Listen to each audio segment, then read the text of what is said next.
What's up everybody, it's Critical. I'm playing Toho 10. Let's do this shit. Oh, I'm playing Lunatic difficulty. Ain't no time for shitting.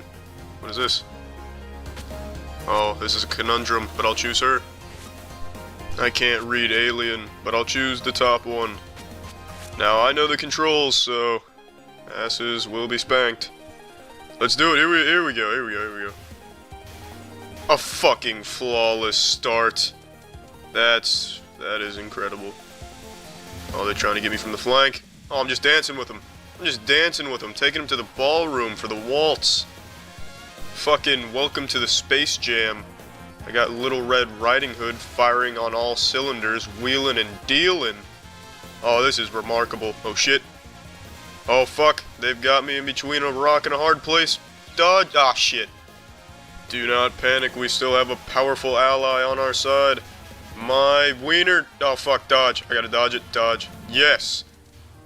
Shit. Went headstrong right into that laser beam. I'm using the bombs now. There's no holds barred. What the fuck? So this is what the asshole looks like just before a fart. Dodging. Fuck. Shit. Vengeance will be swift and severe. Fuck, I'm out of bombs. Resorting to evasive abilities. You cannot scratch that which wears a medieval suit of armor. Look at these dodges. Fuck. They're squirting diarrhea at me. Oh, I dodged it. Oh, shit. Alright, here we go. This is... Fuck! Alright, I got it now. Not even the mightiest of caterpillars could stand up to a rhinoceros. And you are not the rhinoceros in this scenario. Yes! Oh, what the fuck? It's stopping me from shooting. Let me shoot. Oh, there we go. Must have been a cutscene before a boss battle. I'm not afraid of this boss, though. I got bombs on my side. You can't handle this shit. Call 1-800 can't handle this shit. Fuck, I'm out of bombs. And she's tossing balloons at me. And I'll just dodge everything. It's not an issue. Son of a bitch. My dick is hard. My nipples are too. Go ahead, put your titties in my shoe. Got two hands. Both hands have fingers. When I take a shit, the smell lingers. My shit may not always make it to the toilet. I'll put it in a pan on the stove and boil it. That's right, eat my shit for breakfast, lunch, and dinner. A low-calorie diet. Bitch, it'll make you thinner. Fuck! I was kicking ass there for a while. It's alright, I should still be able to pose a threat to a house made out of Legos. Fuck, I had to waste a bomb. The age-old bait and switch. Flawlessly executed, son of a bitch. That's gonna take its toll in the boss battle. She's launching knotted pubic hairs at me, but I'm fighting back with plasma anus rings. Shit, I'm out of bombs. Gotta dodge. Son of a bitch. The glass is half full. I got the bombs back. Here we go. This is more bang for your buck. This is taking the cake and fucking it too. Go fuck yourself, bonus failed. I don't give a shit about the bonus. I'm out of bombs. Oh, what the fuck is this? She just activated Swords of Revealing Light. I'm actually dodging it though. Fuck. This is a pound of ass baloney. How am I supposed to dodge all of that shit? That's fucking ridiculous. I'm not giving up. Nice dodging, here we go. Back to the boss battle, back to the home of the house. You see, because a house is a home. So when you enter a house, you're in someone else's home. That's quantum physics 101, bitch. Detonating explosives. I've got her back against the wall now. Shit. I used the bomb too far away, but I guess it really didn't matter. Fuck! She just slapped me with a sword dance. Will a nice bomb tickle your fancy? Say hello to Mitt Bomney. Is your favorite cartoon Bomb and Jerry? Yes. Bonus failed. Splendid. I wouldn't want it any other way. Alright, what do we got here? What is this? Oh shit!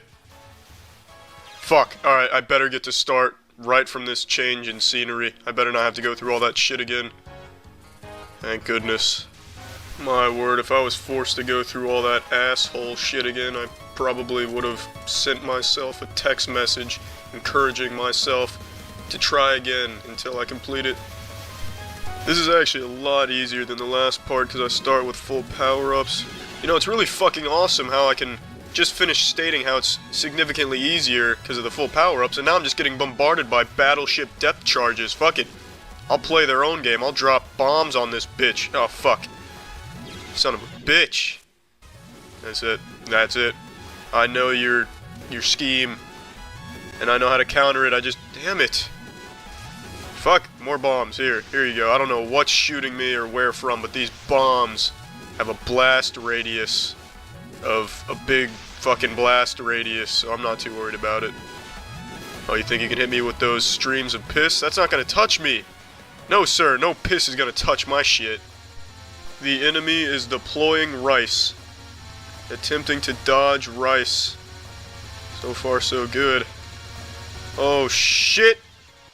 That's the last straw. I'm like a fucking dodging machine. Damn it! Alright, you know what? You want to play dirty? Bombs. Bombs are dirty. Bombs will scuff up your shoes. Bonus failed. What the fuck does it take to get the bonus? What do you have to do? Do you have to fucking defeat the boss with your titties hog-tied to your hands? I've got this under control now. I'm dodging all of these fucking weird attacks. Oh yeah, this is too easy now. This is... Shit! Pardon the sniffles. My nose is runny. Shit, I have to use a bomb. That was a close call, but it is alright. What the fuck is this? It's like an eagle is flapping its wings, but like shooting 50 caliber rounds while doing it. Just wasted all my bombs on it, and it wasn't even the boss. Alright. Shit, I missed one of the power-ups. Who the fuck is this? Is that Sailor Moon? Is that who I'm fighting? What is this? Oh wow, this is fucking awesome. Hurling go-karts and slot machines at me. There we go, up close and personal. You're not too effective without throwing train cars at me, are you? Oh, you can blow that bonus out your shitter. How are you supposed to dodge that? I didn't have any bombs to deploy, so I couldn't counter it. But how are you supposed to dodge that? That's impossible. Alright, I'm done playing this. Well, that's the end of this video. Remember to rate the video, comment the video, and subscribe if you want to see videos similar to this one. See ya. No, I'm not the lead singer of Escape the Fate from 2009, though I do look like him at this point in my hair growth cycle. It's me, Charlie, the ace reporter on all things video games. I debated making this video for the last couple days, and I just decided, fuck it, I kinda do want to talk about it. I'm not a massive gamer anymore. I don't sit down and pump the dick into games like I used to. Now don't get me wrong, don't misconstrue my words. I definitely do still get down dirty like a fucking grease goblin sometimes, snorting Dorito dust and injecting G Fuel in the veins, getting after some fat grinds in certain games, but it's not quite to the level that it used to be at for me. That being said, I still keep up with almost everything video game related. I'm still very passionate about the industry and the craft. I mean, I still have video game themed wet dreams and shit like that. Like, none of that changes. But what I want to talk about today is the internet demands video games always have a deep meaning or be politically charged and motivated, be socially conscious and socially aware of everything that's going on, and I think that's really detrimental to video games as a whole. It's no longer enough for a video game to just be fun. In fact, I'd argue to the internet, fun is secondary to the meaning and the political message behind the game, and I think that sucks some fat, filthy butthole. That makes every game uninteresting to me. I think politics is very unenjoyable as a topic. I don't get political. I never get political. I think it's a very boring world. There's no entertainment to be had. It does nothing but isolate people, lead to arguments. It's not fun. Politics is never something fun. And video games, at their core, were always meant to be a fun escape from reality, a fun time investment, just fun in general. And now, making every game so politically motivated, it makes it not fun.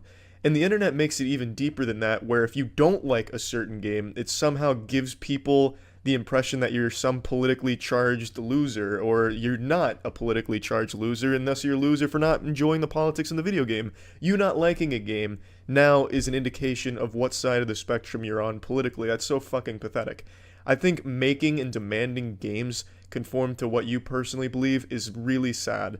and it really holds games back. Not that I think if we didn't have politics, games would have reached this level where we're traveling to Mars to play the newest VR, AR experience or anything, but games wouldn't be so samey.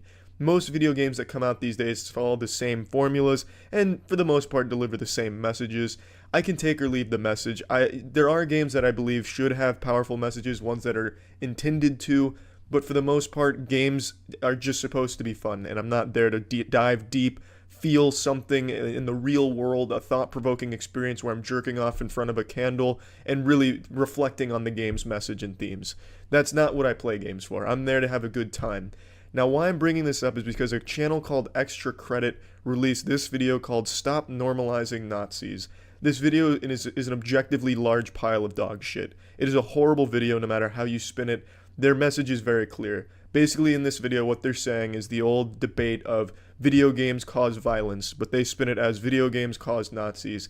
These people are so fucking shameless, they go as far as to compare playing as a terrorist in Counter-Strike to making people into terrorists in the real world. It's really sad and pathetic. And no one agreed with their message. Even the most politically charged gamers disagreed with how they framed their message.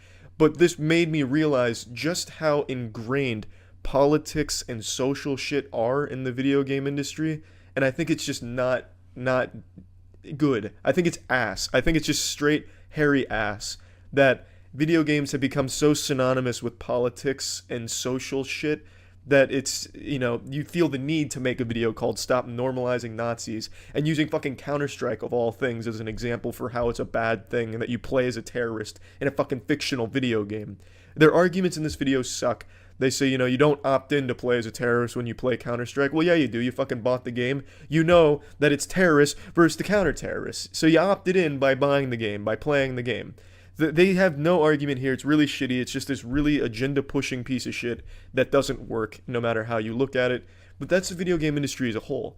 The more you look at it, the more you'll, read from a reviewer that the negatives they give a game are almost 9 times out of 10 about the message of the game or the politics of the game, and how the reviewer didn't agree with the main character not being who they wanted the main character to be, or be associated with the group they wanted the character to be associated with, and how it was a missed opportunity that the character's a muscly man instead of a skinny man, or something dumb like that. Like these really nitpicky things, how they want everything in their life reflected in their video game. Why do you want that? Why do you want your fictional piece of entertainment to reflect the sad real world? That fucking sucks.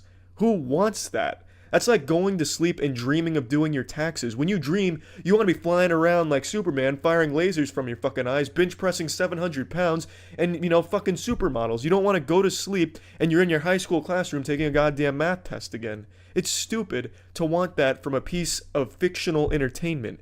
It's really dumb, and it holds the whole goddamn thing back because developers like CD Projekt Red is a good example, how they got attacked for Cyberpunk 2077 that's not even out yet, just this whole laundry list of social problems that they noticed with the game or things that were missing or they felt were missing from the game. So then CD Projekt Red had to go back, allocate a whole bunch of time and resources to make everyone happy that the game is so socially aware of everything in the world that's going on right now to try and make everyone that exists on the internet happy. So all that time they spent doing that could have been spent making the game more fun, making more quest lines or stories for more characters. It feels like to me it holds developers back, it holds games back, and I just don't get the purpose. Why does everything, and I guess it's not even just games, but everything these days has to be so deep and politically driven that it's sickening? And that if it's not deep or politically driven, fucking John Wick got shit on because there wasn't enough politics or social issues addressed in the fucking movie. As if you're going to a movie like John Wick looking to have your goddamn ideals reflected or having a thought-provoking message delivered down your urethra. It makes no sense to me. I don't know why people want the fictional shit to be reflective of the real world. It should be totally separate. It shouldn't be held to this standard where it needs to be powerful or deep. I think it all just needs to be fun. It needs to be entertaining, but that's secondary now, and I think that's a goddamn shame, and I just wanted to vent about it because that goddamn extra credit video was so insultingly bad that it made me open my fucking third eye, made me see the strings that hold this universe together, and made me want to complain about some video game trends. Oh yeah, and also the community manager for extra credits is a big asshole. They go on Twitter and they're celebrating the fact that Extra Credits YouTube channel is losing thousands of subscribers. They have the audacity to go on Twitter and say they are happy they're losing subs because it means less bigots are watching their content. And they double down saying we're celebrating the sub loss with wine because we're losing all these bigots. That's so fucked up. And that's just another thing in the video game world. If you disagree, you're a racist, you're a bigot, you're a bad person because you disagree with whatever message was delivered in the video game or even the video about a video game. It's just unreal. You're not losing bigots. You're losing people that thought the video was really shittily done, which it is. It's a really bad video. Even people that do agree with your message, and I don't imagine there's so many people that agree playing a terrorist in Counter-Strike makes you a terrorist, but even lunatics that do agree with that shit on your video because it's a bad video. And to call them bigots, that's just biting the dick that feeds you. I just don't understand. Well, I don't know why they made the video, and I don't know why they're doubling down so hard defending it. Just roll over and admit it's bad. No matter how you look at it, it's a shit video, and you celebrating like this just makes you all look like the biggest douchebags. It's just stupid. I guess the video game spectrum online is fucking wild right now, and I think it's a really toxic environment full of just a lot of bad shit that nothing good comes from it, and it makes video games as a whole and gamers a lot shittier. And that's just my take on the situation. That's about it. So yeah. You ever do a cryptid hunt? Yeah, we've done that before as well. Shocker, we didn't find anything. Your non-believing aura scared them off. Unironically, that's what a lot of people say in the ghost believers crowd, that you have to believe in order for them to show up, which I think is a crazy take. The ghost knows if you don't believe and it won't show up. If you follow that train of thought, though, to its natural conclusion, don't you think your overwhelming willingness to believe is influencing what you think you're experiencing because you want to believe? Well, maybe I'm just stupid. Maybe I'm just on the crack pipe. Cryptid sightings disappeared when 4K cameras came about for some reason. Are you insane, brother? There's cryptid sightings every day. Don't you remember the whole giant thing? Where people on TikTok were convinced that giants were real because they saw the top of a fucking antenna on a mountain? And the guy who originally filmed it got, like, arrested or something? The jackalope is the most underrated cryptid. That one's very popular. What do you mean underrated? Flatwood Monster is cooler. Who's the Flatwood Monster? I do not recognize this at all. The terrifying true story of the Flatwoods Monster. Give me the cliff notes. West Virginia's Flatwood Monster. The Flatwoods Monster. One of West Virginia's most popular legends is from the small village of Flatwoods. The story is that back in 1952, 3 boys, 2 brothers Ed May, 13, and Freddie May, 12, and their friend Tommy Heyer, 10, had been playing soccer in the evening after school when they saw something strange. A pulsing red light flashed in the sky and then appeared to crash into a farm by the hills. The boys grabbed their mom, May's mom, and a few other boys, all aged 10 to 17, all went up to check it out. What they found not only terrified them, but shocked the entire village for decades. They found a monster, described as having a bloody red body and a green face that glowed. It was huge, about 10 feet tall, and had a head shaped like a spade. Its hands were clawed and had a very distinct hissing sound. News of the story spread far and wide, and because of the panic it caused, the US Air Force had to do an inquiry, specifically a UFO inquiry, which they called Project Blue Book. The project came to an end. No shot, that's where that comes from. The Flatwoods Monster lives on. No shot, that's where the Project Blue Book comes from. Is that actually the origin? No, yeah, I was surprised you've never heard of this one. Nah, it just doesn't ring any bells. I've certainly never seen that image of the Flatwoods Monster. Looks like an Adventure Time character. The Sandown Clown is the most terrifying cryptid. It's another one I don't know. The Sandown Clown. Hit me with the cliff notes. Did you know about the alien clown? The Sandown Clown is a humanoid entity that was seen by 2 children near Lake Common, England. No, that shit's the amazing digital circus. The children heard an ambulance-like sound and came across this being, which was described as a mix of a clown, robot, and alien. Standing over 2 meters tall, the Sandown Clown was thin with a large head, blue triangle eyes, a flat brown nose, and yellow lips. It had a tall pointed hat, a red and green clown suit, and wooden antenna extending from its body. Despite its appearance, the Sandown clown was friendly and spoke to the children for almost 30 minutes. It spoke through some kind of microphone or speaker system. It identified as Sam and claimed to be all colors and non-human, providing cryptic responses to questions about its nature. When asked if it were a ghost, it is reported to have answered, "Well, not really, but I am in an odd sort of way." After this encounter, that's deep. the Sandown clown vanished and has never been seen again. Whether it's true or not, the tale of the Sandown clown is another odd mystery of our world. No, it's not. How is that an odd mystery? Some kids lied. The end. How is that an odd mystery? I'm always interested in the real cryptid stuff. The goat mans. The hairy hands. That kind of thing. Not the fucking Sandown clown where the only thing is these two kids said they met a weirdo. That's not real cryptid shit. That's fraudulent. That's stolen valor. These I spit on. This is a bunch of hooey. Black Knight Satellite is no stolen valor. What the fuck is Black Knight Satellite? That sounds like a character from My Hero Academia.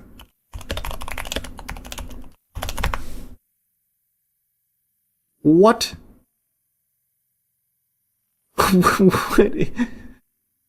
Lots of people believe in the abstract theory of alien life, but some people believe aliens have not only visited Earth, they actually placed a mysterious device into orbit above our planet thousands of years ago that they used to communicate with humanity. Sounds crazy? Here's a look at the mystery of the Black Knight satellite. In 1954, the New York Times ran an article saying that Dr. Lincoln LaPaz had discovered 2 satellites orbiting the Earth. The reason this was news? In 1954, no country had managed to launch any satellites yet. Whatever LaPaz saw, it was enough to worry the Pentagon for a while that the Russians might have beaten America into space.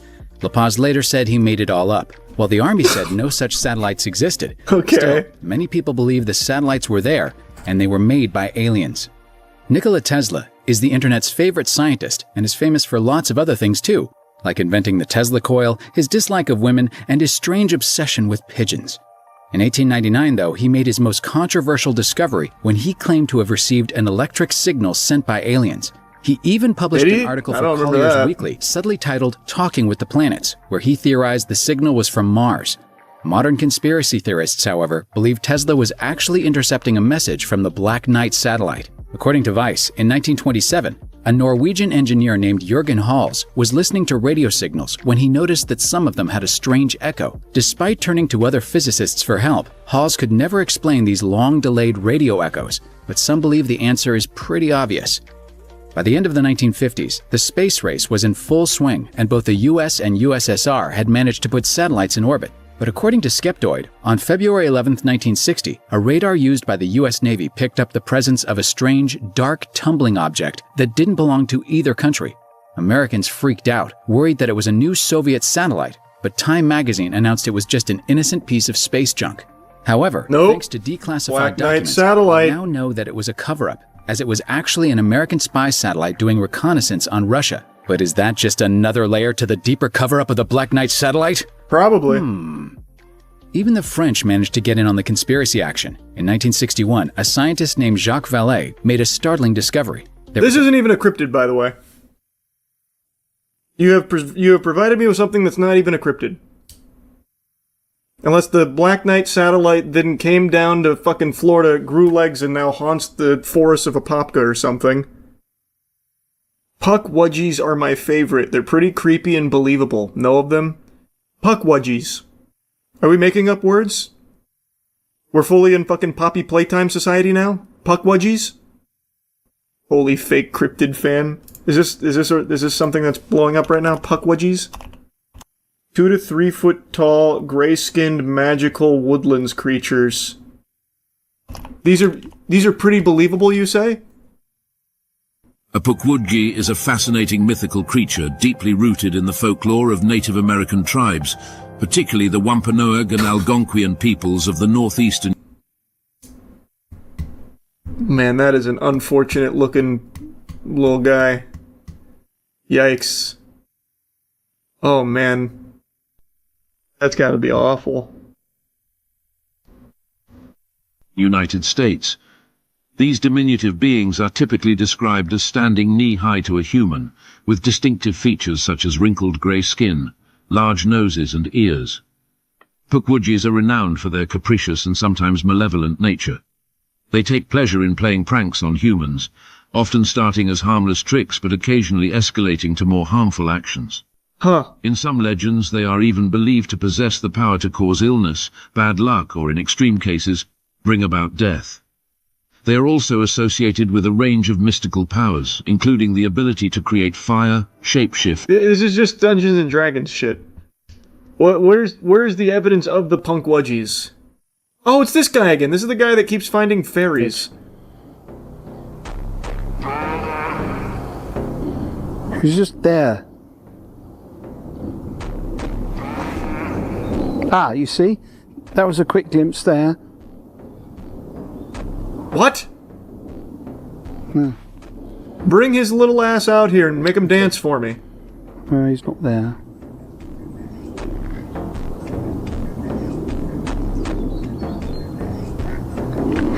Oh, sorry about that. He was doing. Oh, there he is. Okay.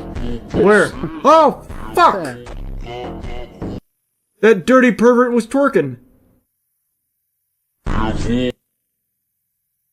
Oh my god. Alright, well, maybe Punkwudgies are real.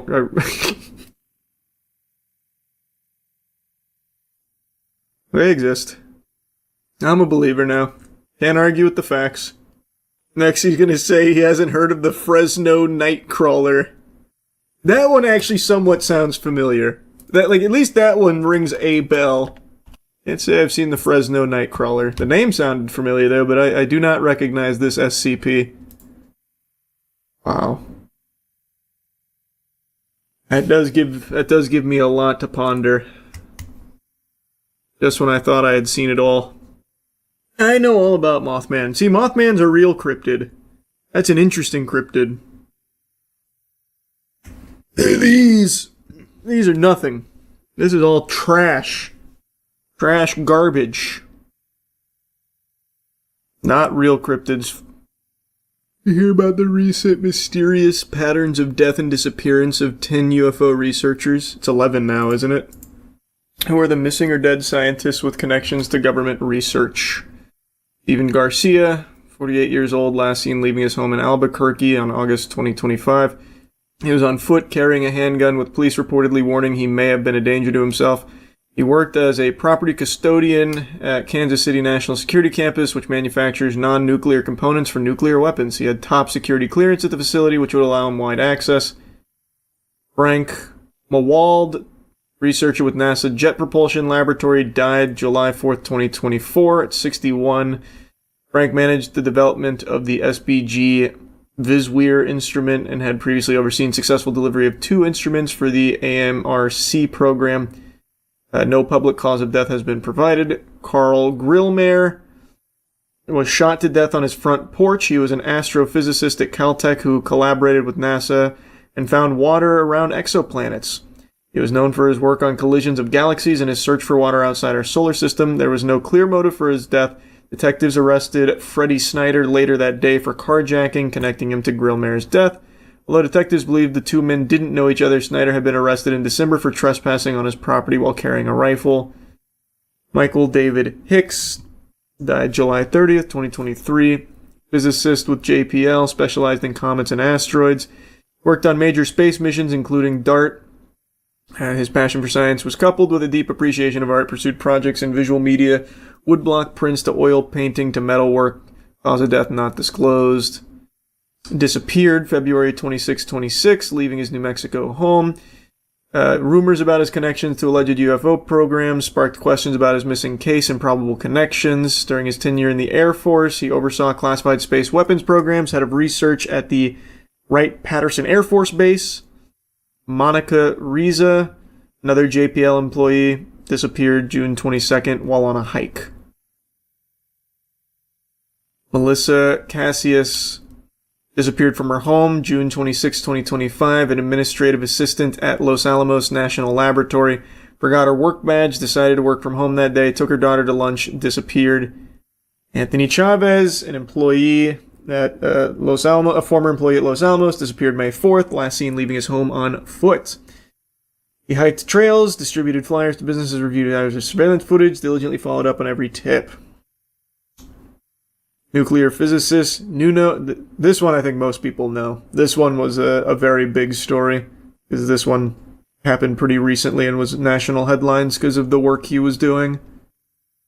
But he was shot to death from a fucking madman. Jason Thomas disappeared December 12th. Wife reported missing when he didn't return home. Body was recovered in Massachusetts Lake, March 2026. That's all of them so far. And the list just keeps growing every week. How many scientists are linked to the government? Some of these deaths are pretty spread out. Unless there's like a couple hundred of these guys, it doesn't seem too odd. I don't know. But I still think it seems odd regardless, because it's all in a relatively short period of time. You see, IGN gave Mouse PI a 6. Why? Because the protagonist kills too much. Was that actually one of the reasons they gave it a 6? The protagonist kills too much?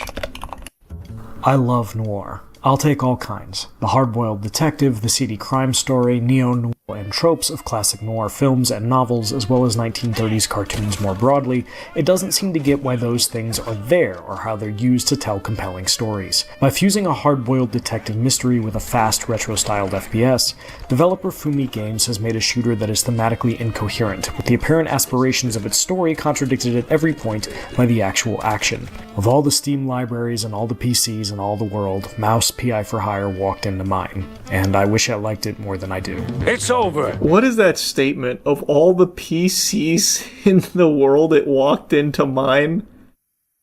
That's such a cringe sentence, bro. You bought a game. Well, you didn't buy it. It's IGN. They gave you a game. You downloaded it. That's not even a good noir take on something. That was awful. You got nowhere left to run. I run toward the dream! A bright future ruled by big mice! Mouse follows Jack Pepper, a private eye in a world where everyone is a mouse, after Wanda Fuller from the Mouseburg Herald sets him on the case of a missing magician. I can give you more than a crumb, Jack.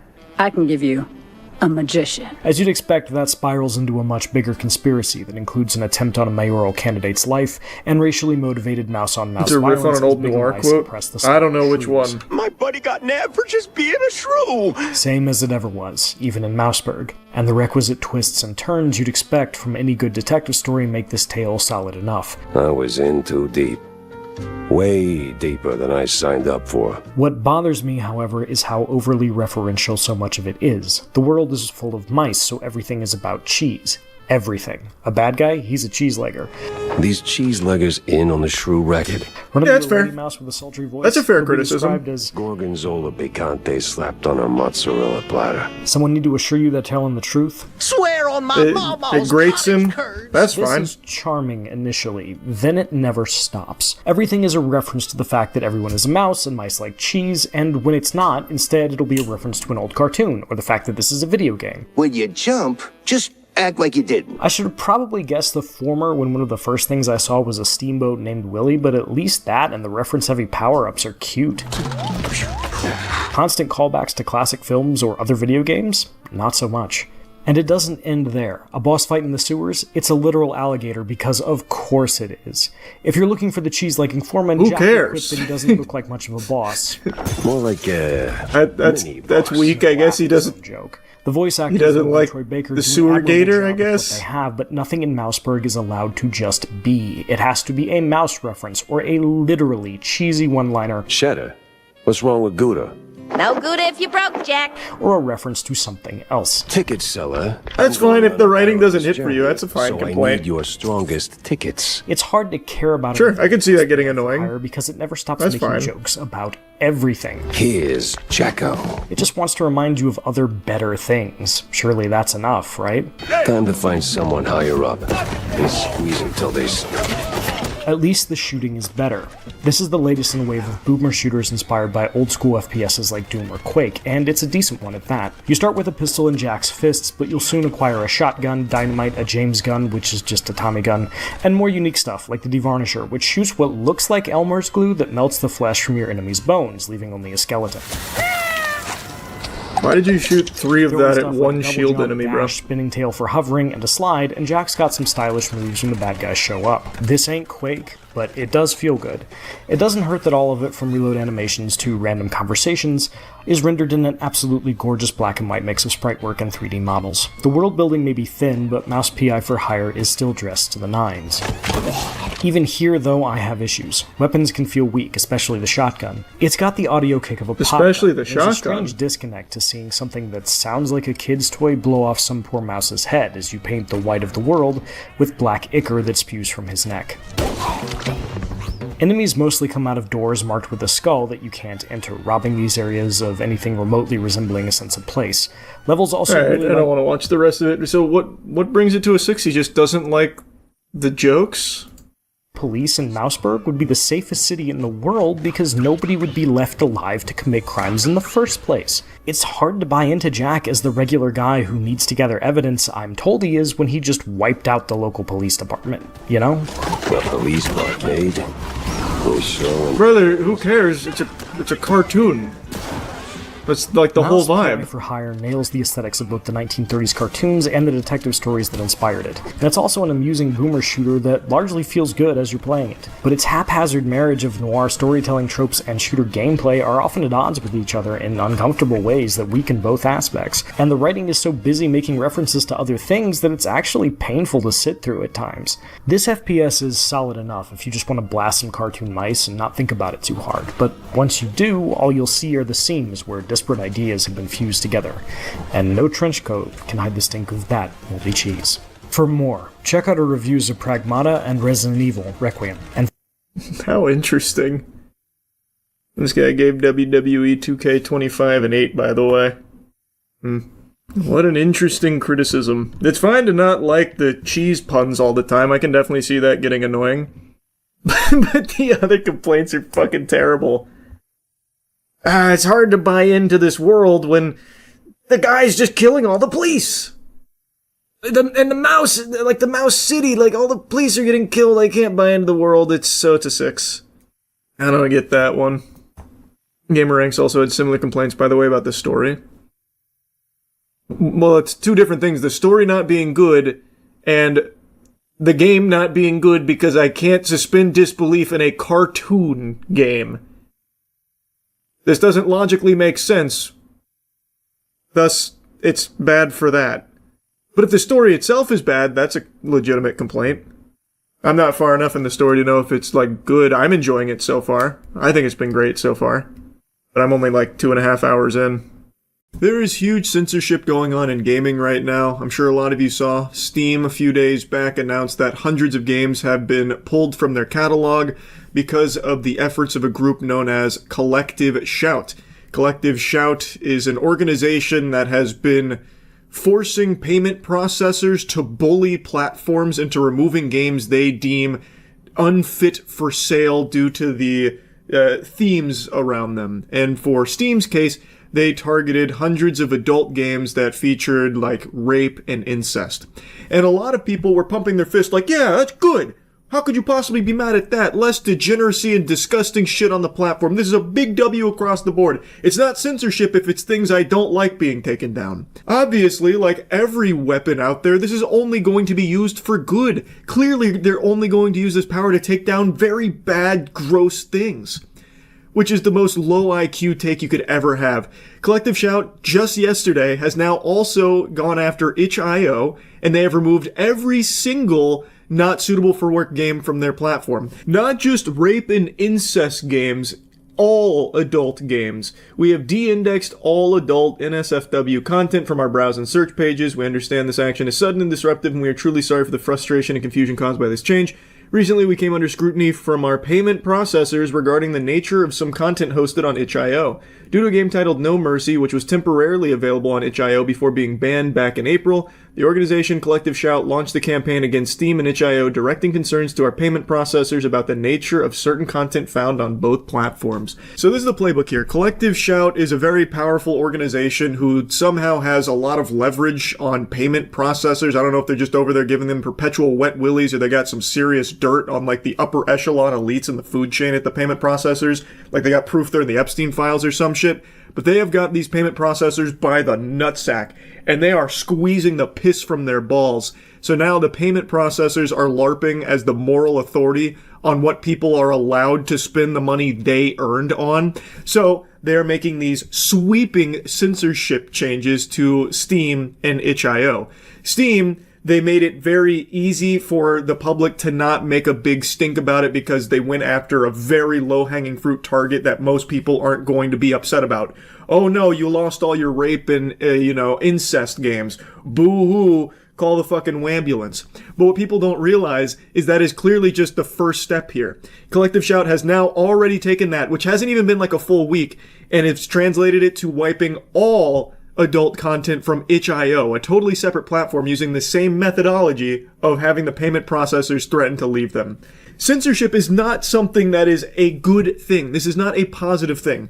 Yoko Taro also came forward saying, like, this is pretty bad stuff, that other countries can now limit everyone else's free speech. He's right. That's not great. You don't like to see that. And let's go ahead and extend this to its natural conclusion here. As Collective Shout becomes more and more successful at censoring games, other organizations will spring up and do the same for things Collective Shout maybe doesn't want to see censored. Like, who's to say, with this censorship, now that it's proven that it can be done by having the payment processors threaten to pull out of these services, if you could bully them through the payment processors, you win. That's checkmate. Who's to say an organization doesn't pop up that wants to take away all kinds of LGBTQ representation in games? And now that they have a proven formula to follow, they could easily spring up and be probably very successful.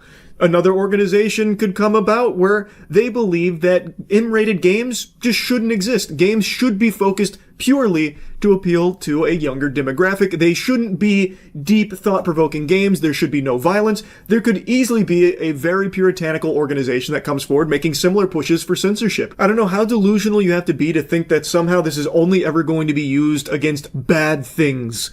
It's not. And it's already extending way beyond what it started with for Collective Shout. They started with a very easy win on a genre of games that most people aren't really going to miss. And they have already extended that to just broad adult content from another platform, itch.io. And as they continue to be more successful, more organizations are going to follow that blueprint, follow those footsteps, and be successful as well, censoring other things that maybe Collective Shout doesn't want to see censored. It's going to just be fucking pandemonium because it is clear now that these platforms are willing to go belly up, roll over, and suck the fucking schmeat of the payment processing cartel that shackles them. These payment processing patriots, who all of a sudden care so deeply about morality, are able to get these platforms to censor themselves at the behest of the organizations that are strong-arming them. It's absurd. And it doesn't stop there. If you do any amount of research on Collective Shout, you'll see that it's not just like adult games. They also went after Detroit Become Human and Grand Theft Auto 5 for absolutely fucking outlandish reasons. Like, this is actual horse hockey. And another scary fact, the article I was reading on stream, which I'm going to show you clips from so you can see about their previous attempts to go after things like Detroit Become Human and GTA 5, that article that I was reading then got taken down 8 hours after stream because Vice deemed it was a little too controversial because the article wasn't super favorable to Collective Shout. So Collective Shout not only has pull in censoring games, but it looks like they can even take down some articles that are a little, harsh on how they're going about their mission or what they're trying to do here. In other words, it seems virtually impossible for Steam to host any adult games depicting child abuse. Rather, Collective Shout may be targeting popular video games that depict children in scenarios where they face distress or harm, even if these depictions are intended to encourage concern and care in the player. From there, the organization may be describing these titles as featuring child abuse. In 2018, Collective Shout encouraged its supporters to sign a petition to ban Detroit Become Human for sale in Australia, claiming the game features child abuse and violence against women. The petition focused on an abusive father's violent behavior towards his housekeeper and daughter in the game. This dynamic, core to the character Kara's story arc, is intended to encourage empathy for the abused woman and child. While it's unclear whether Collective Shout is actively targeting Detroit Become Human in 2025, the removal of such a game would be akin to artistic censorship of material discussing misogynistic abuse against female family members. Targeting the game, in other words, could be considered anti-feminist in intent. That doesn't really make any sense. In 2014, the organization called on Target to remove Grand Theft Auto 5 from store shelves, sharing a petition that claims the game encourages players to commit sexual violence and kill women. Collective Shout described GTA as if it were a misogynistic funhouse, stating the game lets players enact their fantasies of committing extreme violence against women, including punching women to the point of unconsciousness, killing them with a bat, gun, or machete, running them down with a car, and setting them on fire as they continue screaming. What world are we living in? What? So that all this is only reserved and acceptable if it's men. Like, if you're killing men with a bat, gun, and machete, running them down with a car and setting them on fire as they scream. These arguments are so weak and flimsy, and I think just downright detrimental to what they claim their mission is. This would basically, like, these two things in conjunction would make it so, like, most games won't even put women in there. So let's take the first example about, like, how children in, like, distress and harm is something that they would target and try and take down. It's why they went after Detroit Become Human. Let's extend that scope. Things like Limbo, Last of Us, Out of Sight, like these games where there are kids present and they do go through, like, hardship, that would be removed under their guidelines here. In Detroit Become Human, it's not like they're trying to glorify this type of horrible thing. It is used as a way of showcasing how bad a situation is and getting empathy from the player for what is happening to these characters. And yet, they want to take it down, even though it is used to deliver positive messaging to the player. It's like they don't want any deep themes in their games, and not only that, it's like they don't want women to even be interactable in the games. So also something that wouldn't fly under their protocol here would be things like Tomb Raider. Any game where a female is leading it wouldn't really be possible because the women in the game are going to go through distress. Like, Lara Croft goes through a lot worse than what they listed for GTA 5 being a misogynistic funhouse. Lara Croft gets killed in so many different ways, potentially, if you fail certain things. She's constantly being hunted, hurt. It's all, like, pretty much no game with a female character in it could be made if Collective Shout continues to gain this much power. It's a fucking absurd notion here. God of War, the new God of War, those games couldn't be made because Kratos' son obviously goes through a lot there. That would be a child in a harmful and distressing situation. It would be poo-pooed by Collective Shout. They would banish that shit to the Shadow Realm. Like, their rules on what is and is not acceptable are just unhinged. Again, this would fundamentally, like, scrub women from video games. Like, I don't know why they're not grasping that concept. They call GTA 5 a misogynistic funhouse because you can hurt women in it and that kind of thing, which you can also do to men. But the issue is exclusively because women can also be hurt and killed in GTA 5, just like the men can. It's not like GTA 5 is telling the player, you have to go commit these sexual violent acts against women right now. We need you as the player to score 100 sexual violent crimes against our women in the city right now. Go out there. That's the quest. Go fucking just slap 1,000 women for maximum turbo gamer points.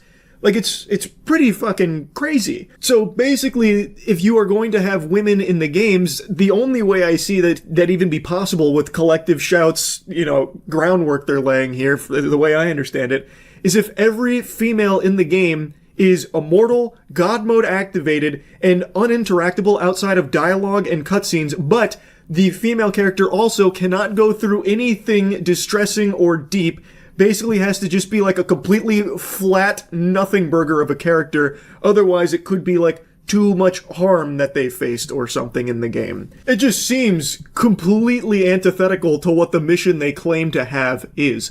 Again, with how they have targeted games in the past and what they're currently doing, it feels like most game companies, in order to play ball with these demands, will probably just elect to not have female-facing games, like with a lead female protagonist, and they will probably ensure that the female characters that might appear in the game don't play a big role in it because they never know what Collective Shout might have an issue with. And since these games' budgets are so bloated these days, I don't think they'll be willing to take any kind of chances, any type of risk of their game being just like wiped off of like the biggest fucking gaming platforms like Steam. So they'll probably just elect to play it safe and have any female characters just in the background with a really insignificant role. Because, again, there's no way of knowing what Collective Shout's going to try and spin when it comes to these games and these characters. Like, again, Detroit Become Human. All of that they listed there as an issue, that was literally in the game to deliver messaging on how unacceptable that shit is. It was used for empathy, not a glorification or anything at all. It was actually delivering a message that really feels very in line with what Collective Shout claims to fight for. It is completely out of control. And let's go ahead and just continue to play a little here, a little theater of the mind. If you can successfully bully payment processors, and it's reported that Collective Shout is doing this by constantly phoning them up with like 1,000 employees or so. I don't know if that's all confirmed or not. But if you can get 1,000 people together and successfully have these payment processors threaten to leave some of the biggest platforms for gaming, think about what kind of power you can control with these payment processors. If you can just have them like puppets on your strings, that is so dangerous. There is no amount of mental gymnastics you can possibly do to conjure up a justification for why a payment processor has a say in what you can spend your money on, what they will permit you to spend your doubloons on. That is a bad direction for the future, which obviously extends far beyond just video games. This is a much bigger topic, a bigger issue than just gaming. If payment processors are now going to step in and basically be like the fucking, lacrosse house party guy who's like, who do you know here? No, you're not allowed in. When you're trying to spend your money on a product, we've got a huge problem. Just play with that possibility here for a second. Like, let's say you want to buy a dildo or something, right? You want an adult sex toy. Well, what if the payment processors deem those to be obscene? We will not support any businesses that are selling these adult toys. Consumers shouldn't be able to buy these. Okay, all of a sudden you can't buy those? That's been fucking wiped out. And let's take it to something that's not even sexual. Let's say a katana or something. I want a katana for my room. I really like some of the blades from One Piece. It'd be really nice to have a replica blade. Well, turns out the payment processors deem those to be a little too dangerous and threaten to pull out of any websites that are offering katanas for sale because those are some very scary, lethal weapons. So, can't buy those anymore. It's a big issue. Payment processors should have no say in what you spend your fucking money on. Of course, that doesn't apply when it's like you trying to buy something highly illegal. I get that. But things like this is absurd. Like, this is completely preposterous and out of control. Anyway, I just had to yap about this a bit. That's really it. See ya. Have you ever heard the stories of the Burbank butt sniffer? I thought not. It's not a story the Jedi would tell you.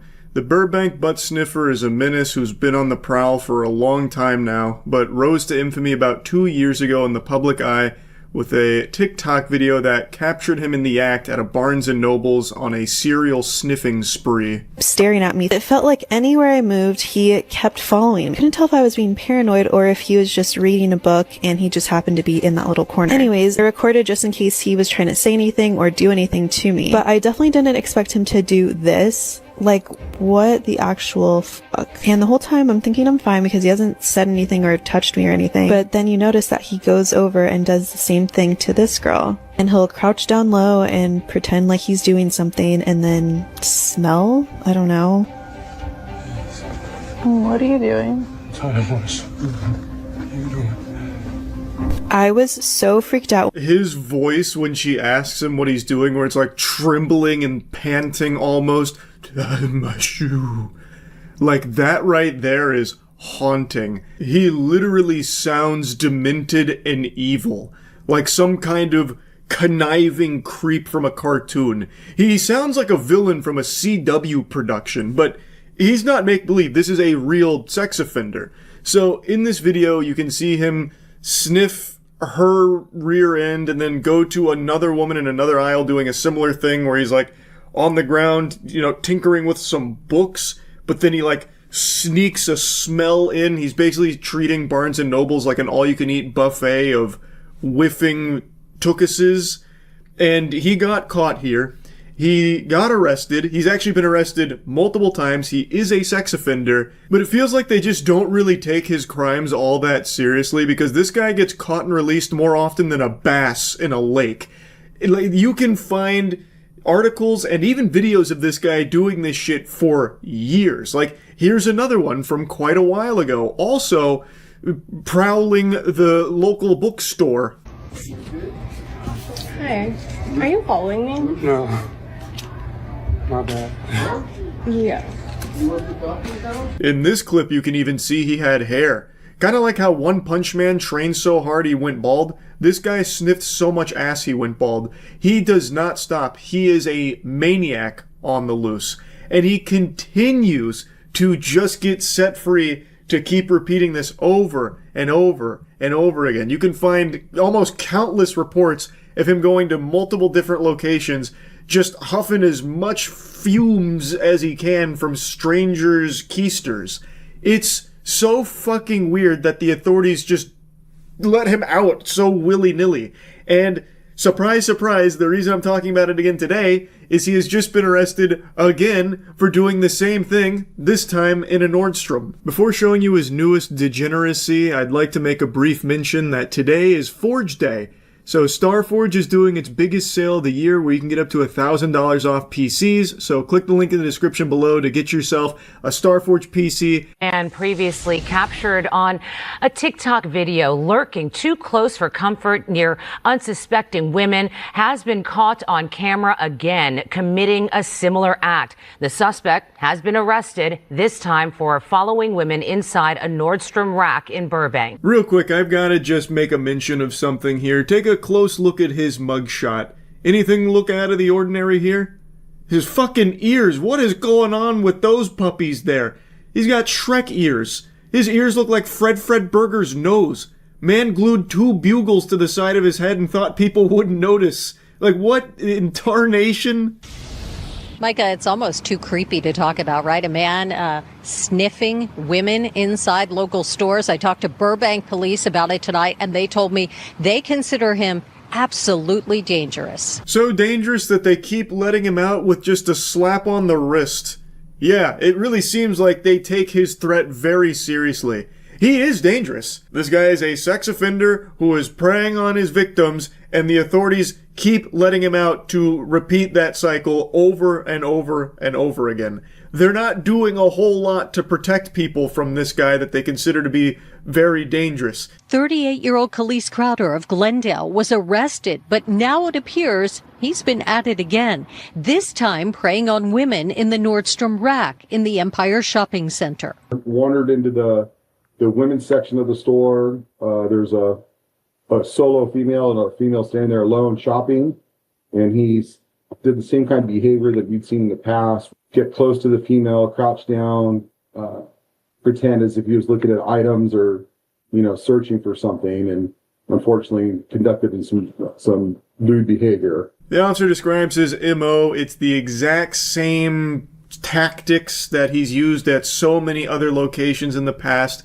He apparently crouched down, fiddles with some items to make it seem like he's looking for products, but what he's actually doing is just getting into optimal olfactory position, crouching near a woman, so that way he can stick his nose near her rear end and take a huff before leaving. It's concerning that the authorities don't, actually punish him for a meaningful duration. They just let him out so willy-nilly.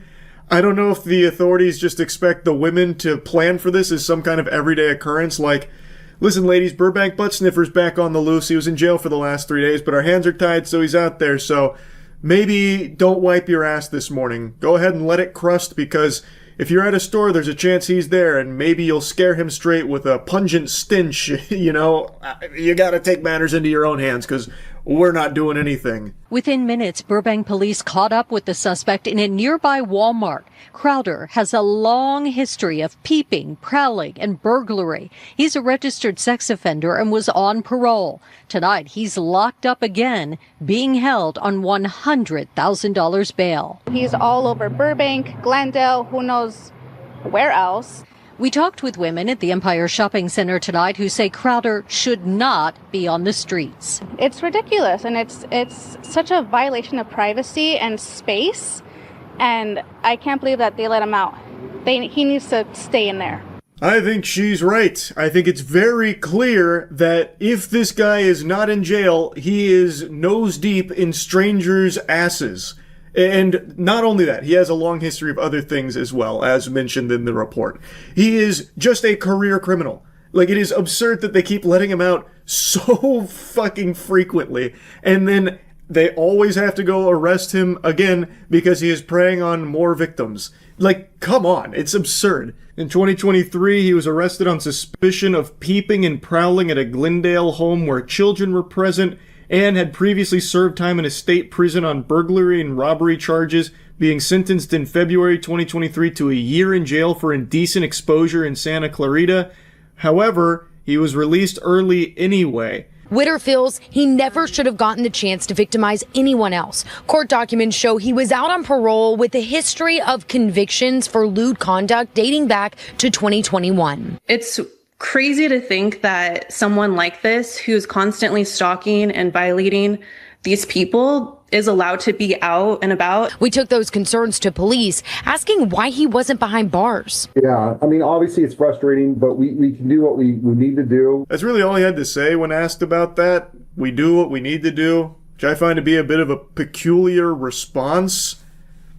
Like, not really. Like, you're not really doing what you need to do, which is protecting people from this guy, which you've had the ability to do by actually punishing him accordingly instead of letting him out early. Like, which seems to be a common occurrence. Like, you're not really doing what you need to do. And the victims are all kind of saying the same thing.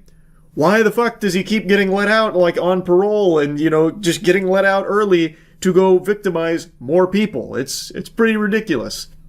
I think they're right. It is ridiculous. Anyway, I just wanted to talk about it a little bit. That's it. See ya. You ever gonna visit Iceland? No, I don't fly. So unless Iceland comes to me, I don't plan on getting out there anytime soon. I'm still praying for Pangea sequel where every continent clumps together again so I can drive anywhere in the world. But we'll see. Pangea 2 might not be in the cards. There's my boy Austin. There's only 2 guarantees in life. Death and Austin texting me for drugs.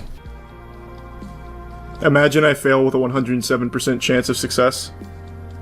Don't know why Harold's giving me so much fucking attitude over here with that look. What drugs are you selling now? Just Mega Fruit Meth, and I have some premium quality Granddaddy Stink that I give out to Randy, Eugene, and Greg so I can unlock the new dealer. Have you tried Addy and Meth? Not yet, I'm waiting for Horse Semen. Horse Semen's like a graduation present for me, like how sometimes parents get their kids a car when they graduate. For me, it's Horse Semen when I hit Hustler 3. Benji, don't tell me you just started selling right now. Why is he slacking all of a sudden? He used to be such a hustler. Now he's just a fucking sloth. That man doesn't do anything anymore. Did you hear Schedule 1's being investigated by the devs of Drug Dealer Simulator for copyright infringement? I saw that headline, I didn't bother looking into it too much, but just that headline makes me giggle really hard. That feels so fitting. I will say I like Schedule 1 far more than Drug Dealer Simulator. I think this is the best drug dealing sim so far. Like, I really feel like I'm out here on the grind changing the world with my recipes. Schedule 1 game of the year. Hey! It's getting pretty close. I feel like it's got a fighting chance. This shit slaps. Hearing the Schedule 1 orchestra would be crazy. Actually, it would be. Like, that orchestra would go ballistic. Because the music does clap. Like, this is baby making music in here. It is a really unironically good soundtrack. Peter, where are you going, man? Just wait. Just do the deal here. Brother, you know you're not making it out of this alive. You know what? I've got an idea. Since he wants to disrespect me like that, won't take his knuckle sandwich like a man, I've got an idea. Oh, Peter, you are so lucky that I can't afford a revolver right now because I'm not a Hustler 3. You are so fucking lucky, bud. Ugh. Hey, Kyle, check this out. Yeah, he doesn't give a fuck.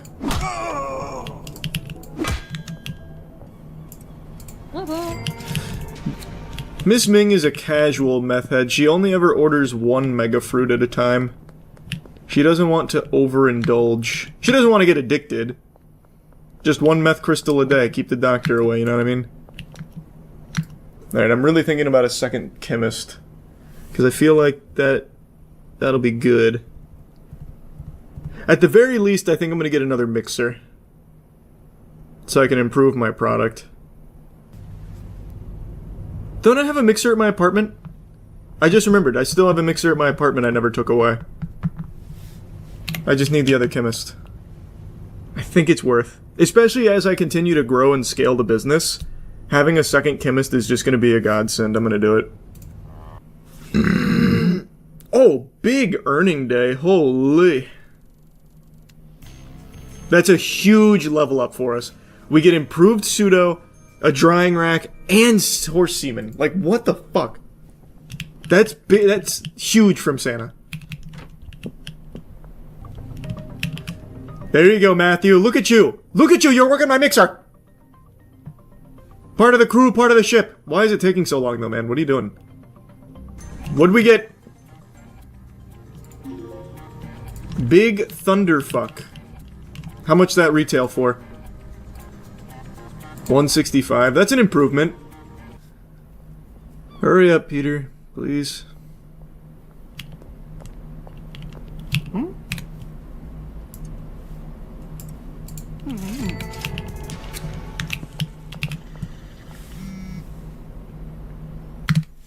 Thanks, Peter.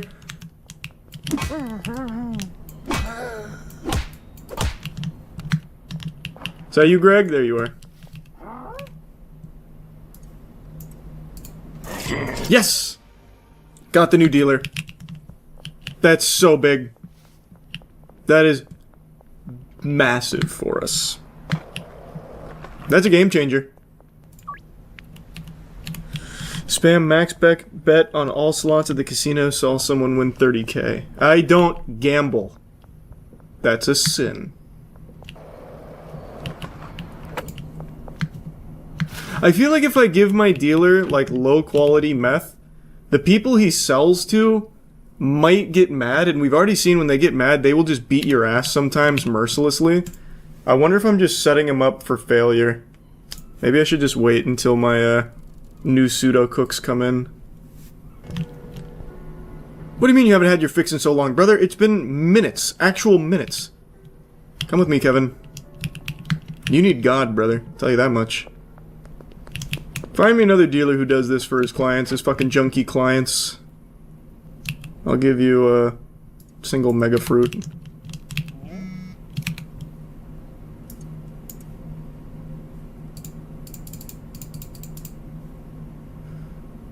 What the fuck is this, man? I discount the shit out of it. And it's still not a 100% guarantee. He's got everything set up. My chemist is working on it. Matthew's, he's working. He's doing a cook. William is, yep, picking up the clean meth. Yep. There you go. There you go. Now we're a well-oiled machine. Ooh, that was close. Almost collided with the officers on my skateboard. They would have shaken me down for all the money in my pocket. What? What is wrong with you? Get off my fucking... I don't know her! I don't know her! I don't know her! I don't know! Jesus Christ, you're a fucking idiot! Who was that? Was that you, Kathy? In front of my headquarters, in front of the police. I'm getting a gun. I'm putting a bullet between her eyes. She had a wire. Yeah. Ugh.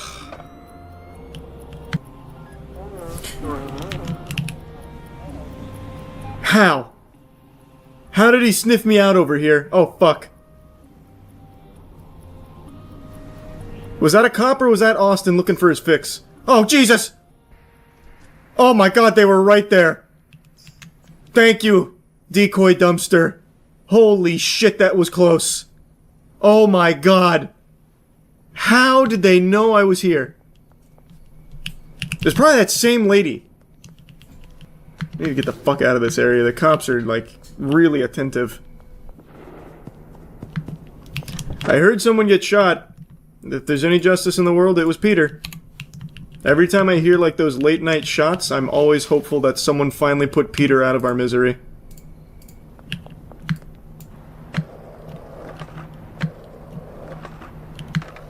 Peter, I'm coming back for you. And I'm coming strapped. I'm gonna need a gun. Yep. I'll take it. Thank you. No ammo, right? Let me... my inventory's full. Hold on, let me make this sale.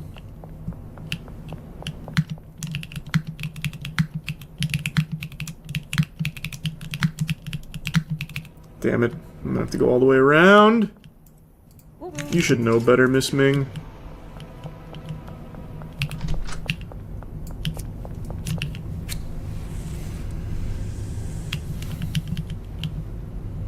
Oh, yeah. Good stuff. That's good stuff. Alright. Gonna need some ammo. Thank you. How do I...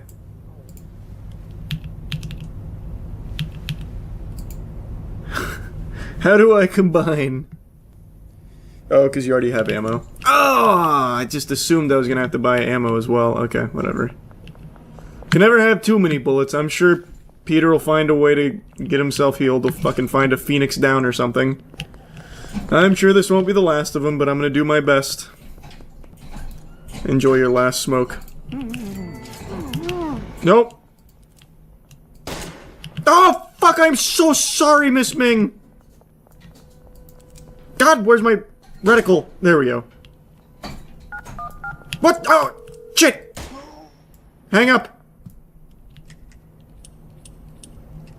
All the times I've hit him with a baseball bat really made him more immune to bullets. I'll text you in the morning, Peter. I'm sure I'll hear from you soon enough. How's it going, Brad? Sounds like a great deal to me, Brad. I got some product for you right here, Brad. Yeah. Okay. Now we give Brad pretty much everybody on this side, so... Greg is his neighbor, so that'll be good. Jennifer really fucked me. I might go execute her. Haven't decided yet. I'll keep you posted. I want to keep Philip. You can take Randy. And who else should I take in the first round of the draft? I feel like I keep this clientele. I think this is solid. I like Philip a lot. Philip is a high roller. Miss Ming usually likes to be on this side of town anyway. No, that's not true. Miss Ming she's ventured deep. She has been known to go way out of the beaten path. So who should his last client be? Maybe Kim. I think Kim works on this side, doesn't she? Does she? I don't... George doesn't. George I see on the other side of the town all the time. I just dealt to him by the statue. I'll put Kim on here. Alright, we got 3 big vendors now, or dealers now. I don't know if I'm gonna start laundering yet, because I have a lot of cash. I'm getting close to being able to get the barn, but I feel like it might be better spent continuing to grow my meth with optimal recipe. So I might get another mixer. I'm gonna do that. I'm gonna get another mixer. Oh, no, because then I'm gonna need another handler. I've already got them working max capacity routes. If I do that, I'd need another... And, I can do one more mixing station for my chemist, but then I wouldn't be able to have my handler. Then I'd have to go fucking mix it, or stack it.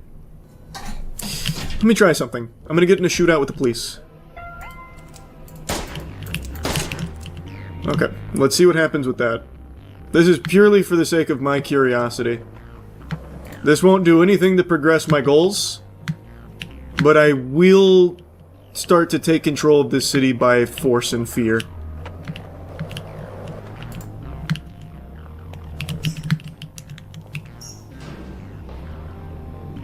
Okay.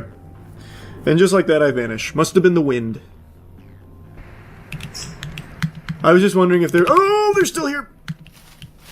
I was wondering if there was a level above Wanted, Dead or Alive, like...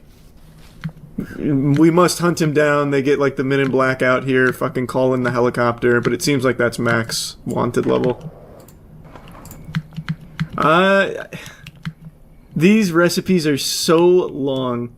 Motor oil, cuke, paramesitol, addy, what was it? Horse semen, chili, and something else. Like, that is actually like the fucking recipe for the Philosopher's Stone out of Full Metal Alchemist. Like... I don't have time to be mixing all of that myself right now. When I get more mixers and more chemists, I'll start doing it, but right now I'm just sticking with 3. Alright, the boss is sleeping over. No one do something crazy like tickle my feet while I'm sleeping.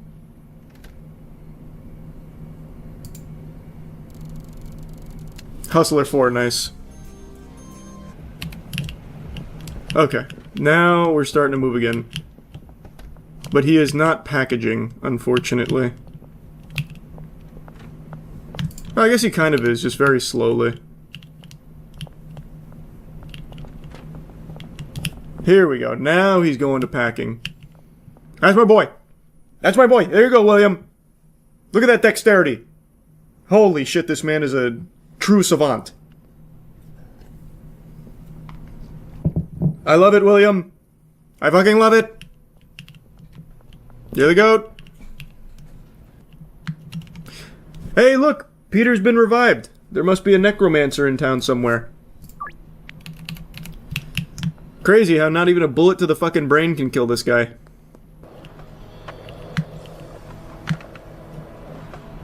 I wonder if I can do a drive-by. Drive-by! Oh, he's not here yet. Oh, he's at the skate park, not the basketball court.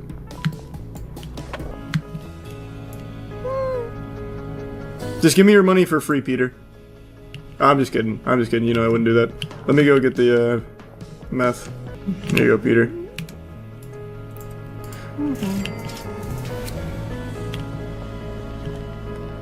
Oh, our relationship's actually dropped since I shot him.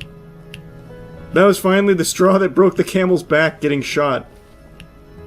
He's like, maybe this guy isn't my friend. He beats my ass like a fucking drum every single time I see him. Let's go, let's start the real estate. I wanna move into the barn so I can get back to making weed too. So it's not just all meth. Alright, give me the laundromat.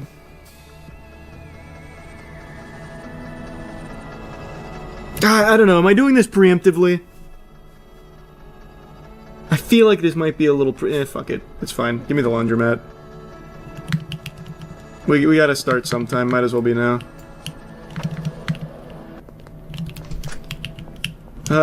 Lovely new business. Whoa. This is cool. Will launder 2K. Let's just test it out.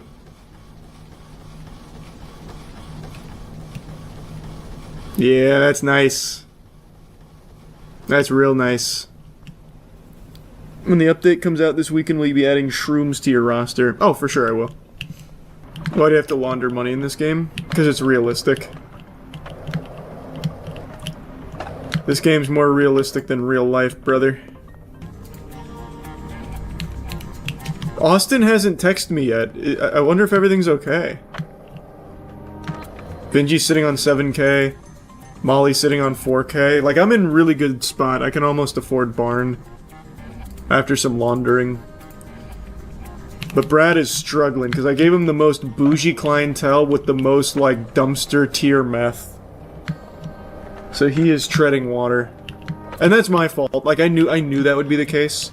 But I just needed to get him going. How is my first text message of the day from fucking Peter? I have shot this man. Peter, just let me sell it to you now, man. Don't make me go all the way to Taco Ticklers. Come on, brother.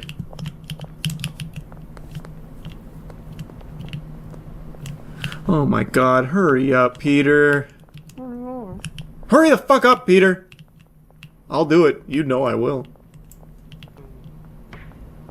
Keep walking! Don't look at me like that. If you ever give me that look again, Peter, I swear to God.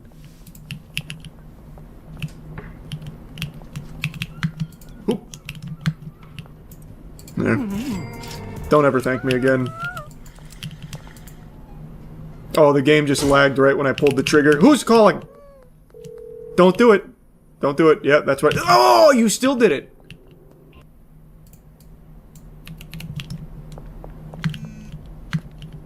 Have you heard from Austin? Not recently. I actually wonder if Austin killed himself or if he OD'd. Could really be either of them.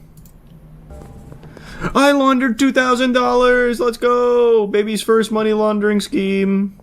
Whoopee! What do you guys do out here? It's always Geraldine and Jerry up to no good. Bunch of fucking scoundrels. Here, take this. This will improve your conversation. Oh, I broke him up. I wish I could get some more customers going. Who keeps getting executed? Also, where does my laundered money go? To your bank. Okay. I wasn't paying enough attention. Did I have just 3K in the bank earlier? Stop! Stop! Do you want to buy from me? Stop! Stop! Buy my weed! Get out! Get out! I will push this car into the ocean. Get the fuck out and buy my weed! Or, sorry, meth.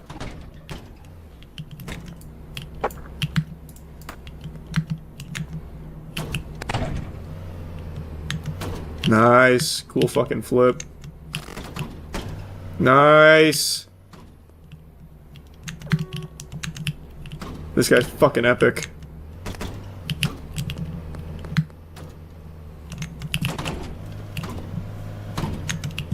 Oh. Didn't like that very much. Officer, this man seems to be drunk. Arrest him. Go to the casino. I don't wanna, but couldn't hurt to do a little gamble. While I wait, might as well.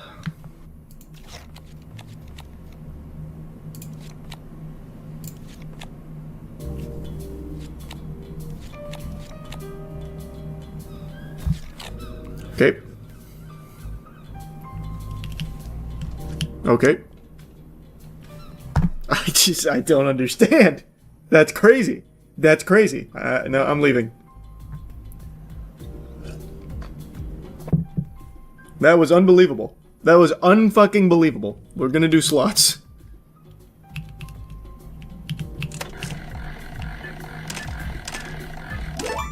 Hey! I won 200. One more time couldn't hurt. It hurt. Back to even. This one's better. This is a better slot, I can already tell.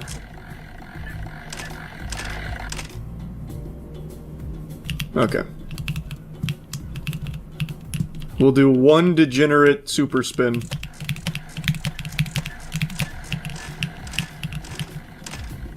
All losses. Well, that's probably enough of that. Okay, okay, what else do I need? What are you mixing for meth? Viagra into chili into horse semen. Also, thanks for reminding me, I need more horse semen. I actually need more of all of my mixers. Let me just can I do a big delivery? Oh, it's only a $200 delivery fee. How quickly does it take to get here? I'll try it later. The gas station's right fucking here. I'm just gonna grab it. Big day, big day. Let me check my dealers. Brad's in the 1,000 club. That's good. Molly at 6K. Benji, my superstar, at 9.4. We're cooking. We are cooking. What else can I do in the meantime for a couple schmeckles? I guess I can just start pickpocketing people for like 20 bucks a pop. Keith, how do you have $43 on you, man? Oh, shit. Oh boy, that is the last guy I wanted to mess up on. I knew he'd be packing. Why'd you make me do this? Molly, you are literally my dealer. Oh, you're not Molly. Austin, don't go over there. You're not gonna like what you find. Trust me. Let's see what's happening at my old apartment. It's a pigsty. Oh, wait. Are they nearby? They're investigating nearby? The big thing is I need a stronger customer base. Or I need my customers to become more rambunctious and to, like, order weed and meth in the same day. So, like, let's say Lucy, for example. She's a fucking fiend, right? So let's say Lucy buys meth for me right now. I'd also want Lucy to come back 3 hours later and buy weed. I need to find a way to double milk them, double fist. $7.35 a gram using this mixture. Oil, Coke, paracetamol, gas, Coke, battery, and then 2 other ingredients. Brother, that's like the fucking back of a cereal box with all those ingredients. I can't make that right now. I don't have enough mixers. I'd have to do that all by hand, and it would take actually fucking forever. What about using the sweatshop to mix more? Well, I'd need to still go buy, like, 500 mixers. Or I guess what I could do is I could just have, like, one rogue mixer that I put over there. And just mix, like, the really expensive shit. Which isn't a bad idea, per se. I'll just hand mix. I'll just hand mix a batch of 20. Because if I just do one round at night selling the $7.35 mixture, I'll make a ton off that. While I have everyone else working on my normal staples. That's actually just not a bad idea at all. Okay, what was the recipe again for the $7.35? It was oil, something, something, something, something, something, something, something, something, and something. The $7.35 recipe is for cocaine. Oh, what the fuck, man? Cocaine? Get out of here. What? Are you off your gourd? Coke? In my city? I think not.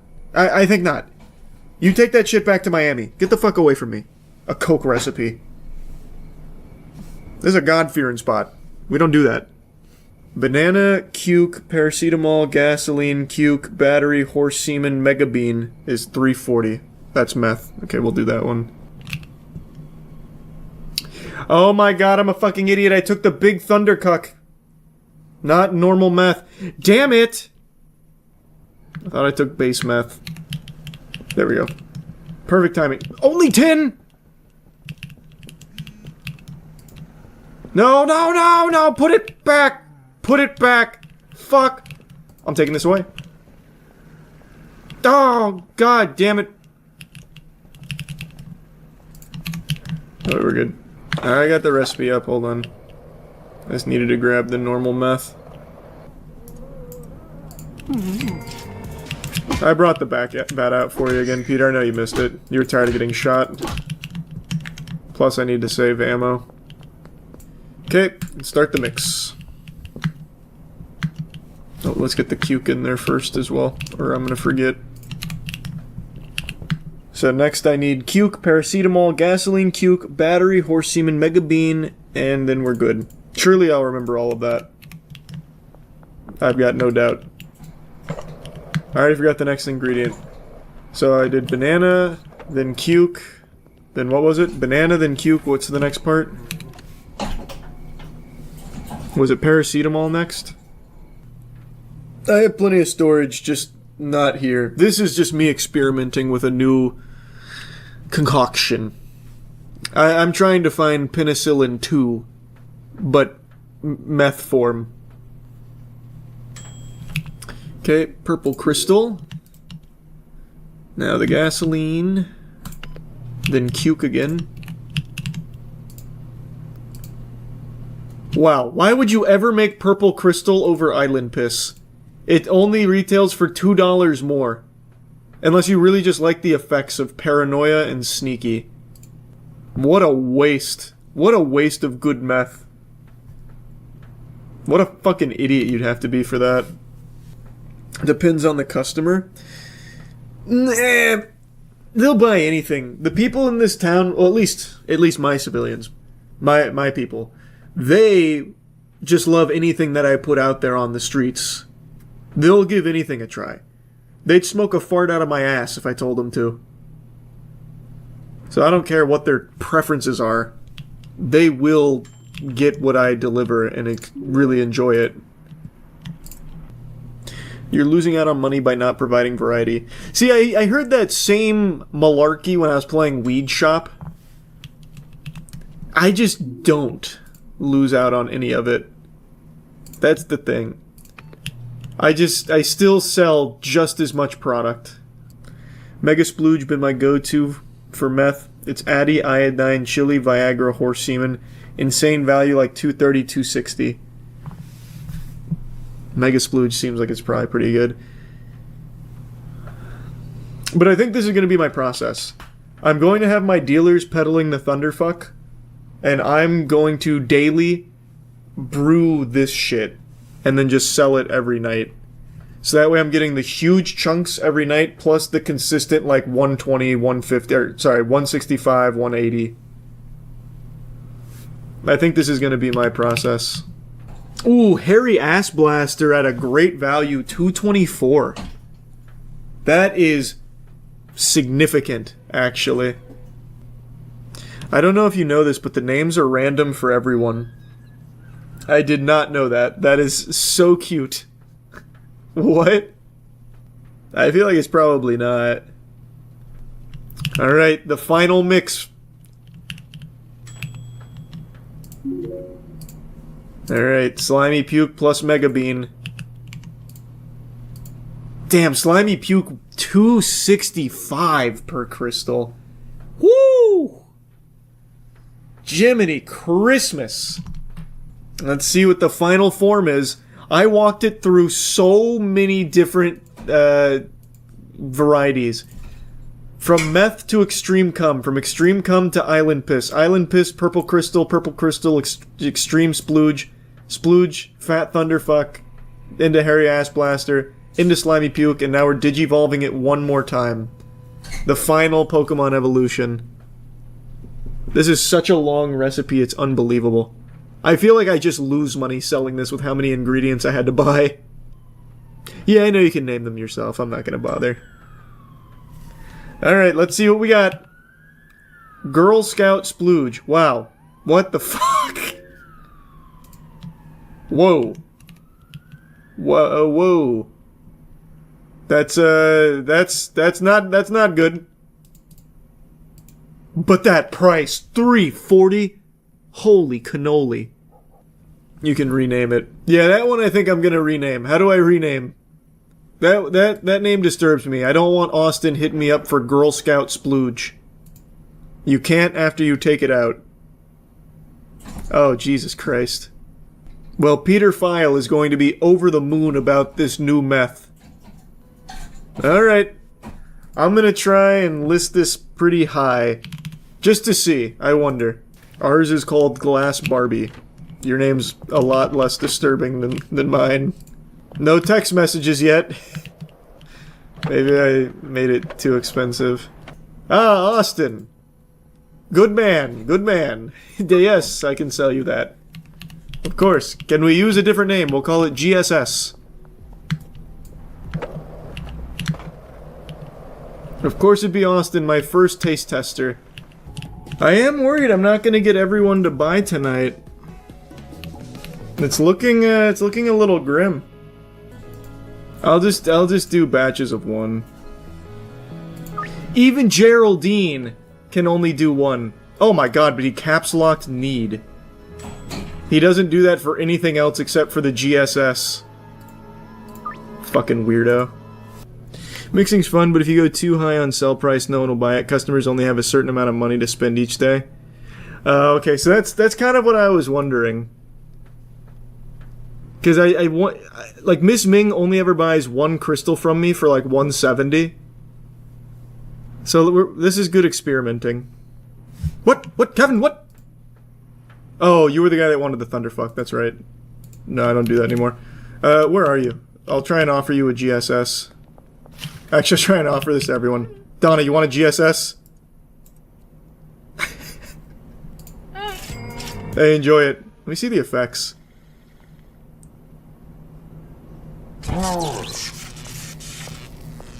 Pretty good. Pretty fucking good. That looks very cool. Turned her into a damn superhero. Miss Ming is actually buying. Okay. They've got money. They've got some fucking money. Never mind. I'm gonna keep it all to myself and just sell it at night for more money. Yeah, they've got stacks. If Miss Ming can afford to buy when she usually only buys like 170, everyone can afford to buy here. But they can only do one at a time, which is fine. Because one at a time is worth more than 4 fucking thunders. Alright, let's see what we got. Stinky crack. We take that. How much that go for? 343. Ooh, baby. I feel I can get away with a 370 on that. A little cheaper option. Here you go. The second GSS customer. I actually might try and steal that back. Unless it stuns me. Oh, there's no way. Oh! Jesus, man. A reverse Kubrick stare? Really? How about some stinky crack? Let's see what this looks like.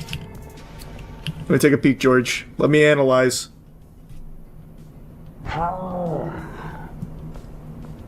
Yeah, turned him into like an Adventure Time character. Gave him a sparkle in the same green radioactive gamma radiation glow that the GSS gives. Oh, baby, that's a lot of good cash. Man, I'm gonna have this whole town looking like aliens out here. This is cool. Quick, smoke it, and then stun the cops.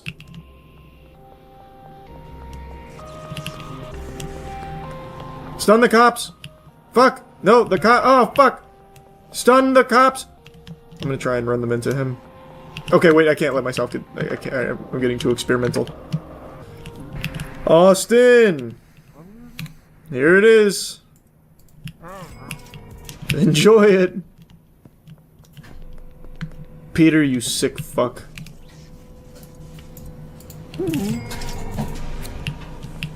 I'll let you transform before I kill you. Our relationship has really gone down recently. Imagine this gives him some kind of strength boost. Oh my god, it might have. He just hit me so hard. Okay, not hard enough.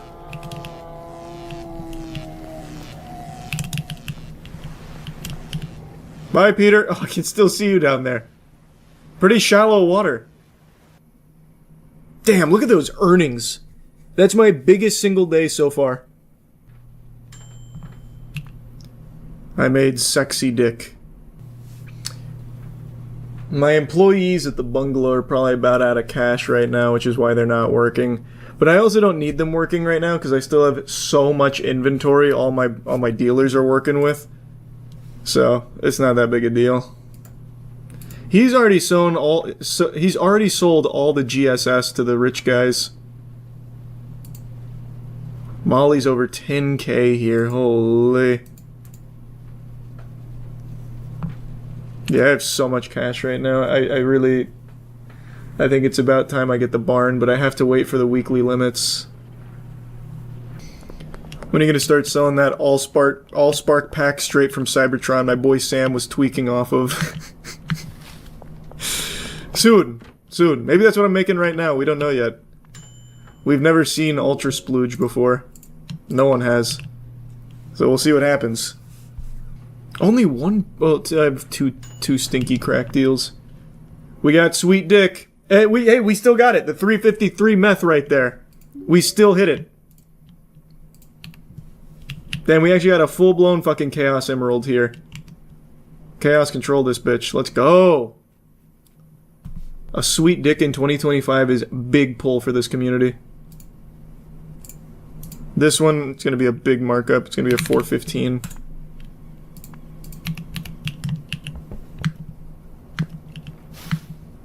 That took a long time. That was a lot of tender loving care I put into cooking this one up. Bro just made kryptonite. Yeah, I got that kryptonite pack for everyone out here. This is gonna be big. Maybe I am doing myself a disservice putting Brad on all of the bougie people. And I keep all of the fucking lamos over here. Except Austin. I can't get rid of Austin. I might swap. I might do a big swap so that way they can afford my product. I'm gonna do that. Alright, I want Elizabeth, Lewis, Randy, and Eugene back. You can take... It needs to be people that are on this side. Like, close to him. Oh god, stop! Get away! I gotta keep Geraldine. But Geraldine hasn't hit me up today. I'm gonna give you Geraldine. Geraldine, I don't fuck with him right now. Kyle also didn't hit me up today. I'm gonna give you Kyle. I think I've started to price them out. Ludwig could afford... Oh, Geraldine did hit me up today, actually. I just noticed. That's fine, though. That's fine. You can only afford one. And I'm gonna give you Miss Ming. No, Miss Ming's been very consistent. I feel like I'm gonna have to give him Peter. And just trust that Brad knows to beat his ass. And I'll never abandon Austin. Even though Austin, notably absent from today's haul. Austin, we need a little time apart. Get your money up and then come see me again. So now, hopefully, since I've expanded my clientele to the rich people, they'll get more from me. For a lot of these customers, it's the last time they're going to interact with me. It's very sad. But, hey, you gotta do it sometimes. Austin deserves loyalty. Hey, we're still friends. We're still buds. He's just too poor for me. What? It's a business. It's not a charitable expense. What, you think I can do this for free? Absolutely fucking not. I take no pleasure in abandoning Austin. But it is, again, I can't stress this enough. He has no one to blame but himself. Everywhere else in the house. Yeah, I don't care about the president memorabilia, but I like that he made a full-scale Oval Office. That's what I want to see. He needed more floor space, but he didn't build an I feel like I'm getting state secrets just getting a tour of his house right now. Presidential showpiece, holy shit. A replica of the Oval Office. It took that is so cool. 2.5 years to design, so fucking goofy. Months to have $250,000. Though it's only 80% pretty cheap for an Oval Office. It is now worth to be fair, yeah, I was gonna say that's probably a good investment. This is John F. Kennedy's limousine. I would have made a modification though, like I would have put like bulletproof glass around it just in case. And has the family dress up too. Oh, that's kind of fetishy. That's a little weird. Like the Kennedys. An amazing experience to drive. Oh my god, he's got his own driver. People turn their heads anywhere. Who's cosplaying who shot the guy? Lee Harvey Oswald. Avid collector is. Who do you have dressed up? In 9 rooms. God, that's so cool. Ron should start streaming from the Oval Office. And for this collector, this dude could kill it on Twitch. Hey guys, it's me, President Ron.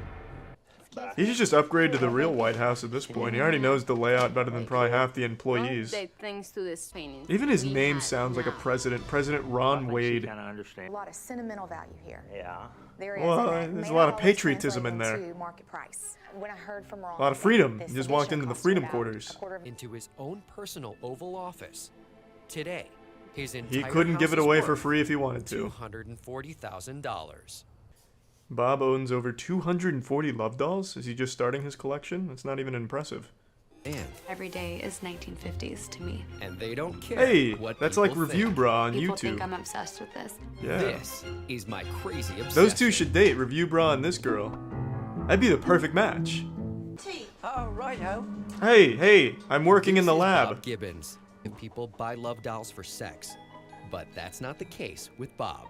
Of course it's not. I've never He buys them for their personality. At all. That's Anything much together before we had the dolls. Why are you together It then? changed a lot once we got the dolls. Thank you. all right. God, she sounds like salad for fingers. Macy. This is creepy. You're very naughty. Ooh. And for Bob and Yucky, Lizzie. Yuck, maintaining yuck, their yuck. doll collection requires lots of TLC. Ah, yes. And It Wiener takes from about Bob. an hour to clean each doll, so as not to dry out the Oh, silicone. my cum's a little Well, it's crusty on her mainly butt silk. cheeks over It's here. Hold solid this for me, silk Lizzie. and doll. Thanks, babe. Beauty is only skin Ooh. deep. Although each What are you doll doing in the comes with its kitchen? own hair, eyes, That's it, you've and lost face. eye, hair, and face Bob privileges. has purchased many that Bob paid $11,000 for. Oh! She was a very expensive doll. She Jesus, weighs Bob. around about 100. I still got my teddy bear now. You know, I dolls had were teddy around bears, and but I'm different not dolls had collecting different 110-pound expressions, fuck and, dolls You know, I like for that. 11K. And, you know, I collected a few. 8 years and over $200 God, later, this guy's gonna get Bob Me is still Too'd on the so lookout hard for as soon new as and dolls gain slightly used sentience. dolls with fresh presents. Is she a virgin? Has she ever been used for sex at all, or? Yeah, a couple of times. I see. Ah, perfect. I'll what pay sort of more. condition is the doll in? Fine, yeah. If the doll was still Don't clean a it. virgin, You keep that could coming be there. worth nearly Bob likes. $6,500. You're under arrest for impersonating an officer. Can't do this here. Oh, yeah, okay. Cheers. Bye. What if I let you fuck her? Then can I do it here? Coming up, action. Is she a virgin? But buying these You items wish. secondhand and sight unseen There ain't no is virgins fraught in the with love many doll risks. industry. Oh my God. Oh God, what happened? Is it not even a love Bob doll? Gibbons and his wife Lizzie It's an old live in the Egyptian tiny pharaoh's village of Manly sarcophagus they in shipped him? Herefordshire, England. The old bait They and have switch? A collection of then wash her thoroughly Oh. from neck to toe. Oh, that's weird. That whole scene was just Submerging weird. in water can I rust didn't parts like of the that. doll's skeletal system. That's like the shit that you would have Bob seen on the prefers to Ring give them a VHS full-body tape. sponge bath. Rub it into her tummy button. Ew. And then, for Ooh. good measure, Shall I rub What a some weird lotion sentence. on your skin? Would you like to rub my tummy button, Bob? No, Or is it smell only nice, dolls? that does. more things to do. God, what They else must do they find a space, possibly do? And then finally, to welcome her into the family, Orgy. name her. Oh. Really good. So, you know, I don't regret it. I never. They put her in a really, coffin like thought Dracula. really that we would probably have. Anna Marie's not going to like that, 240 Bob. levels. No, I didn't. What's up, everybody? It's Critical. I'm playing Earth Defense Force 2025, also known as EDF4 in Japan, for the PS3. Let's do this shit. Now, I imported this game, so it's all in Japanese. I have no idea what the story is or what's going on, but they still shout EDF in English, and that's really all any human being ever needs to hear. Now, I would have imported this for the 360, but the Xbox 360 has region lock. That businessman really knew how to run. The 360 has region lock, so I couldn't play this game on an English 360. Because region lock is just a piece of shit. A soggy, shitty piece of asshole shit. Oh, here we go. Tampon is locked and loaded. Give me a target. This looks like a weapon Wile E. Coyote would use to catch Roadrunner. Damn it. Acquiring lock-on. Brace for nuclear detonation. Oh, what? Civilian casualties, not a concern. Streetlights, huge concern. Doesn't matter. We're going in. Fire. Bombs away. Nuclear winter is imminent. If you have any friends you would like to call and say goodbye to, it's already too late. I fired that missile. Alright, perhaps I was wrong. Maybe you could call your friends and set up some dinner. Go out to eat in the time it takes for this to hit. Did I miss it? Nope, there we go. Right on schedule. That shot is called faster than light. Do you think I need my jetpack? No, I do not. How do you like this? Sparkler's gone wild. Alright, I'm gonna use the cannon again. Fuck this. And fuck you, Ant. Where are you going, Ant? Oh, well, that building learned a thing or two. Give me this armor. Give me this armor. Oh, fuck. Shit. Sneak attack. What the fuck is this? That ant is a lot stronger than he looks. I guess he nominated me to be Earth's ambassador to aliens. Well, bake my turkey. I have no idea what this trophy's for. I can't read it. I can read the 200 on it, though. Is that how many push-ups the ant can do? I fear no singularity. Galactic anomalies, vortexes, spaghettification, it means nothing to me. I am an EDF trooper. Although this wall may have consumed me, the only thing truly being consumed is your species' chance of victory on my planet. Since when do they even make walls out of quicksand? This is fucking absurd. Bask in your brief triumph. For the second I pop out of this wall, you're fucked. Why don't you come a little closer? I'll show you the what for. Oh, I've got you right where I want you. Just as I predicted. What the fuck? Not this again. Set me down right now, you titty perspiration. Take this. There we go. All part of the plan. Set phasers to fuck. We're coming it. Perfect. Oh, I can still shoot it. Alright, here, take this. Yeah. I may be caught in the iron web of ill will, but I can still take out ants. Alright, stop trying to swim through the spider web. Let's try and fall through it, if possible. I tell you, this building really costs an arm and a leg. Oh, thank you, ant.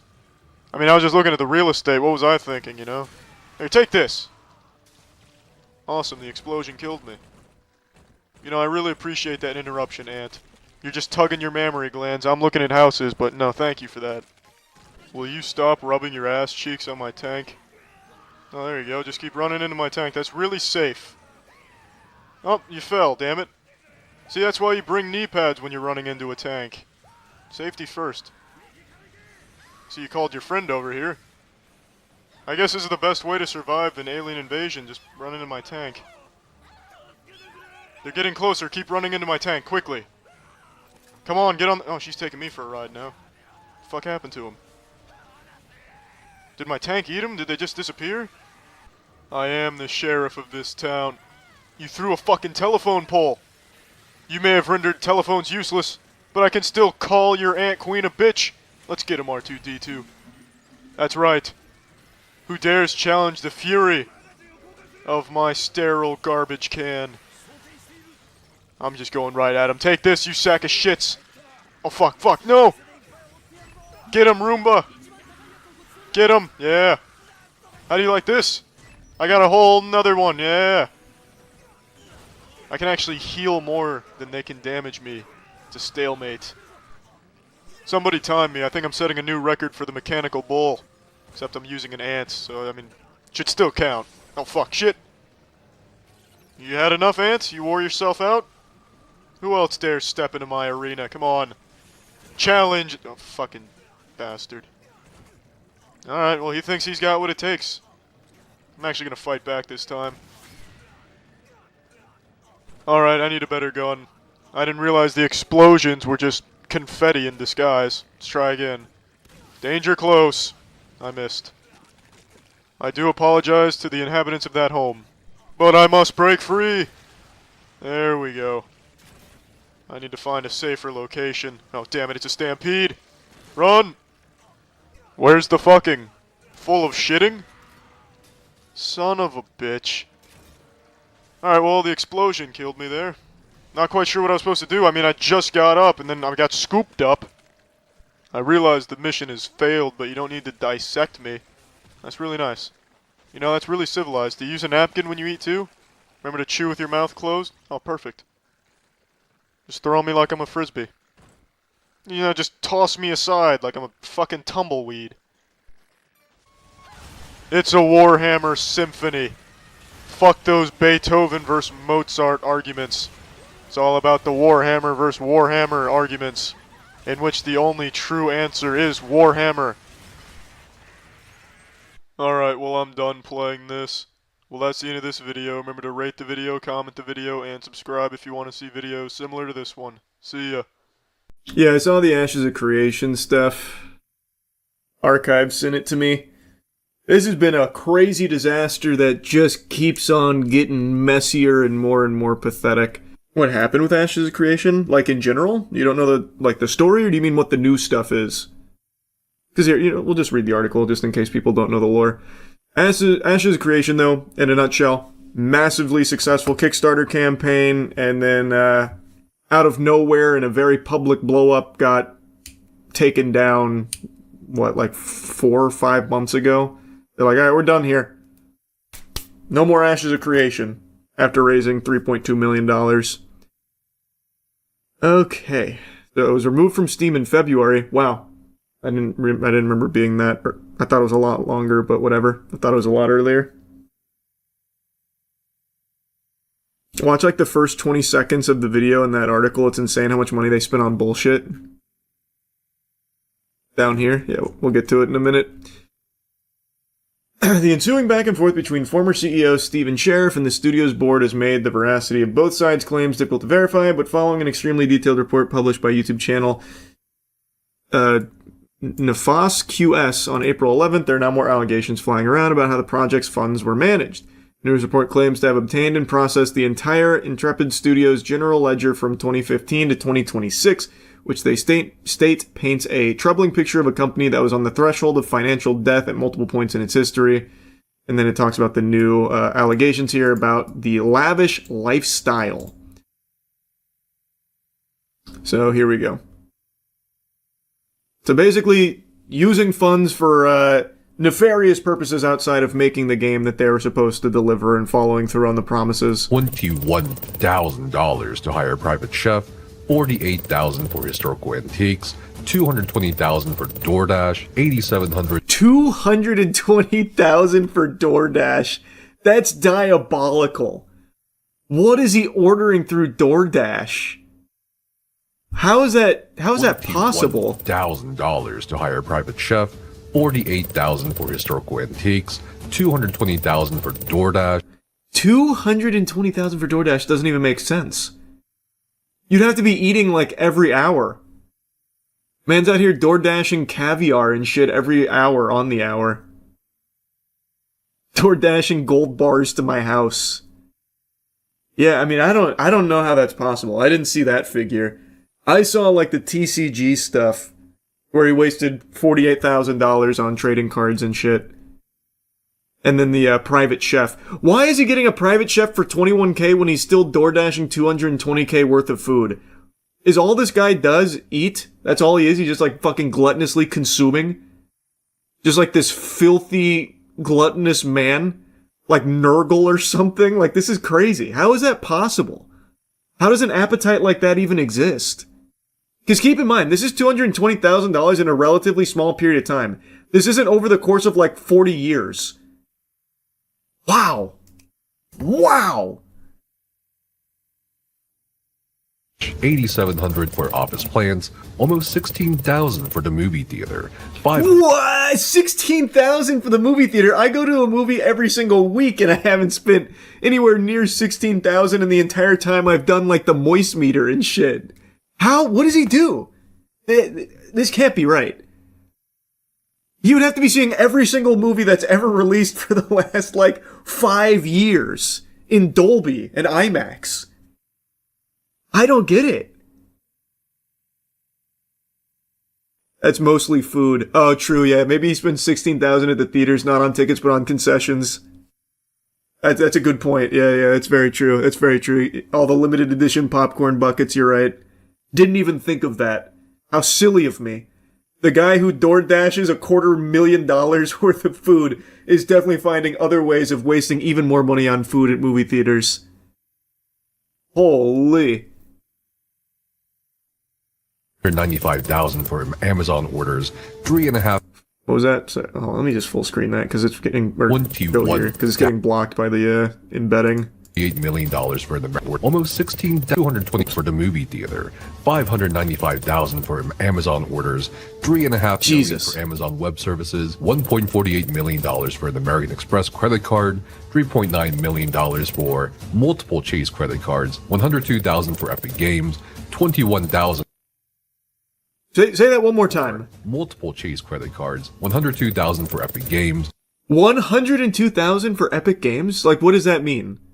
Like using their engine or their service or something? Or is he actually spending $102,000 on the Epic Games Store? I don't even think they have that many games on there that could even warrant that amount of spending. If you bought every game Epic Games has, I don't think you would spend $100K. Oh, V-Bucks. I didn't even think of V-Bucks! Son of a bitch! Oh, you're right. I didn't even consider that. How accurate are these numbers? Well, according to the article, he got a hold of like their entire financial ledger from 2015 to 2026. So I think it's probably pretty accurate. I don't know. And even before this video, there were allegations of like really crazy spending and mismanagement. So like it's entirely believable. It's not confirmed per se, but I could see it. Oh, I spoiled one of them. He spent $421 at a luxury cigar retailer. It's kind of cool. Okay. Oh, I'm getting spoilers now. Arguably one of the more serious allegations in the general ledger concerns a company named Gore Oil, which states he received $81K. Gore Oil Company was the deed owner of Sheriff and Moore's San Diego mansion, which was sold to the couple on April 11, 2020 for $4.9 million. Sheriff, who was continuing to litigate these matters in court, told Kotaku there was no misappropriation of Kickstarter funds whatsoever and that any assertions regarding a lavish lifestyle or personal misuses of company funds were categorically false. An examination of the facts through the judicial process has already revealed that the parties behind these claims orchestrated an unlawful foreclosure to take control of Intrepid's assets from the people who built Ashes of Creation, with the intent to exploit those assets for their own benefit, Sheriff said. Since the new video went live, someone has been trying to make it go away. Someone already filed a privacy complaint against the video. Just a heads up, we will be disputing it. He wrote in the comments. Someone also reported my Reddit account from a community subreddit to the admins. Huh. So interesting. I am so beyond curious if these are accurate. $21,000 for Magic the Gathering cards, $2,200 for hot dogs, $4,200 for luxury aromas, $6,600 for Steam games, and How do you only spend 6K on Steam versus 100K on Epic? This guy's actually a madman. This guy is clinically insane. He needs to be institutionalized. I don't even care about the $2,000 that he blew on glizzies. Don't care. Shoving them up his butt, throwing them in the trash. It's a lot of money to be spending on glizzies, but that is not nearly as offensive to me as spending 6K on Steam versus 100K on the Epic Games Store. How?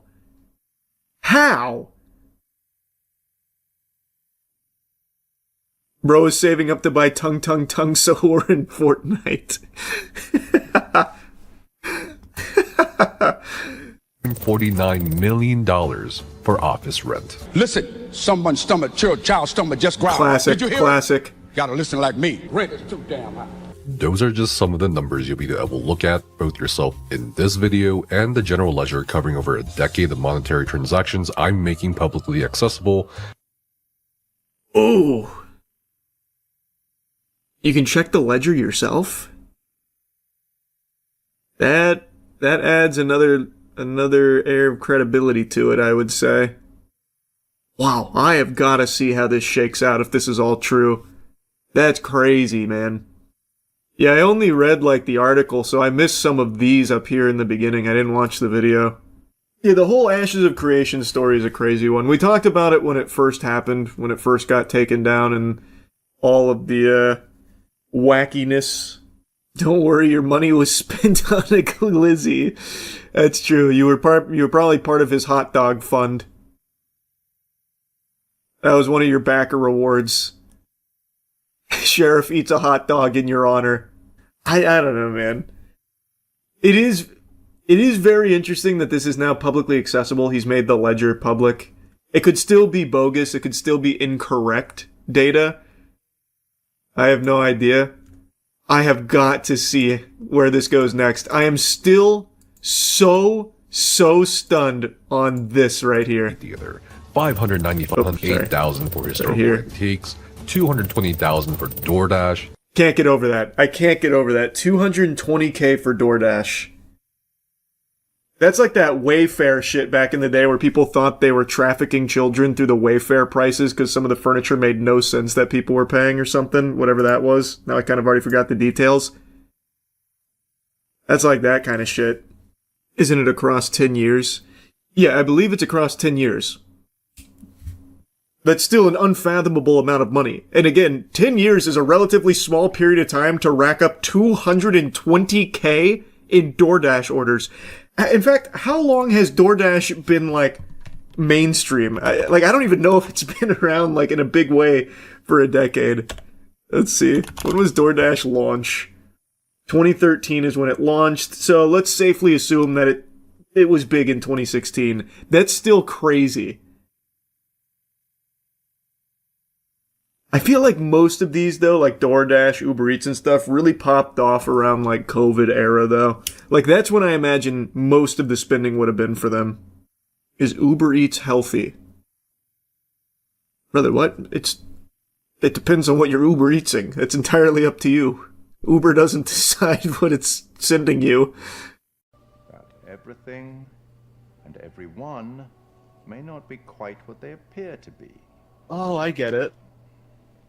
What do you get, Jackson? He's nuts. Well, aren't you excited to find out what your poor unfortunates are making when of you all put it in this that and how frame. you might avoid any more... Well, this is pretty fucking easy. Brad's frozen in fear yet again, but we're making great progress. Why did all the spooky shits just stop happening? I don't know, all of it's just come to a screeching halt. Why don't we just use the radio that's on the ship that we've already used twice? The door of fate. No shall using open. radios. That's cheating. I've been waiting for you. I just don't understand what the fuck the point is. Like, we're here looking for a radio that's over 100 years old when we have a modern radio on the ship that we just walked by. Oh, wait. Look at these photos, Jackson. They show you possible futures. Let me have a look. I just watched the man kill himself in that one. You see, you Let me have a turn. You get all kinds of cool slideshows. Yeah, move. Let me have a go. I've got some bad news for the fortune on that one, Jackson. Why'd you pause it? There's a curse of Twitch edgelording. What? You don't want to know, Jackson. It's a ferocious curse. Oh, I see. Surely the scariest reality that we face is in the Twitch chat. Nothing can compete. How the fuck do I... You just have to join them, Charlie. Get in chat and start spamming. Don't worry, I'm coming. Here, come in here. We can get a message out. That dead body looked so goofy, like someone sucked all the soul out of his dick and he just deflated. He didn't look like he died at all. How the fuck does this radio still work? Okay, at least there's someone listening. The signal's in. I'm getting stage fright. Turn it off. Oh. Say nothing. Just don't say anything. I should have. Don't give them any information. We don't want anyone else cursed. Well, in that case, I refuse.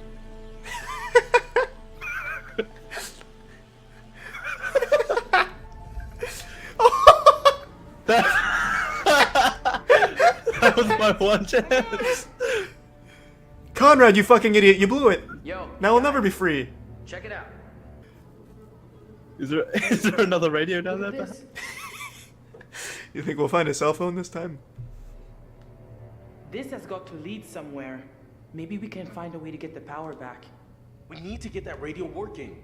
I think someone should wait here in case a message comes through. I gotta be honest. I don't think I'm gonna make it down there in my shape. I'll go. Right. Obviously. I'm back in it. I was sending a I text. can do this. I should be the one to go. Are you kidding me? You? Come on. Sounds like you're scared of someone stepping out of your shadow. Scared of my idiot brother getting himself killed? That was How about fucked showing up. me some brotherly love? I feel like the two brothers haven't spoken at all throughout the entire game. They really haven't, except when he told a shitty, scary story. I'm coming too. Hey, what? Julia, no. You're not my bodyguard. I can take care of myself. Propose, damn it. Whoa, whoa. If Julia says she can handle it, she can handle it. Fuck yeah, girl power. Case closed. Okay, No, she did not look like she was confident in her abilities there at all. Just don't say anything. Don't let him know we're okay. No, He thinks we're dead. Wait here by the radio. Whoa, why Hey. didn't he? Yeah.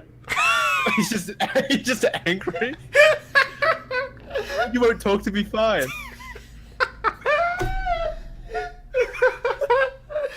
that was the most sassy shit ever, like a middle school girl. Oh, leaving me on red, huh? Here, take this, you filthy animal. Less than an hour left, people are saying. Okay. Mm-hmm. Man, you Can really do finish it in like one big. sitting. You do big generalizations. I've been looking at the chat almost exclusively, and only one person has said less than an hour left. Well, I was looking at my chat, Oh, okay, fair enough. Wait here by the radio. but still only one person said it here as well. But the chat's not moving, so I'm just staring at that one message. It's really adding up. Hey. It's just constantly weighing on you. Yeah.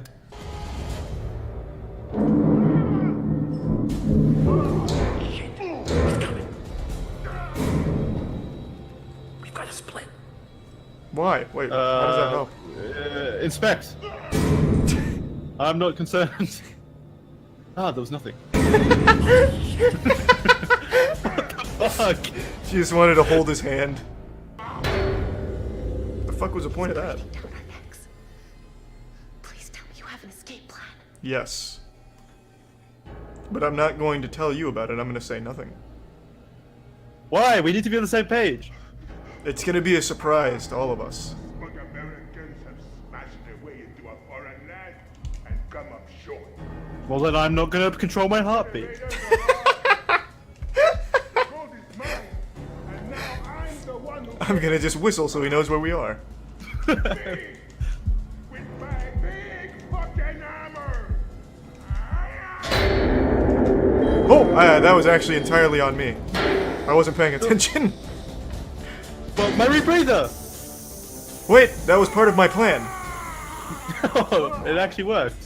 We blinded him and he's one good eye. Stop! It's in one of us, isn't it? Take the ball, Jackson. Brad must survive. Or try and save us both. Breathed any weird mist. It was him. It was Brad. He couldn't stop himself. He's been huffing it, yes. Snorting it like He crack. loves, I can feel it. he loves the mist.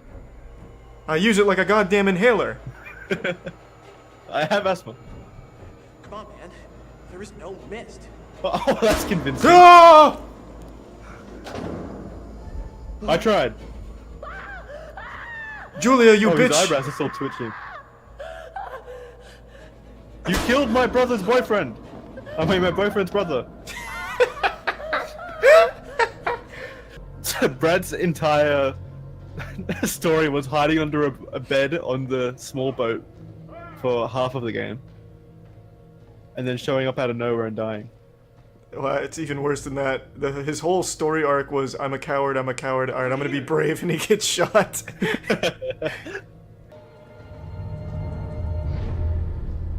Oh, maybe the Kraken's about to attack, because I'm outside now.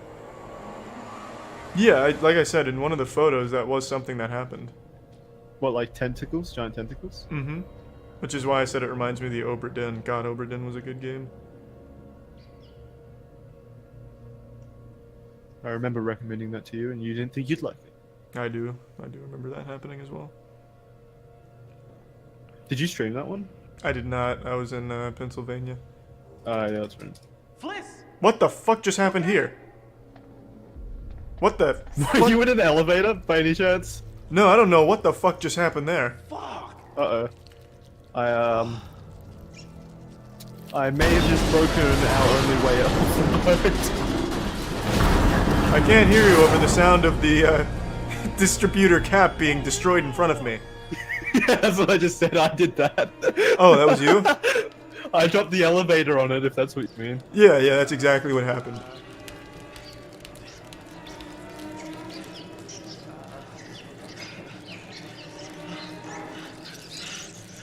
You also sicked the rats on me, so...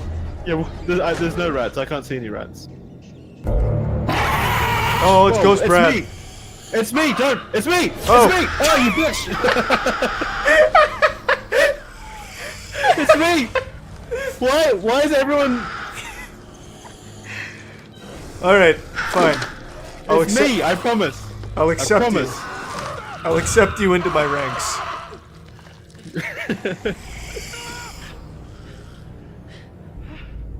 Hey. Why does everyone see her as a bad person? I liked this. Not nearly as good as Until Dawn in terms of narrative or the but it was decisions. Yeah, I don't think I would have enjoyed it as much if I didn't play it with you though. I think if I played this alone, I'd be pretty disappointed. All right.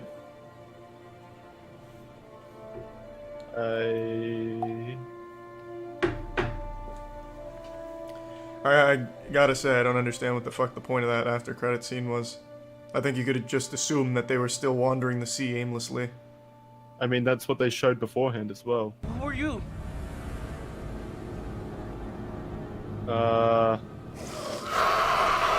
Good answer, Jackson. Well, you're in control, aren't you? Please? I'm not. I have no control over what's happening now. Oh, what? You could have told me that. I thought you were in control.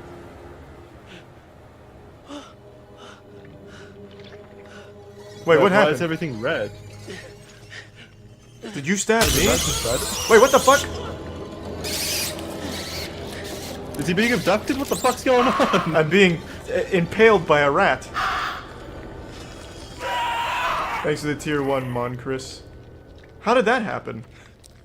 What happened? A rat. There's nothing wrong with you on my screen. A rat popped out of his stomach. Why did you do that? There's a rat here. Don't stab it. It's not there. Oh, I was fooled. I told you 3 times. There's no rat. I didn't believe you. Oh, there's a rat. There's a rat in your trousers. That's weird. I don't know what it is about chairs that compels people to constantly reinvent them by creating these batshit insane ideas one after another. It seems every month there's a new horrible chair design. Ah, this one's made out of sawdust. You sit on it and it'll help your posture and also reduce body odor and combat swamp ass. I just made a video on a shitty chair design not too long ago, and now there's an even shittier design. It's just crazy the rate at which these awful chairs are being produced. So this is the anti-man-spreading chair, and Mashable says it's absolutely brilliant. So if Mashable says it's brilliant, it's probably the dumbest fucking thing you've ever seen.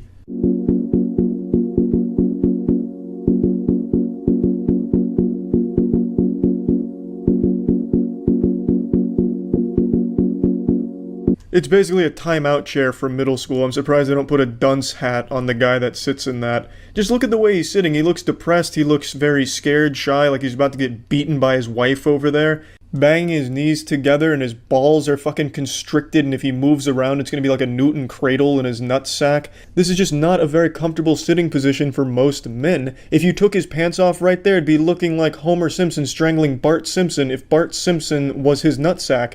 The testicles need room, and the sack needs room, otherwise everything gets strangled and uncomfortable. That being said, the men that flail out their legs are obvious douchebag assholes, but it's not just a man problem. Women do that same thing too. It's not exclusive to one of the genders. Anyone can spread their legs out, taking up way too much space. I don't know why all of a sudden it's been named after men. It happens for all genders.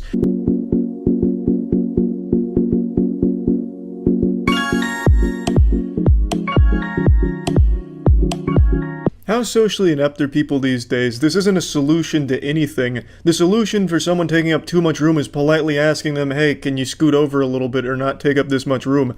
A conversation with someone is typically enough. Unless you're squaring off with fucking Cobra Commander from G.I. Joe who happens to be man-spreading on your subway, then yeah, maybe he won't budge, but most people aren't opposed to moving their legs a little closer together if you nicely ask them to. But to say they need to curl up into a fucking fetal position little ball sitting down like this chair makes them, that's not exactly considerate because that's super uncomfortable. The nutsack needs a little bit of room, which is why the legs typically get spread out a little bit.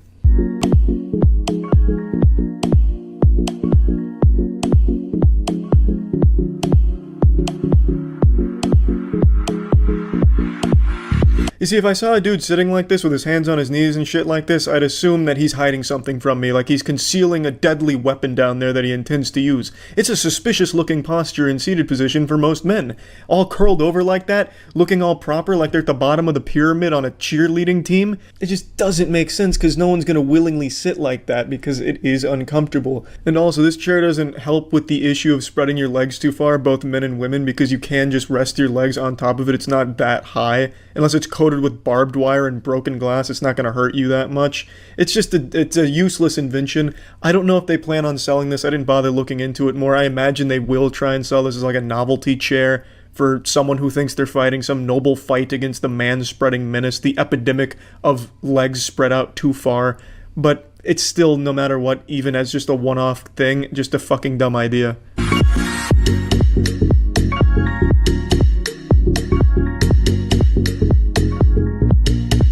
And this is where I get totally lost on what their idea is here. They make the kryptonite to their own chair with a man-spreading chair that teaches you to spread out further than you need to. I don't know why they say only women can use it. I don't see some type of biometric lock on it that's going to prevent a man from sitting on that chair and spreading out. And I don't know why you'd be teaching people to spread out if what you're trying to stop is the spreading out. I guess they just want the women to be the one to spread out, which I don't fucking get at all. If I was a woman, I would be genuinely offended and insulted that this product exists because it treats women like they're too fucking stupid to know how to spread out. So instead they're going to charge you money to buy this chair, to put a little fucking wood block where your vagina is, that way you spread your legs out. Fucking charging you money for man-spreading training wheels. It's embarrassing. I just really don't get it. Again, I don't know if this is something they're trying to sell or not, but my god, even the fact that they invented these two prototypes is just insanity, just straight fucking lunacy.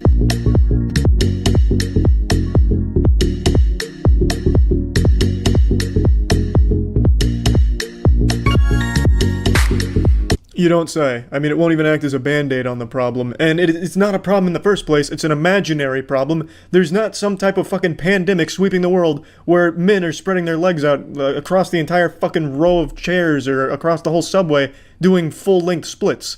You can ask someone to scoot their legs in closer if you need the space. I don't think there's going to be many people that are rolling up their sleeves ready to fight you because you asked them to scoot their legs a little closer in. It's fucking ridiculous. And also, Mashable sucks. I hate this trend where they bold random letters. So they bolded forever and man-spreading. It's like they're subliminally trying to send me a message telling me to keep man-spreading forever.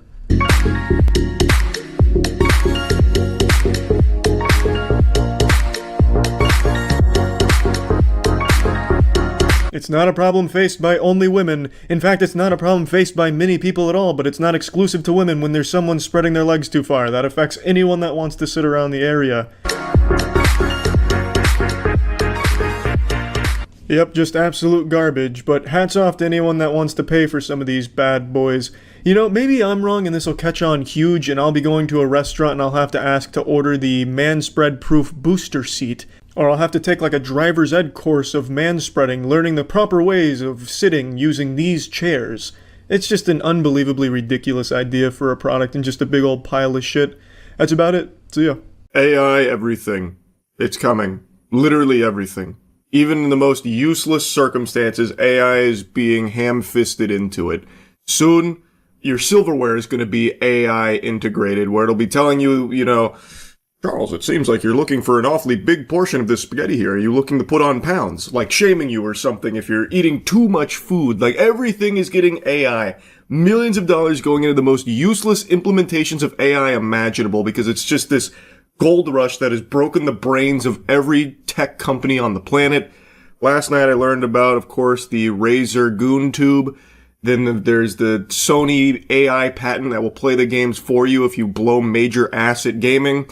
There's also the HyperX Brain Reader AI headset. Like, it's all just so fucking fundamental trash. Like, even from a conceptual standpoint, they are just terrible ideas that AI does nothing to actually improve anything with what they're pitching here. It just makes shit worse and makes everything more expensive for consumers. It sucks. So let's see a little bit more about it, huh? You saw Razer's new AI waifu hologram. It's called Project Ava. Just like an Alexa, but your little AI assistant. Let's take a peek. Project Ava, Razer's AI gaming assistant, has physical form now. Whoopee!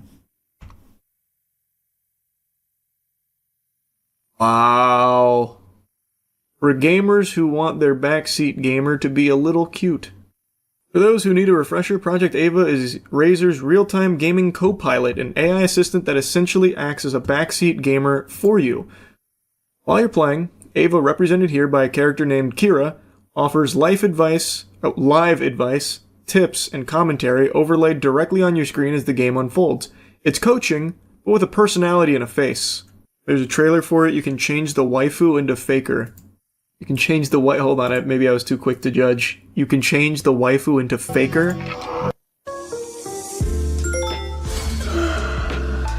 Wakey wakey, rise and shine.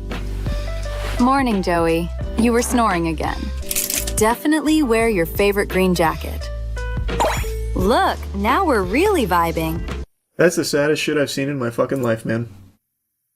My heart breaks for someone who purchases this and relies on this kind of interaction. It is designed to keep you inside forever and away from human beings. I think you're onto something. Whole day, soldier. We need more air support. Yeah. Whoa, clean shot. Nice one. Oof. Maybe aim for the head next time? Break line of sight. Yeah, that's what I want. I want my fucking AI assistant to be sassy and insulting me while I'm playing League of Legends and feeding in mid lane. That's what I'm looking for. Thank God. Switch to burst fire mid-range. GG, that was amazing. Ready to go again? This is Project Ava, your AI desk companion. Oh! I hope Faker got paid millions for that. AI girlfriend gonna point out every missed CS. Have you tried killing the cannon minion? It'll give you an advantage in lane. PC's gonna cost 10k because of the AI goon jar. True. It is like a little fucking goon tube in here, huh? Very cool. They have a camera installed on it for some reason. How else are they gonna know if you're hitting those nasty headshots? And if they can't see it, they can't offer incredible advice such as, have you tried switching to burst fire for mid-range? Or whatever the guy said. It needs the camera. What, you think it's gonna be like spying on you or something? Why would it do that? It makes no... You sound crazy. You sound crazy. It's for the sake of helping you game, brother. It's your AI assistant. It wants to see you as much as you want to see it. Bringing her to Dave & Buster's so she can backseat me at the Crane Games. Oh my god. That's unlocking the full potential. Bring her to the casino to gamble. Well, she wouldn't be able to help you gamble. That'd be a worthless use. Have you seen the news of PlayStation AI patent could see games play themselves when players get stuck? Sony AI patent will see PlayStation games play themselves when players are stuck. AI-generated ghost player assistants would help out players who can't progress in a game. As described in patent documents, Ghost Player would see players call down an AI-generated ghost version of the player character, which could either play out the solution to a particular part of the level or complete it entirely. Originally filed in 2024, World Intellectual Property Organization published an international status report on the patent this week. For example, if a player was stuck on a puzzle in an Uncharted game, then they should just stop playing games forever. Holy shit, that would be beyond tragic. The guide mode would seemingly present an AI-controlled Nathan Drake demonstrating the solution before the player did it themselves. The complete mode would simply complete the section for the player. I just don't even... What would even be the fucking point in playing? I don't get it. Just, if you're that stuck, just look up a gameplay video of it on YouTube. Look up like a fucking walkthrough. Grow up. Oh my god, what a huge waste of time and resources to make a ghost player. Oh my god, this is our reality. Oh my god. Holy ads. I'm so tired of you guys not appreciating good ad placement. We still have unused space for more ads.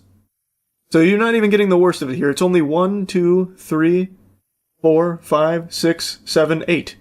It's only 8. And only one auto-playing ad. I can even see the article here. Like, well, pieces of it. Also in AI news, HyperX just revealed an AI gaming headset that can read your mind and make you play faster. HyperX reveals headset that uses AI to read your brain and make you faster. Great news in gaming here. Nothing but positives, huh? HyperX and Neurable revealed the collaboration that has given way to AI-powered sensor-fitted neurotechnological gaming headset. It uses non-invasive sensors to read brain waves and encourage gamers to boost their performance.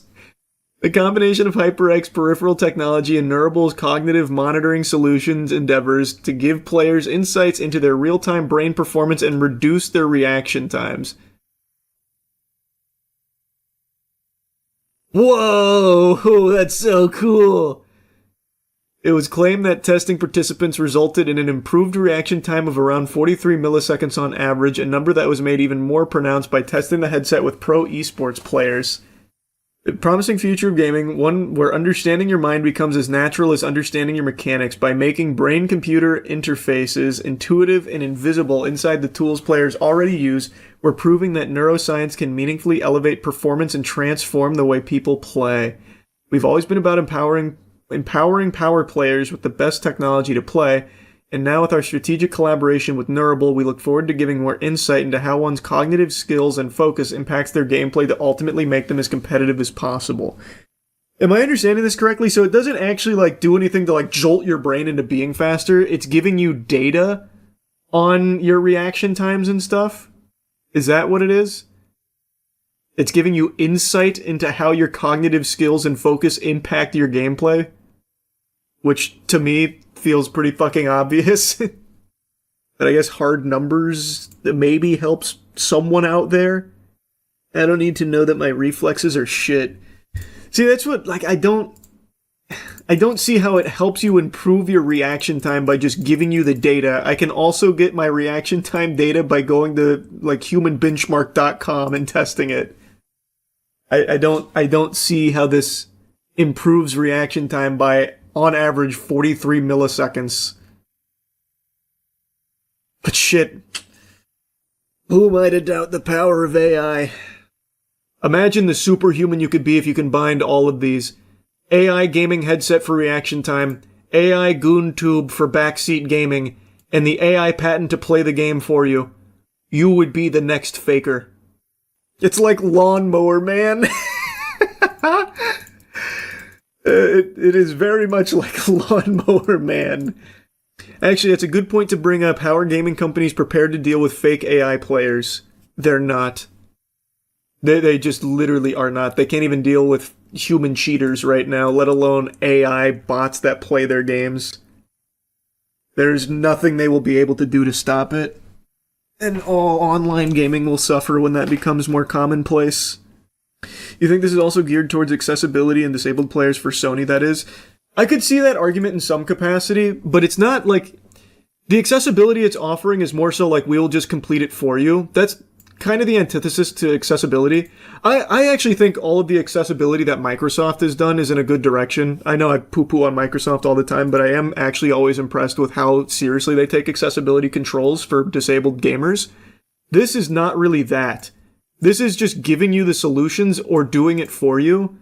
It's not really an accessibility tool. Why do we need this when they already have Atreus telling me how to solve a puzzle?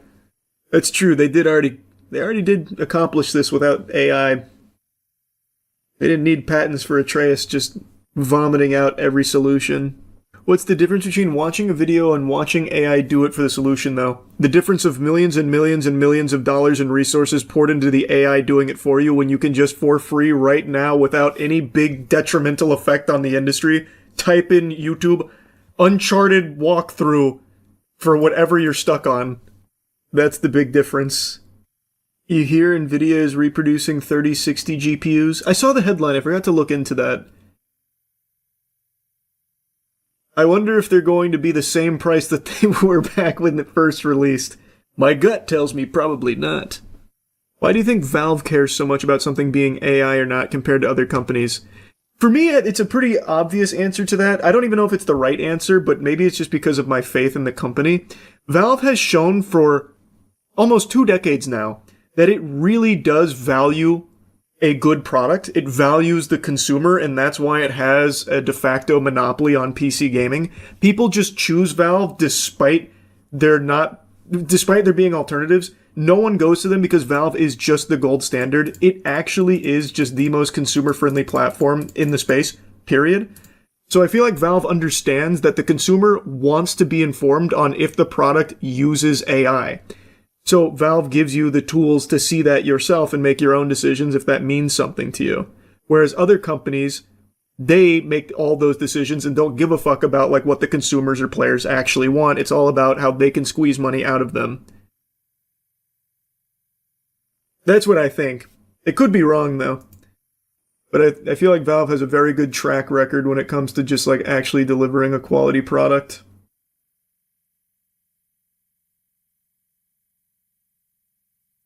Because there is literally no reason why every company wouldn't just follow Valve's example when it comes to AI. Just tell the consumers if this is an AI game. If they don't like AI games, they won't play it. If they like AI games, they'll buy it and play it. There is nothing wrong with giving consumers more information. That is a good thing, no matter how you spin it. Keeping it a secret, that's shady, that's scummy. Remember, Valve started Battle Pass. Did they? I don't think they were the first. What they did start, though, is gaming gambling. The loot boxes. they started that one. They opened Pandora's box there. I don't know about the Battle Pass, though. The Dota 2 compendiums were the first Battle Passes. I think all of this started with Bethesda trying to sell us horse armor. It would have always ended up this way. Bethesda was just the first one to do it. There's no world where gaming evolving into the absolute juggernaut industry it is today wouldn't have been exploited in the exact same way, with or without horse armor. Yeah, that's how we got on this subject, was talking about Project Ava. That's how we went down this fucking rabbit hole. It is such... I hate it. It's so ass. I really do not even see who this in particular is for. I don't. Outside of Gooners. Like, I mean, like, the target demographic it's looking for is, like, gamers looking to improve their gaming and also have, like, a social companion. But I don't see it ever being utilized for that. It will absolutely just be, like, a replacement friend. Who the fuck is going to want AI to backseat game them forever? Offering snarky remarks like, have you tried hitting your headshots? Sounds like shit. You lack empathy. I don't know if that's a meme or not. I've said this a million times. My heart fucking breaks for the people that are growing up with this kind of thing being normalized and like their main socialization coming through a computer screen, not being able to connect to human beings. I have so much empathy for that. 1,000,000%. Which is why I advocate so strongly for disconnecting, bucking the trend of relying on AI to be your pathway into the world, or what you think is the world, and instead going out and actually trying to make meaningful connections with human beings and socialize with real people. You sound like the Unabomber. Was the Unabomber talking about AI GoonTubes too? I haven't read his manifesto in a while. I can't recall if that was one of his big pillars. Ironically, there's another AI waifu hologram made for lonely people. It's called Lepro Amy. It's designed specifically for emotional intimacy. Surely that will help all of the lonely people. That's the solution. To isolate further. Can't say I've heard of this one. Lepro Amy? Oh yeah, this was also announced at CES. And it is also another GoonTube. Well, I guess not fully a tube. You'd have to like pop that off, which it doesn't seem like would be very easy. Lepro Amy, a device the Chinese company openly markets not just as AI companion, but an AI soulmate. Oh, good idea. There was no live demo as the show floor was too loud, according to staff, which felt oddly fitting for a product meant to simulate emotional intimacy. Even silent, Amy drew a crowd. Very cool. What do you mean you remain unconvinced that people don't need an AI friend or soulmate? That's why we're born in this world, to find our AI soulmate. And then die in front of it, fucking 80 years completely alone, living off Doritos and pizza and broken dreams. That's the utopia. Wasn't there a movie about that? There's a few movies about that, but there's one people always reference, the Joaquin Phoenix one. Her, I think. A guy who married Miku was just living in 2025. Oh man, that guy was so ahead of his time. What was his name? I can't even remember now. The guy who married Miku a few years back? Yeah, this guy. He saw the vision. He knew where we were heading. And now he locked down Miku so no one else can have her. Didn't he get sad when Miku underwent maintenance? Yeah, that was actually... This whole story is really sad. Like, it is like legitimately sad. But you're referencing when they brought her down for like a patch or something, so his wife basically died for a little while. The whole thing is like legitimately actually sad though. I look like I'm being exposed to dangerous sunbeam radiation. Look like I'm turning into Adam Warlock. I don't know what's going on with the light. I haven't been able to fix it, so I think we're going to probably just have to deal with it, but I'll give it one more try. Oh. Also no. Maybe? Any better? I'm glistening. Nope. That still didn't fix it. I look like I'm suffering from jaundice now. Well, out of my hands. Anyway, big thing going on right now. There is a burger mogging battle. Finally fixed the lighting. It was bothering me too much. It all started with the McDonald's CEO embarrassing himself, where he posted that video, which was supposed to serve as a marketing component to the Big Arch Burger that was being released, where he was talking about how excited he was to eat it for lunch, and then when he goes in to take a bite, he actually takes like maybe a couple of morsels of the sandwich into his gullet. It genuinely looked as though he was afraid of the goddamn thing. I love this product. It is so good. I'm going to do a tasting right now, but I'm going to eat this for my lunch, just so you know. So here we go. First, holy cow. I don't even know how to attack it. Got so much to it. Oh, there's also some crispy onions on here as well. I see those kind of coming out. All right, the moment of truth. That is so good. That's a big bite for a big arch. I swear to God, if I threw the Big Arch Burger on the floor, I bet a Roomba would probably show more excitement sucking it up as opposed to the fucking CEO of the company that produced it.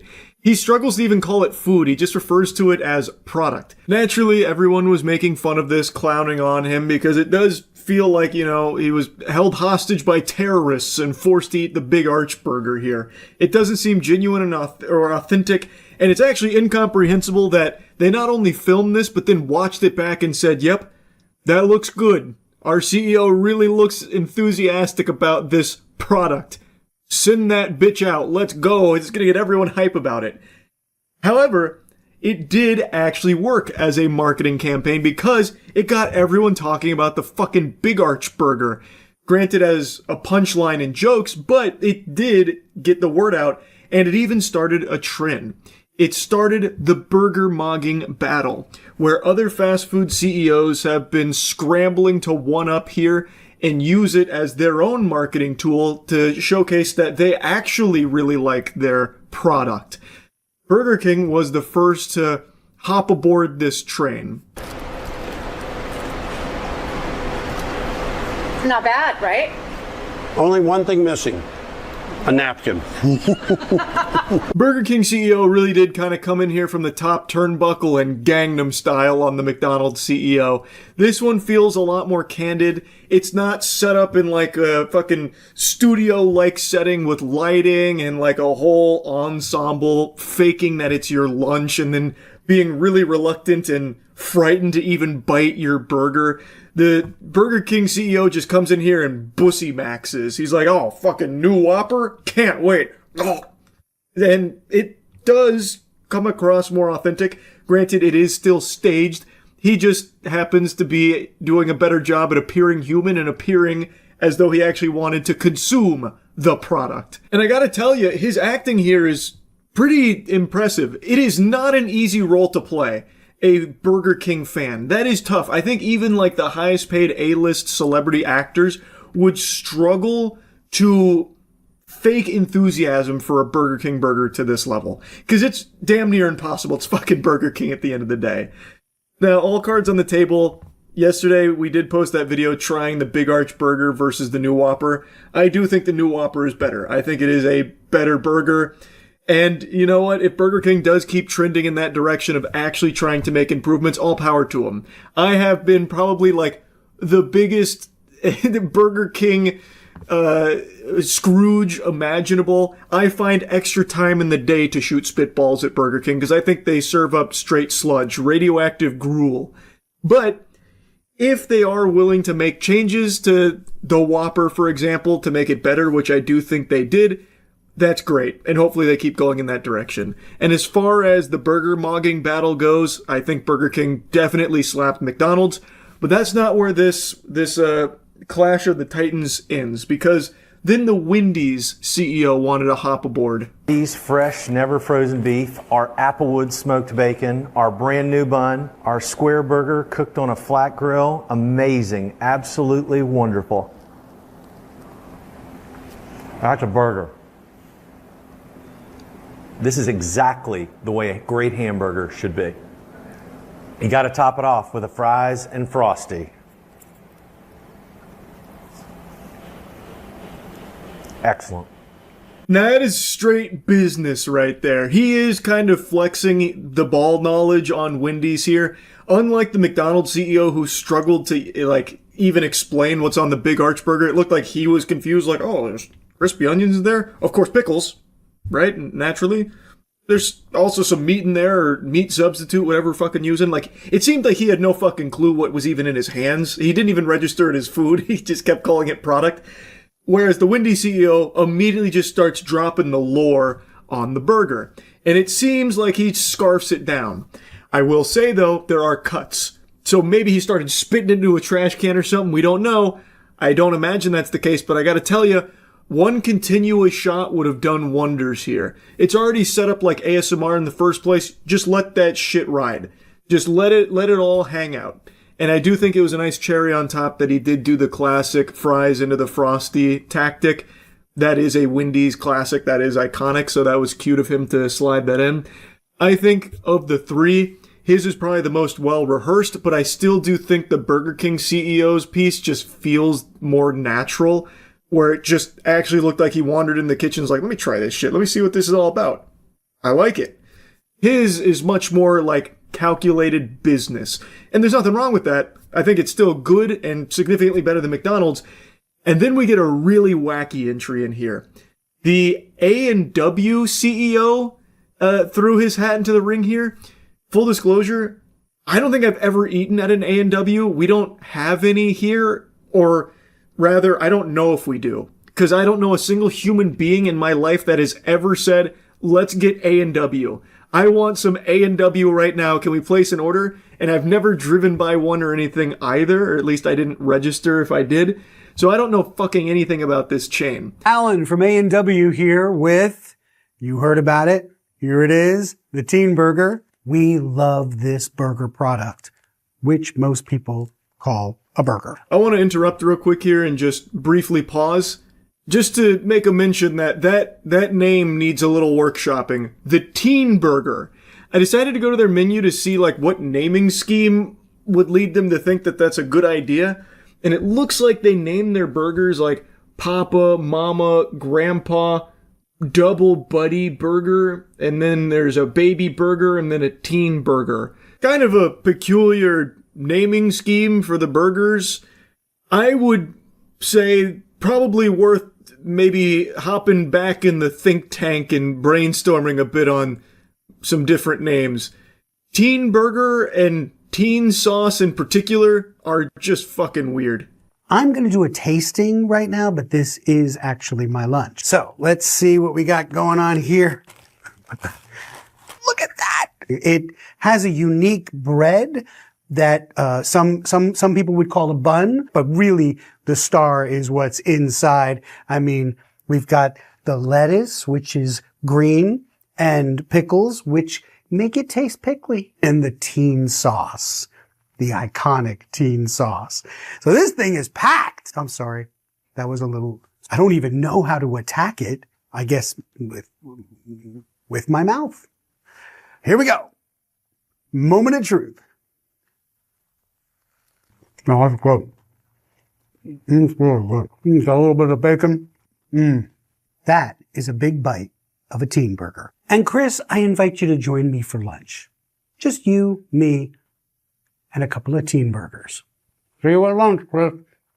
See you at A&W. The CEO gives me the same energy as the dancing old guy in the Six Flag commercials from back in the day. He feels like, he's being quirky, kind of bringing like, substitute teacher vibes to the function here. And it's not a bad thing. I also appreciate that his is a lot more like directly confrontational with the McDonald's CEO. Like he's actually starting some fucking beef here and he's not looking to squash it. And so now he's inviting him to share in some teen burgers together, which again, like even just saying that just sounds weird. I just think they need to change the name around.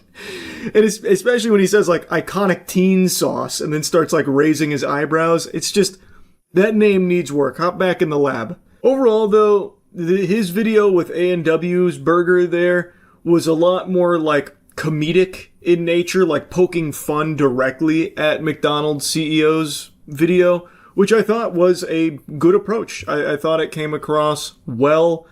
I also would say there was a cut when he bit into the burger. I think these would hit harder if there were no cuts like that, because again, could have been swapped out for a stunt double. Maybe he swapped it out for a fucking Five Guys burger for that bite, where like he took a bite of the AMW one, put it on the floor, and then took a bite of a Five Guys burger in order to fill his cheeks. We don't know because there was a cut. Again, I think that's very unlikely. That's just conspiratorial for no reason. I just think that it would have served them better to just let those kind of shots ride where they're actually eating it and supposedly enjoying it. Anyway, though, I just wanted to kind of give you a debriefing here on everything going on with the burger mogging battle between fast food CEOs that's erupting. That's about it. See ya. Season 4 finale of Invincible just dropped. I put my peepers on it nice and early this morning. I got up real excited, and I gotta let you know I wasn't let down. I thought it was a really strong finale to a very strong season. But I'm gonna rip the Band-Aid off right now. I'm not gonna sugarcoat this. Grip your chair right now, sports fans, because it's about to get spicy. The animation blows major ass. I don't think anyone's surprised to hear me critique that aspect of this show. And I understand, I've heard the cope about why it's so stiff and bland because of, how tight the schedule is to get it out, that kind of thing. I understand that, and not wanting to work the animators to the bone in order to meet the deadlines. I get all of that. So then, let's play ball with a little thought experiment here. What if we don't have it come out on such a strict timeline and give the animators more time to flesh it out to make it look even better? I am not someone that needs the jingling keys at all moments of a show. A lot of my favorite shows are slow burns. Invincible is not that. Every episode of Invincible, basically, has action. So when you have an action-heavy show where the action looks like action figures colliding in this weightless fucking of nothing, it's jarring and feels underwhelming, taking the wind out of the sails of a show that carries so much momentum through extraordinary writing. But since they like to have everything end in an actual physical fight, when it stands out like this for being really not great, it just kind of sucks. Like PNGs floating around. There are multiple moments in Season 4 that are reminiscent of fucking Garu sliding down the hill in One Punch Man Season 3. And honestly, if this show wasn't so action right up in your titties at all times, I wouldn't care as much because the writing is so strong and I'm really invested in this world and these characters. But with every episode basically having fighting in it and it looks this bad, it stands out a lot and it becomes a big eye-rolling moment. And I know everyone likes to shoot spitballs and bukkake on episode 4 of this season, the one where they go to hell and it feels like filler. That is the most egregious example of it, but it's not just reserved for that. Pretty much all fights, every time they clash, looks like that, save for the key moments. And this is where it shows that they have the talent, they have the ability to make beautiful animated fights and these incredible, breathtaking sequences.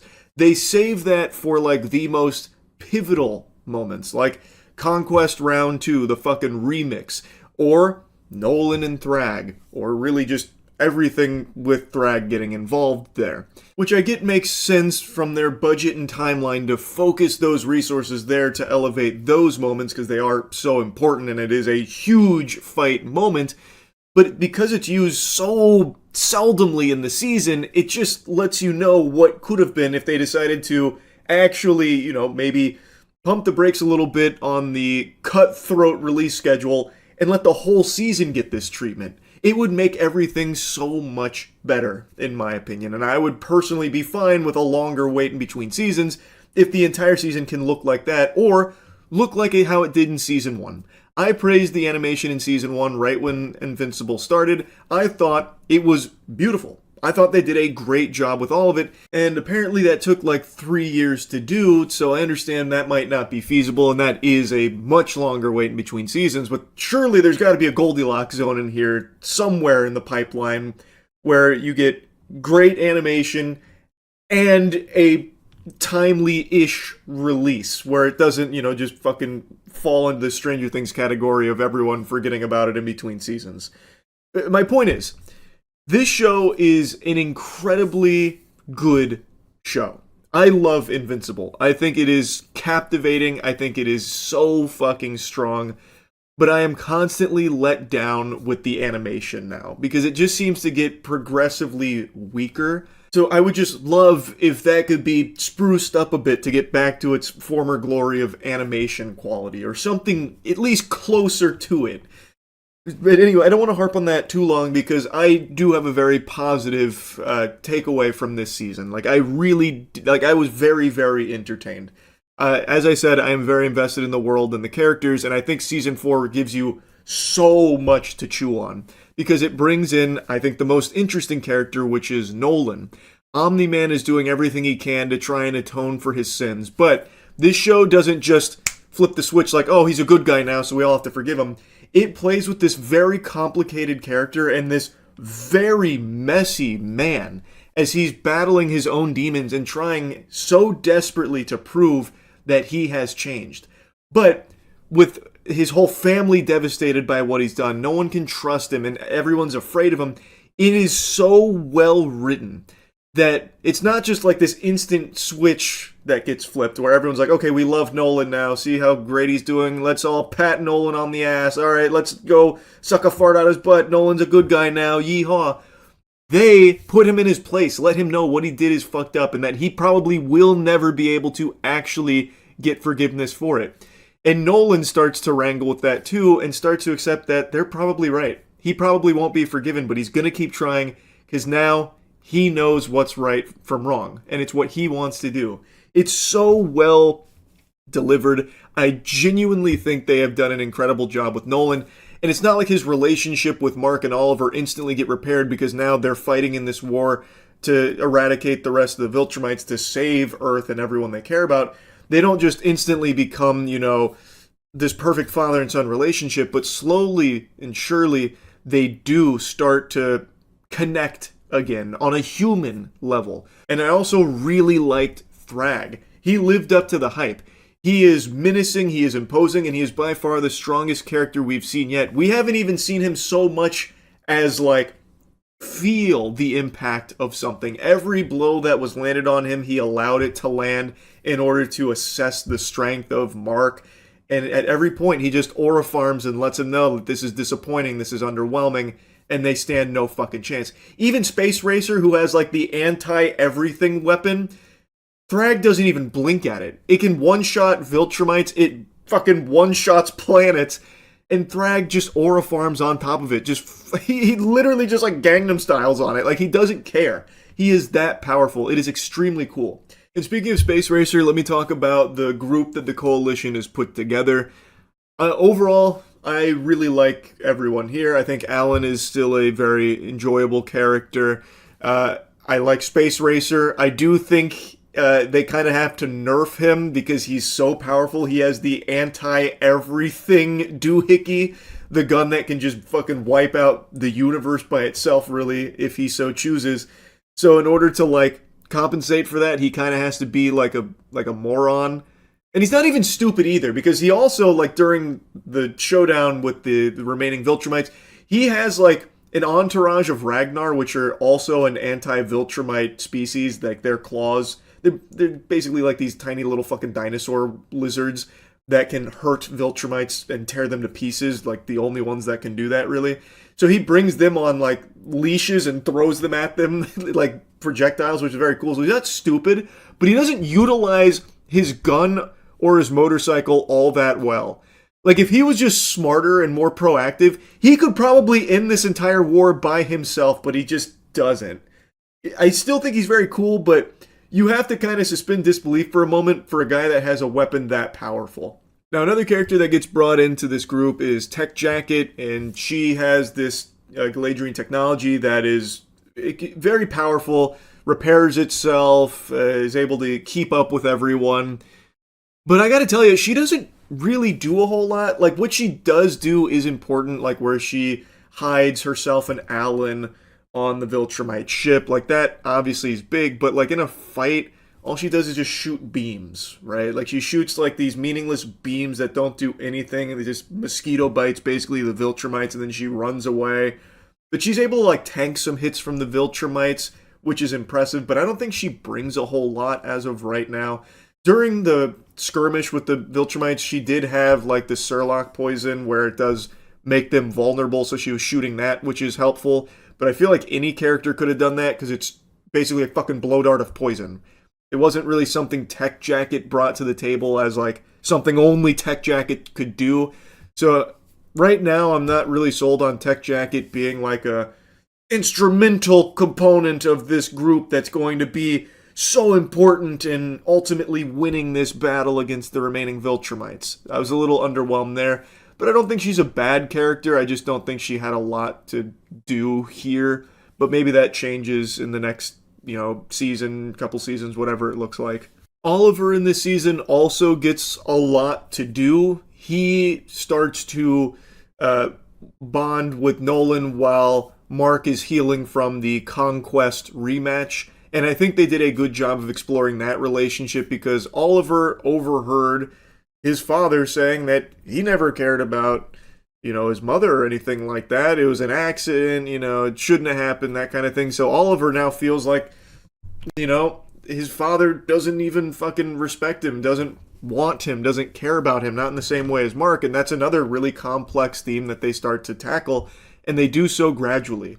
So when it does ultimately end with Oliver and Nolan getting closer over the course of a few months, it makes sense. And I thought it was well executed. Oliver, though, it seems like he is constantly just sidelined during the big fights, where he overestimates his own abilities, which I think makes sense for the character. They've established that, but it always ends with him just getting basically KO'd. So he attacks Thrag right away, and Thrag just fucking ragdolls and rips his arm off and fucks him up, and then he ends up, decommissioned for many, many months, and when the season ends, he is still recovering, but he's not dead. That just seems to keep happening to him. Like, that seems to be his major role, is like, fuck, Oliver just got blasted again, shit, alright, it'll be a few months before we hear from him again, but I'm assuming he'll get stronger and evolve more. Now let's talk about the star of the show, Mark.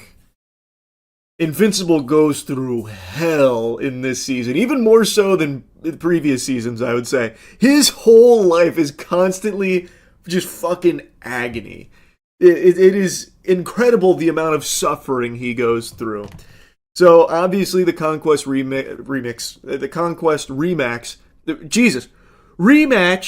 ends with him getting his fucking intestines spilled, and he's unconscious and recovering over the course of many months on this strange world. He's away from Eve, the love of his life. He's away from his home planet. He's away from his mother. He's with his father, who, very complicated relationship, understandably.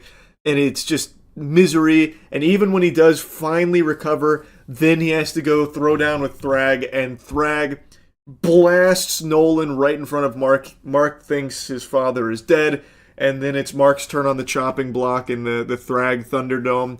He gets knocked out, unconscious. He's getting his eyes gouged out, but then Thrag shows mercy because of how few of them are left. When Mark awakes yet again after this period of needing to rest and recuperate, then he goes back to Earth thinking that the Viltrumites are there, and he is suffering from PTSD. He is constantly seeing Thrag kill people around him, but it's all in his head until the very end, which I thought this was an incredibly powerful moment. He goes for just a casual flight to clear his mind, and then he does run into Thrag. The Viltrumites are there, and Thrag reveals to him that he has a choice to make. Mark can either let the Viltrumites on his planet continue to try and rebuild their civilization through breeding with humans, which has been proven to work, thanks to Nolan, or it can be mutually assured destruction for both their species, because Thrag and the remaining 37 Viltrumites will blow up the whole planet, killing everyone there, and it will spell doom for humans and Viltrumites alike. And that is an incredibly tough thing that Mark has to battle with there, and I think it's done so well. Mark ultimately realizes that the only way is to just agree to the terms. So he does. I thought that was so fucking good.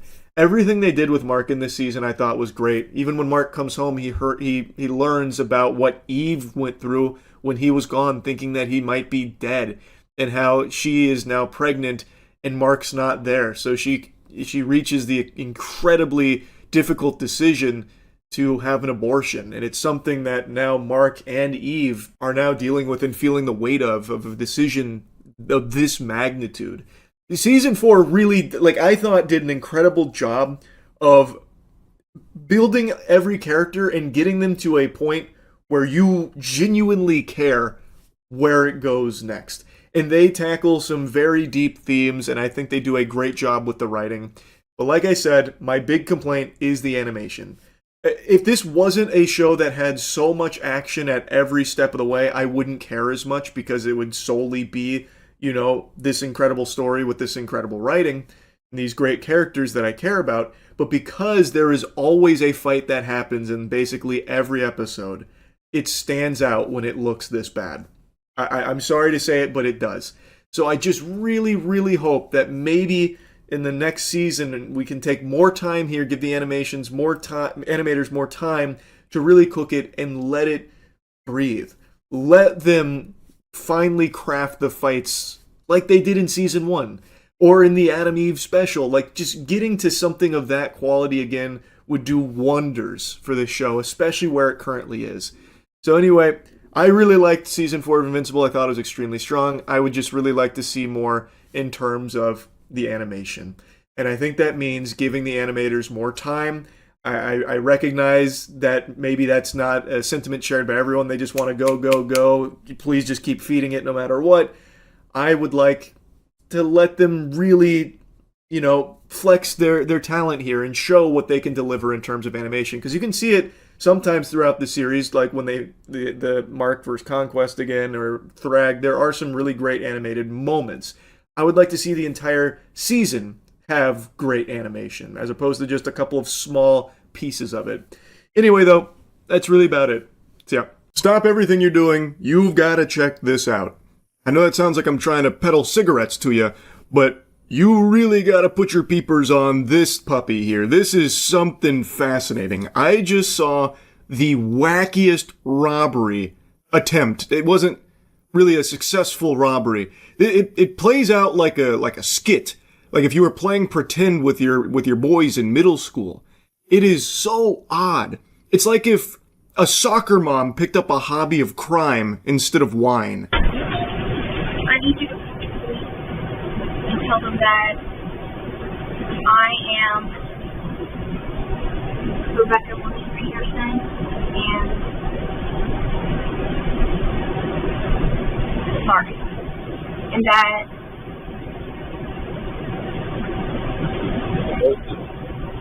this is a robbery. Now this is how you do character introductions. So she marches in, fee-fi-fo-fums her way up to the counter, brandishing a firearm, and introduces herself. She says that she's Rebecca Peterson. Now, at first I thought that was like a fake name and she was trying to frame someone she didn't like, you know, the local book club or something that she attends. I thought she was like, oh, it is I, Rebecca Peterson, committing this armed robbery. Let the police know that Rebecca Peterson committed this robbery. Because I'm pretty sure she said, call the police and let them know Rebecca Peterson made this beat, you know, committed this crime, that kind of thing. But it turns out that is her name. She is Rebecca Peterson. So this is extremely polite. Excuse me, sir. You are being robbed by Rebecca Peterson. It's like some fucking Princess Bride shit here. And the way she's moving from side to side there, I think she's trying to dodge the camera. But I also don't understand why she's bothering, nor do I understand why she's bothering to put her hoodie up when she's still giving her full name to the cashier to identify herself with. See, it seems like at that point, goose is already cooked, cat's out of the bag. Why even bother trying to dodge the security camera? Okay. Put it down. Okay.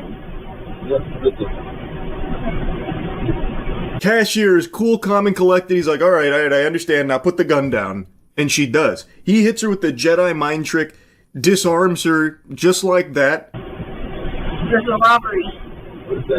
Down. I'm telling you right now. There's a robbery. What robbery? Oh my!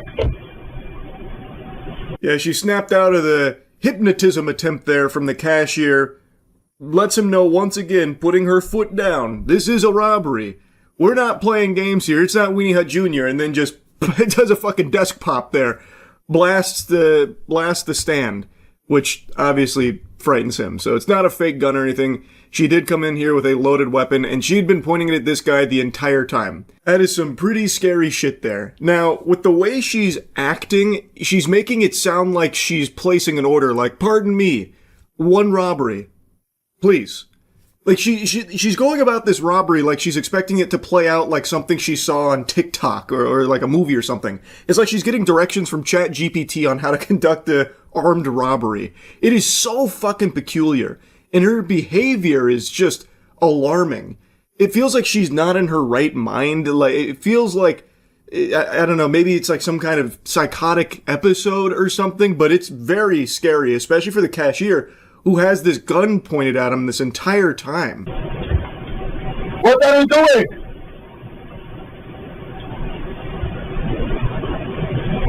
What are you doing? Your owner in the back room. It's like when that shot went off, it confused her as well. She completely forgot that she was the one doing the robbery, so she's looking around like, who did that? Which one of you just shot this gun? Which one of you cowards just shit in my pants? I don't know, it's like she's under some kind of spell or something here, and the sound from the shot, like, briefly broke it, but then she goes right back into the robbery. The cashier's like, the store owner's in the back. Go to the back. The store owner's there. That's the guy you want. If you're robbing us, you got to start over there. The robbery. Yeah, the owner in the back room. The owner in the back room. Run! I also love that he grabs a cardboard box as his, like, ballistic shield. Like it's straight out of Rainbow Six Siege. I understand being, like, panicked and afraid, so you're just looking for anything. I totally get that. But I love his strategy of, the owner's in the back room, run, what are you doing? What are you waiting for? Go, go, go, go, go! He's getting away, go, go, go! That is a classic Looney Tunes strat of, he went that way, Doc, that way, he's over there, go, go, go, what are you doing? Go, go, what's that over there? That kind of thing, and it actually works, so she's like, oh, okay, you're right, alright, I'm gonna go over there now.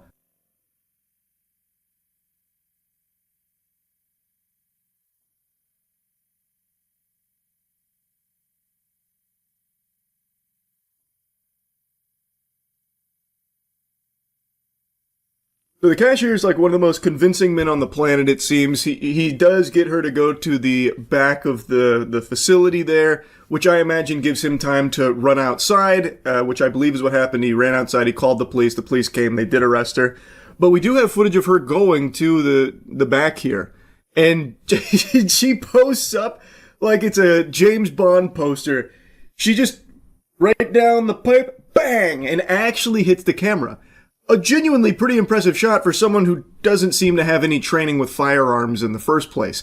She was clumsily able to hit the camera on the first shot there. Apparently, after failing to locate the owner in the back counting money like Scrooge McDuck, she then fled the scene. So she got into her car and allegedly tried to escape that way, but police were able to track her down. They picked up her scent somewhere along the way. They were able to apprehend her, and now she is currently awaiting arraignment and all that. So, a very peculiar set of circumstances. The clerk also made a statement saying that he tried to remain calm and calm her down because he saw that her mentality was not awake, which I think he was very correct on. It definitely does appear that something has gone awry. It doesn't seem like she's all there. It does seem like it's some kind of psychotic episode or something, which very sad stuff, but very scary for the clerk there because she did come armed and willing to fire. She was letting that shit air out. She was clapping it. She fired a shot right at the checkout. She fired a shot at the security camera. Luckily, no one was hurt. She's now facing charges of attempted armed robbery, wanton endangerment, brandishing, assault, and destruction of property. Which sounds about par for the course based on everything we saw on the surveillance camera here. This whole thing was just really bizarre. I had to just yap about it a little bit when I saw it earlier today. I don't know if it was like a mental health crisis or drugs or what, but man, the clerk there must have been fucking terrified when that gun went off. I also read in another article covering this from a local agency that he was covering for a friend's shift when this unfolded. So I don't think he's going to be super willing to do that anymore going forward. But anyway, yeah. Just wanted to yap about this a bit because I was stunned with the footage I saw. That's really about it. So yeah. This better be fucking impressive. The Ultimate Inferno has been hyped up by Rarity all night. This shit better be on the same universal threat level as Thanos. So the way he hyped this up is this was a character that isn't allowed in the online game because he's so strong or some shit. Like he was designed to be overpowered and he's not allowed in the actual online game.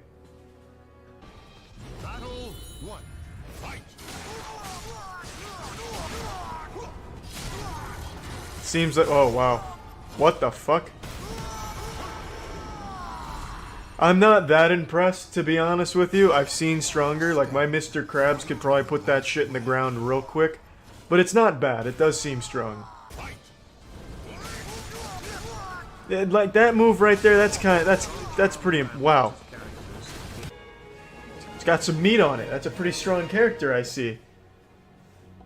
Keep playing the Ultimate Inferno. Let's see who can take any damage off of that.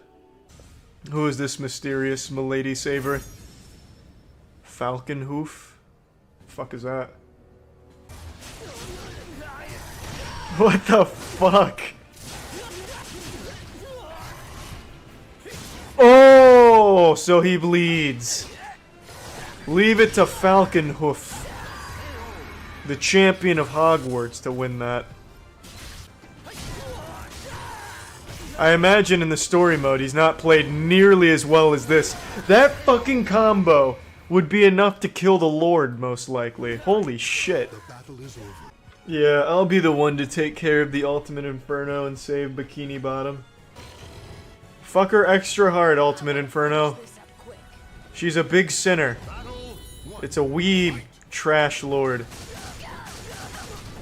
Oh my god. Yeah, that was an extra hard fucking. You won't see that in Japanese anime porn, hentai. Ooh, Bulby, I didn't even notice. Man, he's getting slap, slap, slap, and clap, clap, clapped immediately. No amount of class presidency will save him now.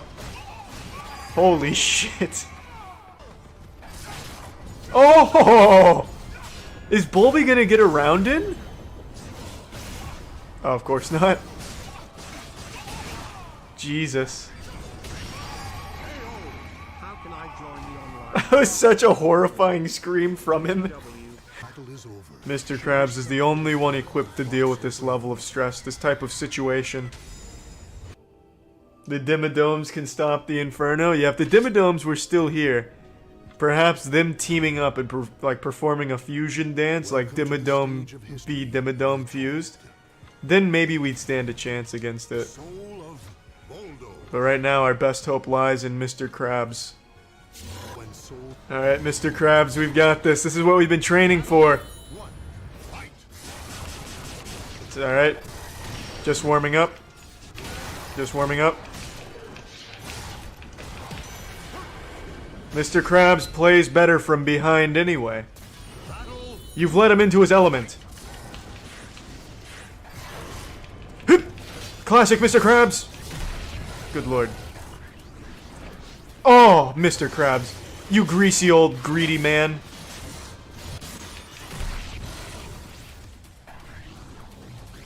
Alright, it didn't work twice. Oh! When it's all said and done, that's probably the closest we've come. Well, he can take our land, he can take our freedom, but he can never take our Krabby Patties. Our secret formula remains safe. Buckethead? Is Buckethead gonna lay down some wicked, nasty guitar solo to fucking make tits lactate? And also kill Inferno? We might just have hope yet. It's not over. Oh, the world's ultimate guitarist. I believe in the dream. Shred!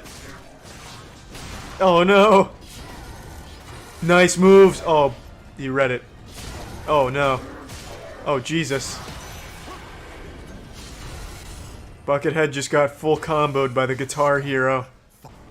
Oh yeah, this guy's taking the Bird Box challenge. He's blindfolded himself. Oh, never mind. Inferno knocked the blindfold off. Yeah, Jesus. Then he hit him with that hard depression there.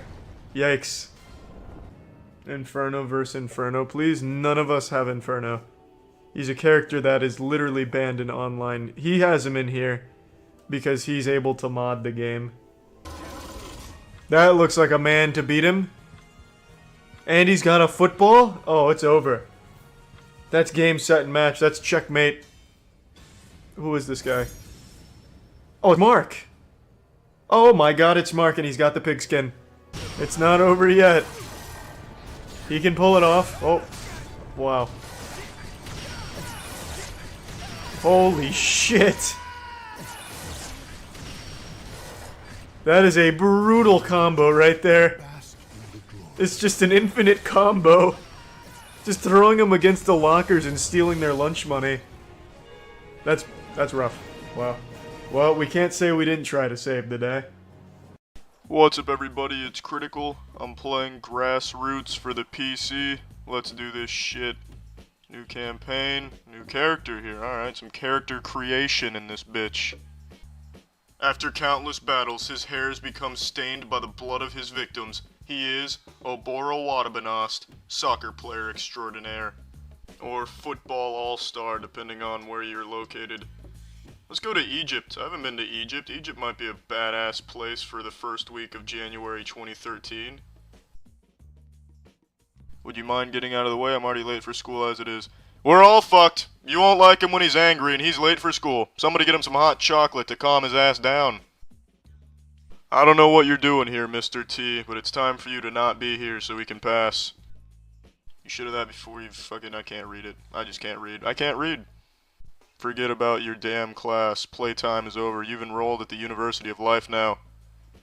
That's a prestigious university, I would imagine. Alright. There's nothing for me back there anyway. Why fail in class when I can succeed out here? That's fucking Oboro Watabanost wisdom right there. That's the kind of shit you can't be taught in school anyway. That's the attitude. Now put that ball down and let's see if you got what it takes to graduate my class. Oh shit, it's his class now. Back the fuck up. He's got a class on being bitch people. Hey, look at this. Here's my team. They all look like businessmen. Or librarians. Can I at least change something about them to make them a little more intimidating? I can't change their attributes. But I can change their name. He may be the friendliest of the bunch, but he is going to receive the most terrifying name. Fear Inducer, Obora Wadbanos, Intralor, Inviscerate Torador, Terragor, Wardial Caic, all business. We can't lose. The A-team might as well pack it up now. They won't be able to hold a candle to the soccer expertise of Obora Wadbanos and the ceremonious stock traders. I don't know the controls. How do I kick the ball? Shit. Oh, there we go. We have movement. No, there's the big fucking kick. Shit, we're dribbling the wrong way. I lost the ball. The ball has been lost. Attempting to recover. Shit. Where's my defense? Where's my defense? Block it. Oh, nice save. And just like that, my wiener does a cartwheel. Why the fuck are you putting the ball down? This is not drop the ball the game. Oh, shit, no! Oh, nice defense. Off the crossbar. That's where shit comes from. Alright, throw to Obora Wadbanos. Somebody get open. Anybody scramble, get open. Nice work. Oh shit, they're giving me an open field. I don't know how to kick the ball. We're running it in. We're coming in hot. Oh shit, that close. If only he had fallen down or left the net open, I would have had that goal. This is the tornado defense. Good luck. Fuck. Oh, that was a horrible kick. Horrible kick. Where did you learn to kick? The Institute of Shitty Kicking? How do I play? Oh, slide tackle. There we go. Z key. Z key. Oh, perfect. Defense. Too much defense. Blasted the ball into orbit. Nearly added exploring the fucking mountains in the background. The defense is overwhelming. I don't know why they're calling this a throw-in. It should be called throw defense. Come here. Oh, shit. I missed. Slide tackle. Get him. Slide titty. Yeah, there we go. Shit. They're breaking free. Where's my defense? Where's the second wave? Just give it. Oh, it's Obora Wadbanos. Ooh! That asshole just met his maker. What is Z? Oh, there we go. So Z on defense is my slide tackle. Z on offense is how to kick. Victory is now certain. Kick the ball, sir, sour shit. Another abysmal kick per usual, you asshole. How is that not out of bounds? Get the ball. Nice bicycle kick. Wearing work attire and he does a bicycle kick. Makes me motivated to win! Get in the goal! Handball. That's a handball. Friendly fire. Where's my defense? We need defense, please. I ordered some defense with my soccer match. What the fuck? Let's check the replay, ref. I believe there was a handball on the play. It's been a while since I brushed up on the rules, but I think you stop the play, they get 0 points, and we get 5 points. We're pulling the goalie. They want to play by their own fucked up rules. We'll fuck the rules. These flappy ass cheek moves, they can't handle them. Oh, here's the goal. Goal to goal. Shit. Oh, damn it. Oh, wow. That was a swift retaliation. Get it, Obora Wadbanos. Oh, shit. Here we go. Now it's already over. I'm surprised they can even locate him on the field. He's wearing camouflage. You're not ready for the power. Big nipples. Just missed. Alright, now we have to play some solid defense. Some lockdown defense. Why is my defense doing bicycle kicks? Fuck! Block it. What the fuck? That went right through your fuck? Just right through your fuck. Did somebody... Oh, now you're just giving the ball away. Now you were just giving the ball away. Fucking piece of shit. Come on, at least play some defense here. Block it. Oh, shit. We've got a scruffle. Oh, shit. Oh, thank goodness. Someone replaced my goalie's hands with milky titties. If I handed him a balloon, he wouldn't be able to hold it because his hands are titties. What is this bitch doing? Where is the yellow card on that gentleman? He just walked right over and steamrolled my ass. Gave me a push. A shove. I have to pause this for a second. There are more than 7 billion humans in this world, and I guarantee I am the only one whose scrotum is this fucking itchy. Go long, damn it. Damn it. Son of a bitch! That's your fault, goalie. You act like you're kicking a whale. It's just a soccer ball. You can kick it further than that, I would hope. My goodness, that is tremendous accuracy. If I was to ever shove a soccer ball up a gerbil's anus, you'd still have bad accuracy. Enjoy your time in the grass. Here we go. This is the goal. Damn it. Fucking horrible kick. What is this bitch doing? Just give me the ball back. You're not gonna get a goal. Not with this defense. Ooh, look at the knee.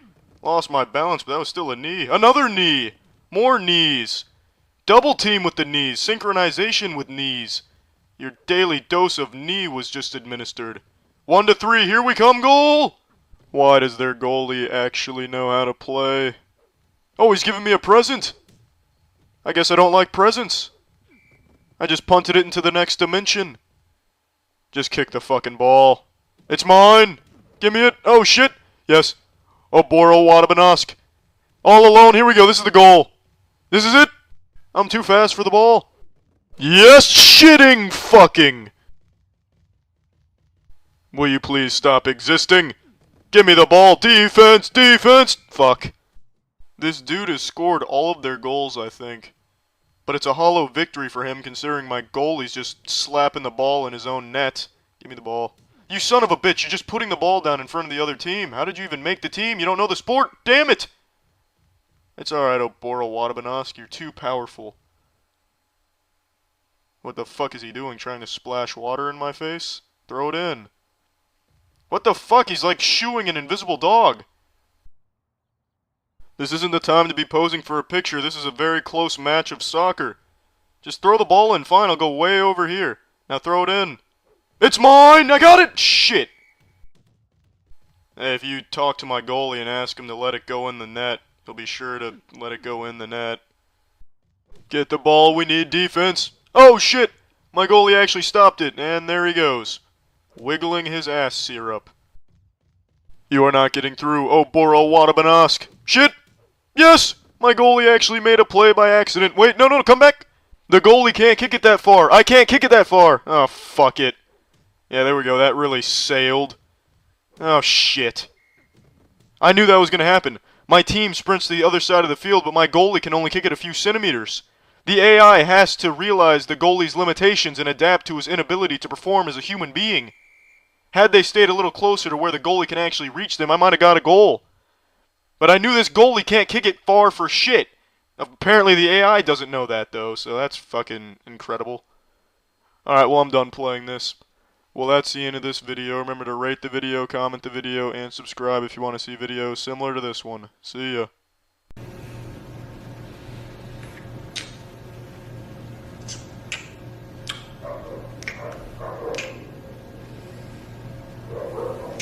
Yeah, you're not ready for this video. This is genuinely one of the worst videos on YouTube. It comes from a YouTuber named Trisha. She makes a whole bunch of shitty videos to begin with, but this is the max level. This is Digivolve to its highest level. If all of her other garbage content were just appetizers, then this is the main course, the dessert, and the diarrhea you get after eating it all. It's so shitty. I'd rather watch 2 Girls, 1 Cup with a beheading going on in the background than watch this again. But I'm going to watch it again. I'm going to be strong for all of you, so that way we can all sit here and experience the dark side of ASMR. ASMR in its most vile and deplorable form.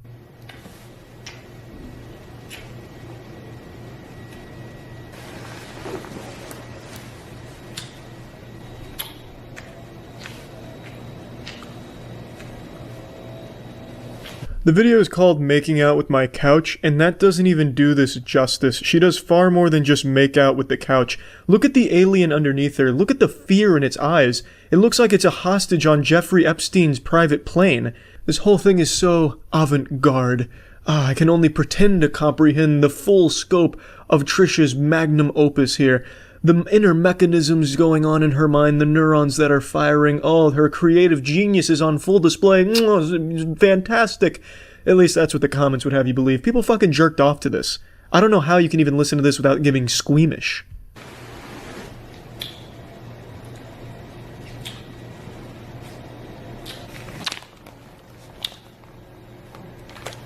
As you can see, the plot is really developing now. She's graduated from making out with couches to making out with tabloids, as the alien on the floor tearfully prays that the building engulfs in flames before it's his turn to face this ridicule, this punishment, this loud sloshing.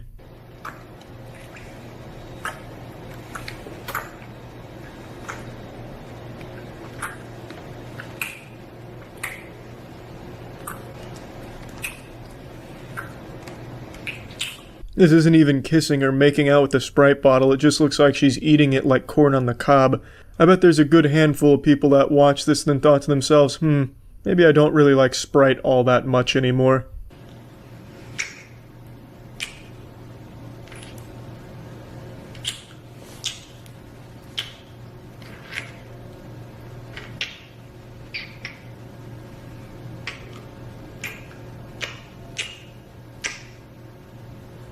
This poor guy, hasn't he suffered enough? Area 51, Roswell, New Mexico, all that shit. Hasn't he been through enough?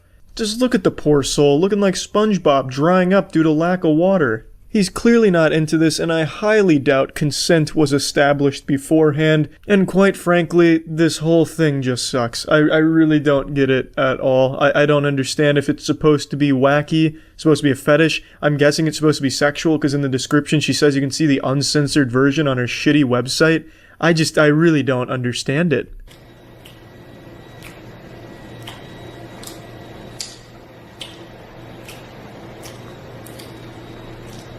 When I was initially watching this, I thought I was looking at her overdose. That right there is a sign of just fucking heroin overdose hardcore. She just looks like she's filter feeding while lying on the couch. She's fading out of this corporeal dimension over to the other side, and she's doing it in the grossest way possible with those abominable noises.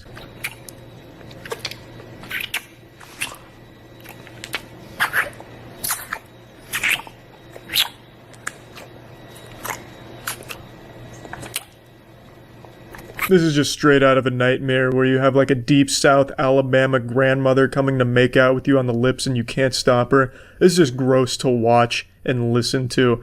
It's as if her lips are the tentacles on an octopus and they're just suction cupping to something and just ripping it off, but she makes a much grosser sound than those do. I would rather listen to 2 dump trucks crashing into a whoopee cushion factory. I'd rather listen to 5 nails on a chalkboard for 10 hours than listen to this 5-minute video again. It's absolutely an attack on the senses, both visually and auditory. I'd have more fun watching a video of a public urinal at a gas station getting cummed into than watching Trisha's abomination here. This is just downright revolting. I can't even begin to understand what she thought she was doing when she was making this, like comedically or even sexually. It fails in every possible aspect imaginable. I watched an art piece where a woman cut out the vagina on a morph suit and had a bodyguard lift her up and carry her in a circle as she pissed on the floor, and that made more sense to me than Trisha's video does here. This is just unbelievable to me. She must have thought it was a good idea at some point. Yeah, I'll get an alien for a prop and make out with it. I'll make out with my hand. I'll make out with the camera. It's so lazy even in its attempts to be weird. She doesn't even have good props. It's just whatever fucking garbage she found lying around her hotel room or wherever she is. It's weird and shitty.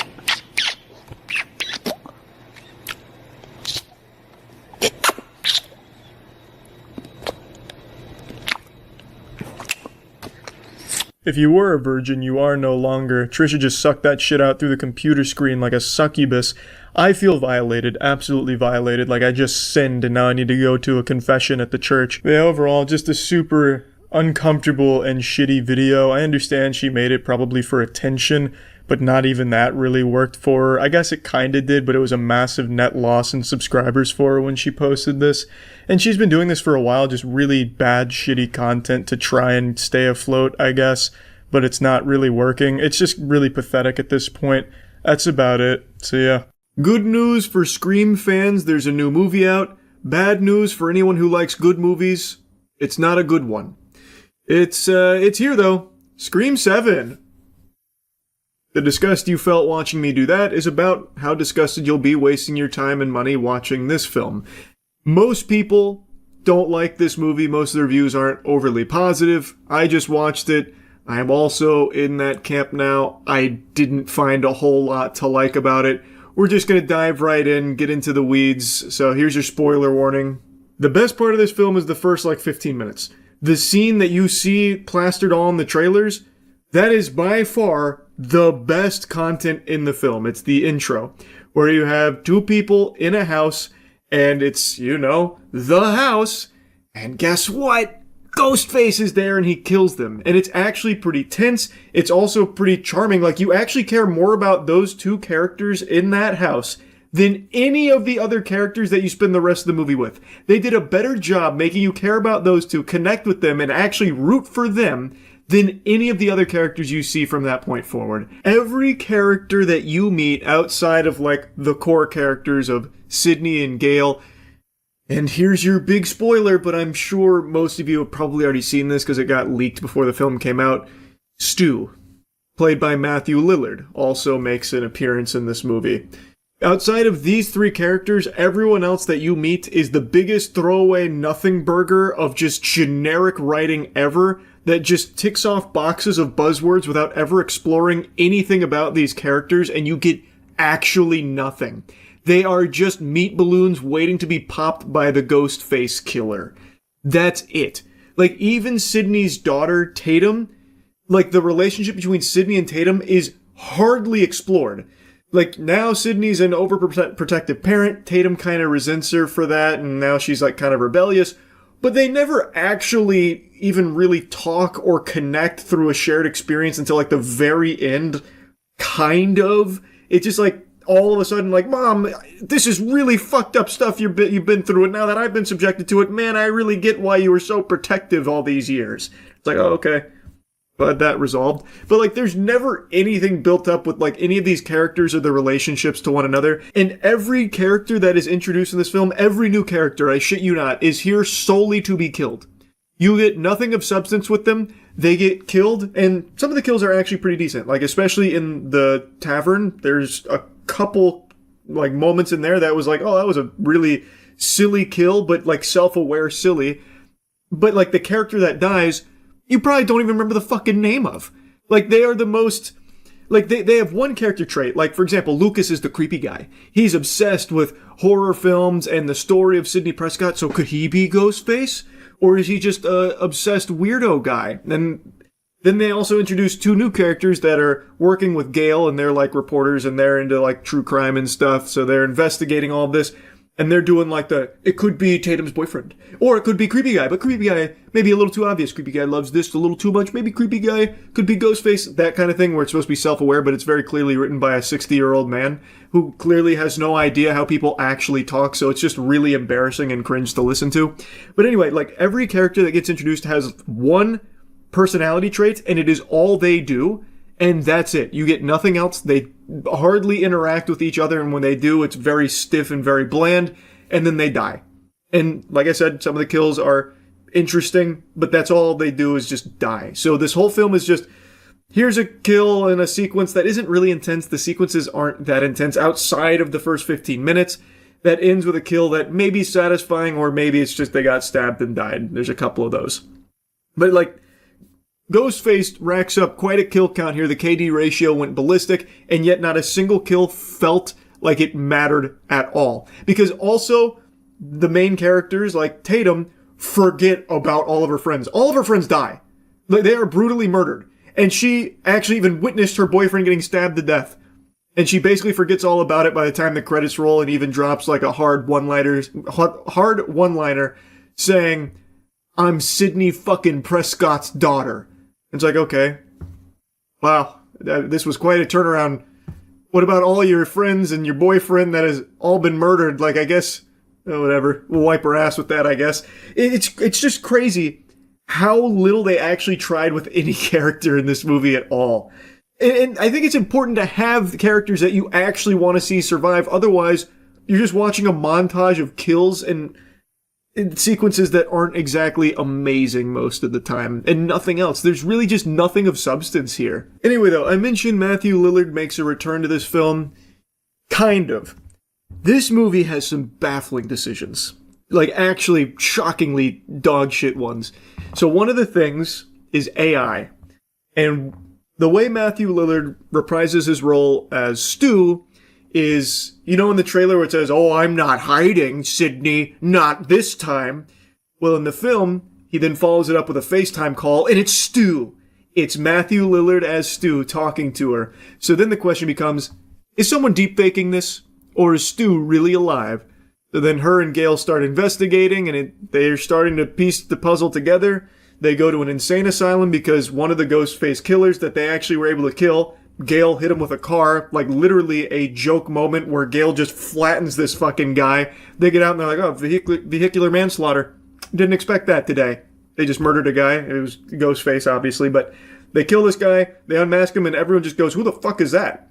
And it's just some escaped psychotic guy from the loony bin who, I guess, just out of nowhere decided he wanted to kill Sidney Prescott and her family, kill the daughter, kill the husband, kill everyone as Ghostface.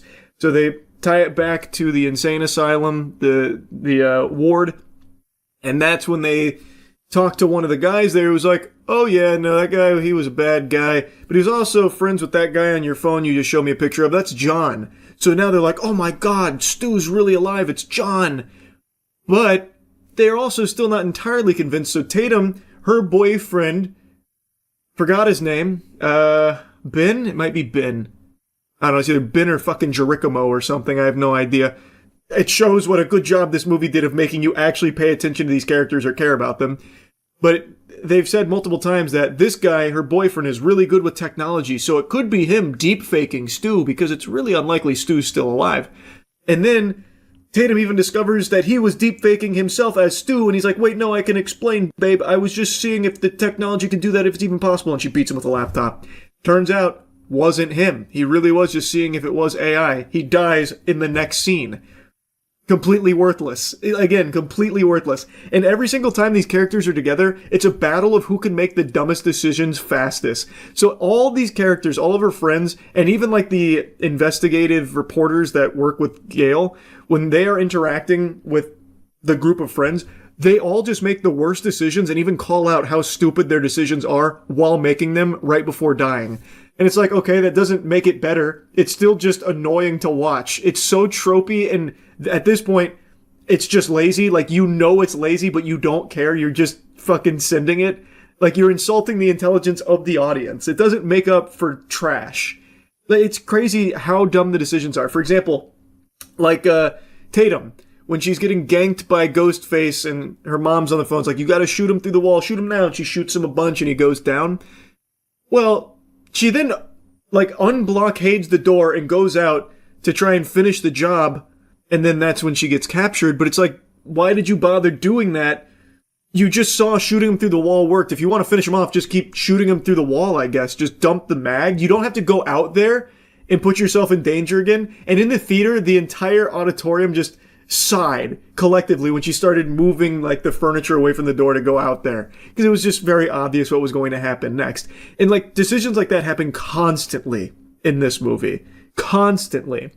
Now anyway, by far the worst moment of this film is the ending. The entire ending, like the last 10-ish minutes or so. Actually, it's closer to 20 because the villain gives an extremely long-winded monologue, because it turns out it was 3 Ghostface killers, and you don't know fucking anything about any of them. They are random people.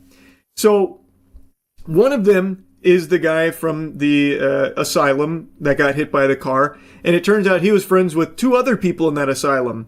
A woman and a man. The guy I don't remember the name of, but he was like an employee there, and they befriended each other, and then loved Stab, which plays a crucial role in here, because half of this film is dedicated to just regurgitating everything that happened in previous Scream films, just lore dropping everything that happened. So even if you've never seen a Scream film, you probably know scene for scene, bar for bar, what happened in Scream 1, because they do not shut the fuck up about it and just dropping all this nostalgia bait and everything, and even making a mention of, yeah, you know, if I was making a new slasher film, I would be doing a lot of nostalgia baiting. And it's like, yeah, that's exactly what this whole film has been. That doesn't make it better. There's still nothing here. Like, they even call it out and still do it. It's so annoying. It's not meta. It's just lazy. Anyway, though, this guy's going through, like, how much they love the, you know, Stab, everything that happened with the Prescott story. And then the other friend is Jessica, who's actually Sydney's neighbor, a family friend.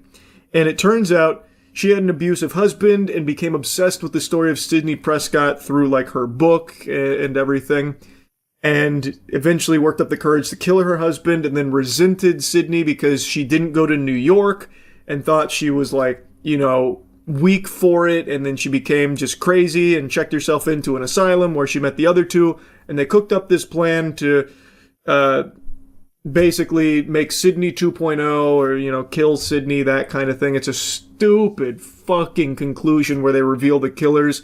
It was very, very awful.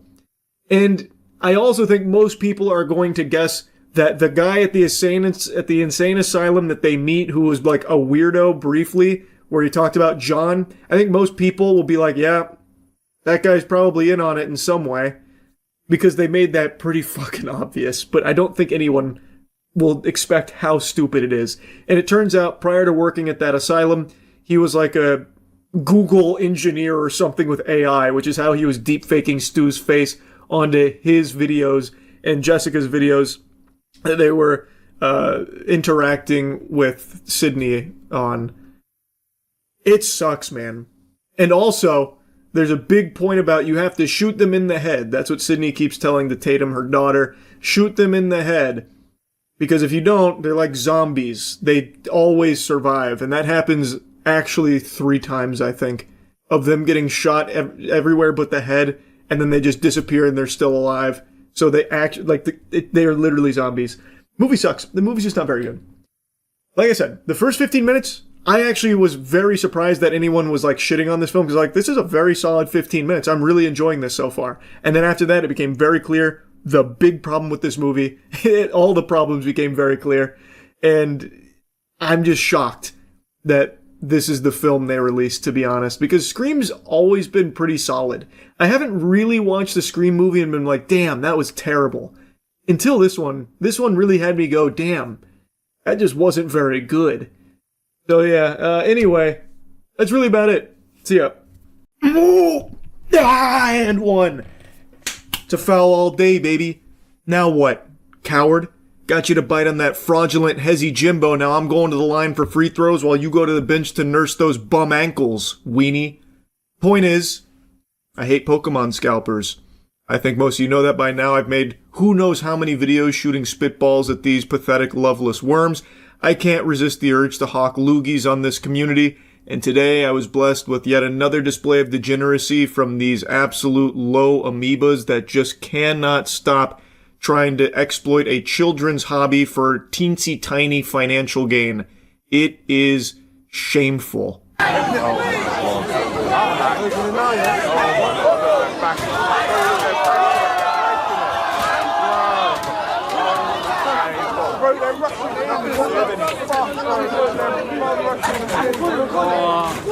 Well, Fed's doing nothing, bro. Fed's doing nothing. Should we go in? Fuck it. It's an actual thoughtless horde of zombies. So Sports Direct was having some ETBs available for the new Pokemon set Ascended Heroes, and this crowd couldn't wait. They literally broke through the barricade there. They broke through the gate in order to get in there and get their grubby little paws on some Pokemon product.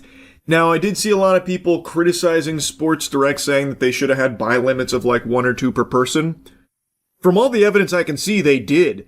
I've seen 3 examples of people that were here and walked away. And in all 3 examples, they only had 2 ETBs each. So I think they actually did have buy limits, but just so many people are like moths to a flame that when they see Pokemon, they just throw out every other fucking thing in their brain. Like every other neuron shuts down and only activates to go there and beat down the walls until they can get some Pokemon product. So even though there were buy limits of only 2, that was enough to have people this ballistic over it so they could turn around and sell it on Facebook Marketplace for an additional like $5 a profit. It really is just that out of control that people will react like this to Pokemon even knowing that they can only get 2.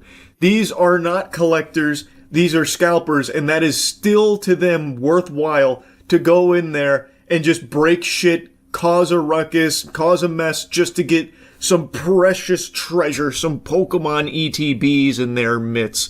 It's craziness, actual fucking craziness. And you're crazy if you don't go check out the new Starforge Freerun collab. Best PCs in the universe, and they just got a little better with the Freerun collab that we're doing right now, so you can check that out in the link in the description. Fucking, this is wild, bro. I'm recording the whole thing. This is wild, man. Look at this shit. What the fuck, mate? I ain't even trying to get no Pokemon, man. This is just wild, mate. They broke open the shoes everywhere, man. That weak-ass little jog that a few of them are doing are probably the most movement they've experienced since fucking high school PE class. So now they're all kind of jogging to get in line as quickly as possible so they can get the Ascended Heroes ATBs, wee whoopee!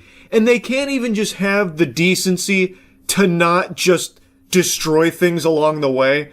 So I guess they were bumping and grinding on each other and their grease causing so much friction that I guess they fucking spun out like it was Mario Kart when you hit a banana peel and they started knocking shoes off the shelf, all on their warpath to get in line for Pokemon. These fucking worms just can't even be somewhat organized and not cause a mess wherever they go. They already broke down the fucking doors just to get in here, and they still had to go a step further and just start knocking shit over too. It's just so cringe. This is insane. Bro, this is wild, man. Come, bro, get in this way, get in this way. Oh, no, no more. There's no more. Get in here. I'm with you. Insane. It is insane. By the literal definition, this is an actual fucking mental disorder that we're witnessing here.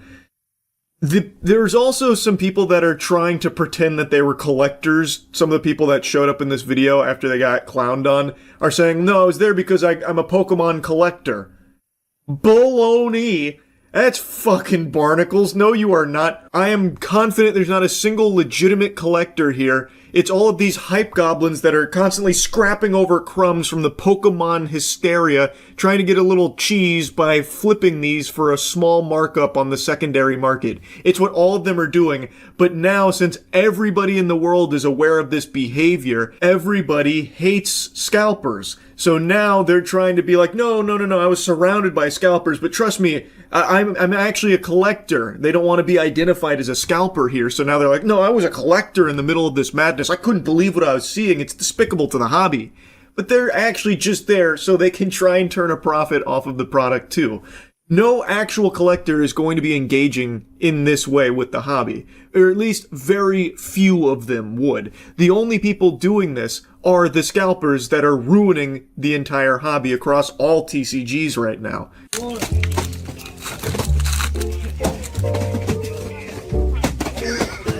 Nothing! What are you doing? Oh! Big balls!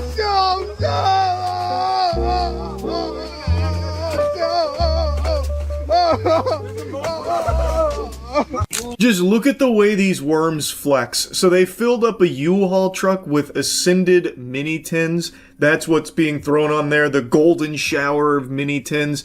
And Nikocado Avocado there, the protagonist, I guess, of Trader's Shop, is over there opening some packs, not getting any hits, and then he dives into the back of more, all while normal people and children, mainly, cannot get their hands on this product. Ordinary families that want to engage with this hobby, Pokemon cards, don't really have any way of doing it without going through scumbags like this because they are squatting on the entire inventory. So what Trader's Shop here is doing is they have this massive amount of product and they're opening it to sell on their streams. And naturally, these sales are often higher than the MSRP that you would have paid had you been able to get it in an official capacity through like Target or Walmart or your local card shop. But because these fucking losers swoop in here and buy up everything they can get their fucking hands on, people then go to the secondary market like this and end up paying more than the MSRP on the product because, well, the scalpers gotta make their cheddar on it, and it's actual tiddlywinks of cheddar, mind you. Like, it's a couple extra bucks. But that sucks for normal people who don't engage with the secondary market. Like I said, kids. Kids aren't going to be going around on Whatnot and TikTok shop and going to Trader's Shop to spend their parents' money, use their credit card to buy that product. At least, I hope they don't. They shouldn't. But what kids would do is while out shopping with their parents at like a Target or Walmart, they might go over to the card section and see Pokemon product and ask their parents if they could get some. That's how it used to be. That's how it was supposed to be.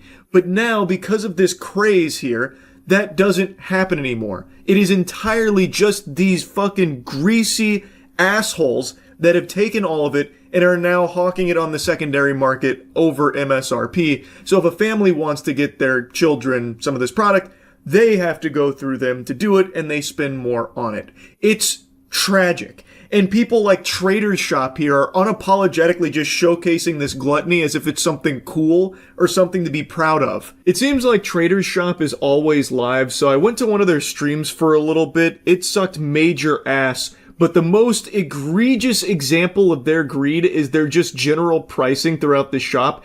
Just scrolling around any of it, everything they have is extremely high. So like an Ascended Heroes booster pack from them is 15 clams, which when you compare it to listings from hundreds of card shops across the country, the average seems to be about $11 per booster pack on Ascended Heroes. But if you look at their perfect order booster box price, $320 for a perfect order booster box.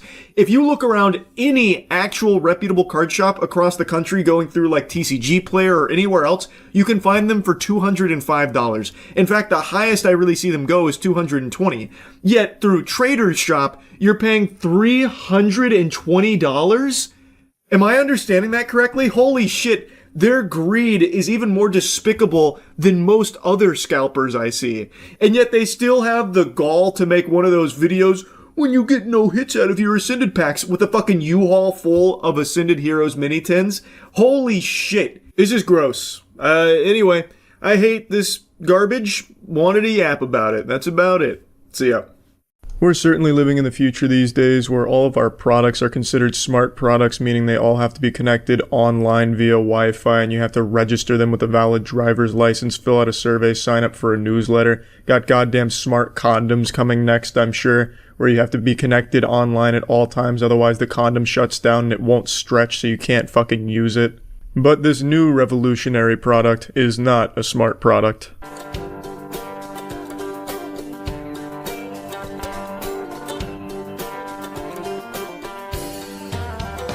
It will allow you to sit anywhere, but not comfortably. So this is a wearable chair. It just is two little legs that you put on your ass cheeks and you sit down, folds out, and then you kind of have to get into a pseudo squat to balance yourself. And it kind of looks like you're balancing on two pogo sticks, or they kind of look like the legs of a robot stripper, you know, like wearing fishnets. It could have at least made the legs kick out and look kind of cool, but it just looks really odd. They look like the roller blades from Alita Battle Angel.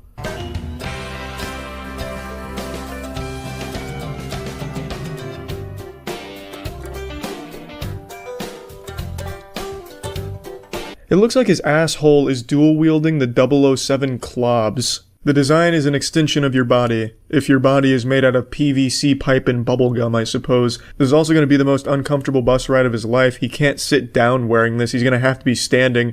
Though I suppose he could go full douchebag mode and just pop a squat in the middle of the aisle, giving the middle finger to everyone else on the bus. Fuck you, I've got my Go-Go Gadget Extendo ass cheek chair.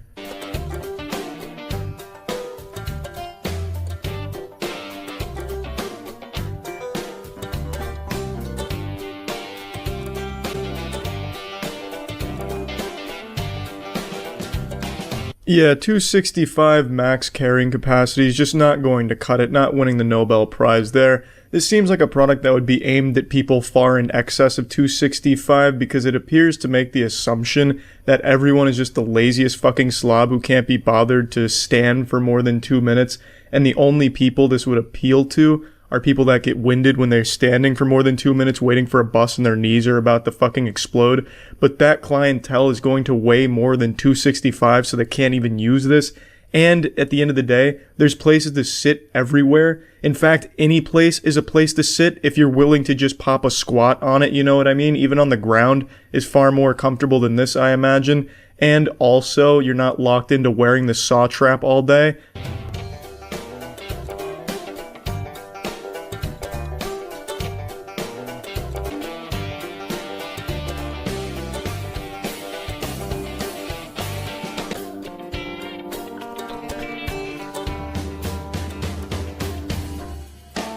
The creators also say it'll make your penis bigger. I can promise you this is not going to change how you use your workspace. No one's going to be using this. This will never catch on.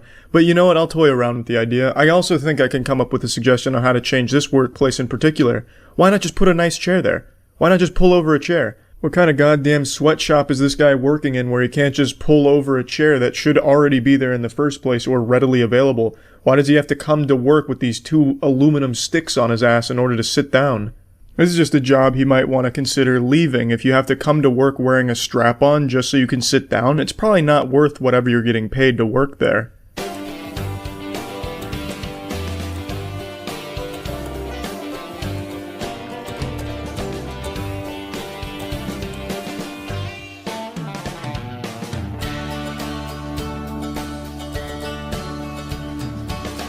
I'll let them have this one, I agree. This will change how they travel and how they commute, because you won't be able to sit down on anything comfortable, unless you take this thing off, and then even then you have the inconvenience of carrying this shit around and making everyone around you think that you're a psychopath. So yeah, that will change the game for you, but not positively.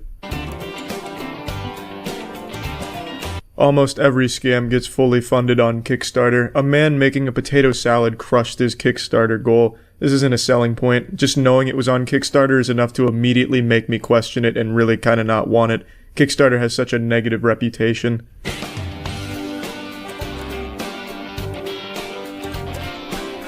Tech Insider speculates that this wearable chair could change how we work and travel, and at $145 I promise you it never will. A, no one wants it, B, that's too expensive for this piece of shit, and C, no one's gonna commit social suicide by walking around wearing this anywhere in the world. Well, man, I've got some bad news. My Trump phone has still not arrived. I don't know what's happened. Maybe a angry horde of goblins got in there and stole my Trump phone, my treasure, taking the one piece for themselves, because I was told over a week ago that in the next day or two I was going to be getting my email with the shipping information for my Trump phone, my T1 device that I put $100 on, and I haven't received that email, and it's not like they were saving it as some kind of surprise gift for me or anything, like a fucking birthday clown scooting in with the T1 device in hand for me. Nothing. Crickets, again. And also, I did just learn about the Trump Mobile terms and conditions. I don't know if these are new and I just missed them, because no sane human being on the planet is actually perusing the terms and conditions and going through line by line checking, at least not normally. But I've also been told that these are new additions to Trump Mobile. Either way, they are fucking alarming. I'm going to get to that here in a little bit, because I also called customer support about the terms and conditions, because if you actually dropped 100 clams on this and then took a peek at those, you should be sweating. It is wacky what they've put in there. But before then, I did give Trump Mobile a call yesterday before learning about the terms and conditions, just to check on the status of my order, because surely, you know, after I was told that it'd be shipped out in the next day or two, something must have just been cause for the holdup. Maybe Trump went in there personally to start kissing each and every phone, and his lips got a little dry, so he had to take the day off before getting to mine. I can understand that. There must have just been something in the pipeline that went a little cattywampus, but is probably soon fixed, and I'll be getting my email any day. Well, it's been almost a week since Trump Mobile Support told me that I'd be getting an email about my T1 mobile device shipping, but I think the email must have got lost in the cyberspace somewhere, so I kind of want to just check in and make sure that everything's still going according to schedule, and I'll be receiving my T1 mobile device in my hands any day now. I just want to make sure everything's alright. Thank you for calling Trump Mobile. For English, press 1. Para español, oprima el número dos. One day I'm gonna press 2. One day I'm gonna press dos, but today is not that day. Press 1 to open a new Trump Mobile account. Otherwise, press 2 for support with an existing. Thank you for calling Trump Mobile. Your call is very important to us. To ensure Let's see what's going on. Customer care, this call may be recorded for quality control and training purposes. Please hold, and our next available representative will be with you shortly. You can also visit our website at www.trumpmobile.com to apply for a new account or access your personal account portal.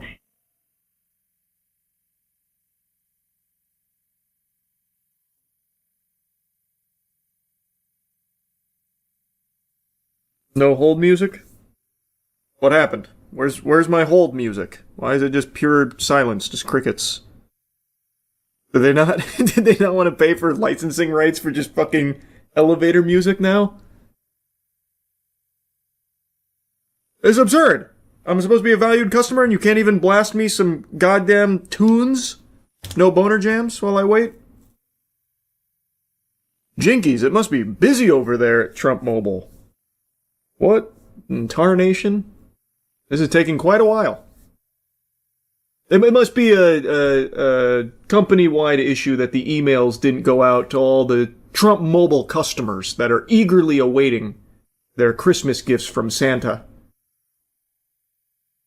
Hello, and thank you for calling Trump Mobile. This is Sheena. How can I assist you? Hey, hello. I just wanted to check on the status of my order. It's been in a whole separate window.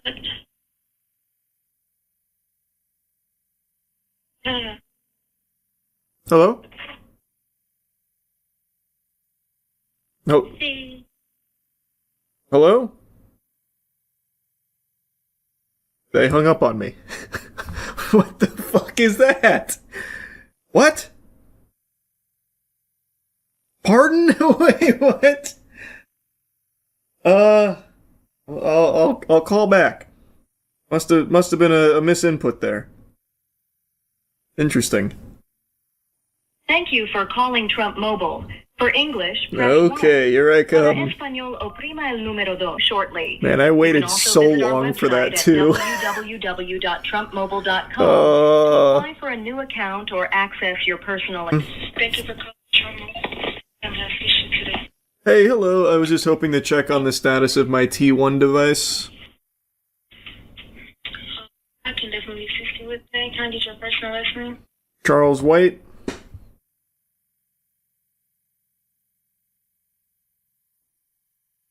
Okay, so as of right now,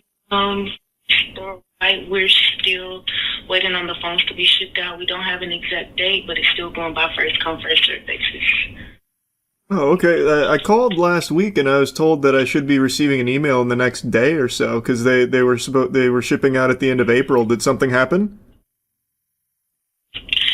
So they were supposed to get shipped out at the end of April. They just did not. It's now been extended. So you would have gotten that email if it did, but you get an email when it does shipped out. That is correct. Okay. All right. So when is there's like no ballpark estimate on when that might be though?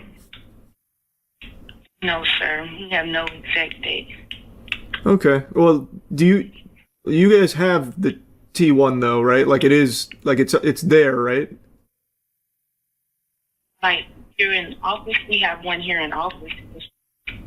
Okay, so all right. Well, that's reassuring because now I'm starting to get a little concerned about the whereabouts is all. Oh, got you. Okay, yes, we've got ours shipped here in the office yet. The phones just hasn't been shipped out to the customers yet. That makes sense. Okay, understood. I appreciate the update. No problem. Is there anything else I can do for you? No, that'll be it. Thank you. You can call Trump Mobile. Have a nice evening. You as well. Thank you. Thank you. He did not sound happy. I have to imagine there is a lot of rowdy fucking worms that are calling, blowing up their phones about the T1 device. It's not cheap, by the way. That was supposed to come out in August of 2025. So I bet there's people that are like actually steaming. So I never want to be like aggressive to them. I mean, it's not their fault. It's their job. They have to take the calls. That's got to be fucking brutal, though. I can only imagine what that's like. So, looks like the end of the month in April didn't quite pan out, which I can't believe. It's unlike them to miss dates and deadlines and expectations and break promises. That's so odd. And I guess the last customer support rep, when she told me that I'd be receiving an email in the next day or two, I guess that also fell through the cracks. I guess it's back to any day now, which is exciting. So any day now, I should be getting my Trump phone. I can't wait. Maybe. So after looking at the terms and conditions, which I was told are new, but I have no way of confirming if that's true or not, I just never even checked them because why would I? You would expect it to just be like normal boilerplate shit in a phone terms and conditions, but Trump Mobile's terms are very weird. Like, I'm talking like goofy shit. This, like, oh my. Let's dive into this League of Legends champion lore. So deposit purpose will start there. A pre-order deposit provides only a conditional opportunity if Trump Mobile later elects in its sole discretion to offer the device for sale. That's already sounding alarms in my noodle. What do you mean? A conditional opportunity if they offer the device for sale? The device is for sale, isn't it? They are taking my money right now. They have my 100 doubloons. So surely the device is already for sale, right? Like, isn't that how that works? A deposit is not a purchase, does not constitute acceptance of an order, does not create a contract for sale, does not transfer ownership or title interest, does not allocate or reserve specific inventory, and does not guarantee that a device will be produced or made available for purchase. So they're not even guaranteeing that the device is being produced or will be made available for purchase. And they also say that it does not reserve specific inventory.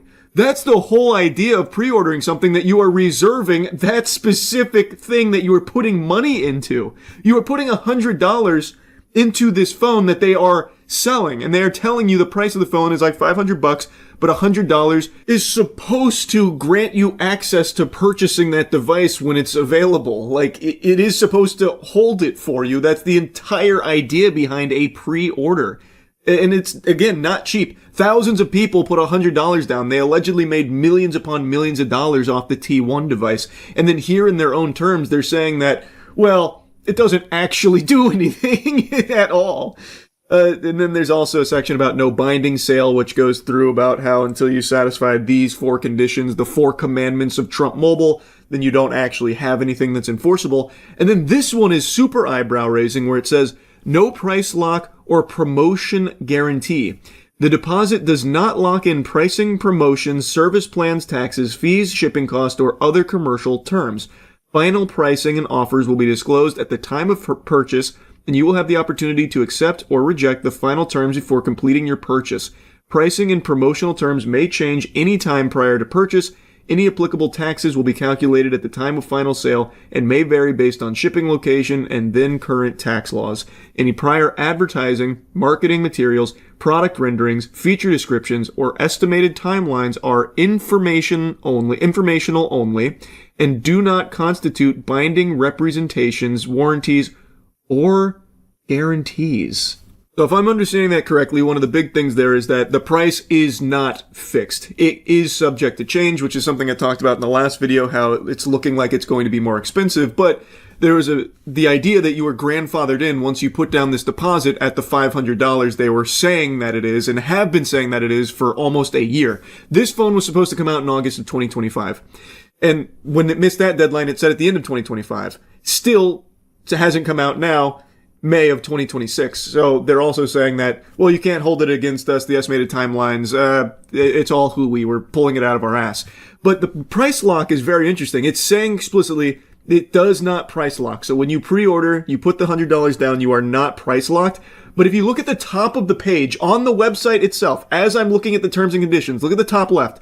Lock in your T1 phone promotional pricing now. So it is advertising that when you put this money down, you are price locking. That's what it's telling you. It is literally telling you that that's what you're doing. But then when you look at their terms, it's saying, no, that's not actually what you're doing.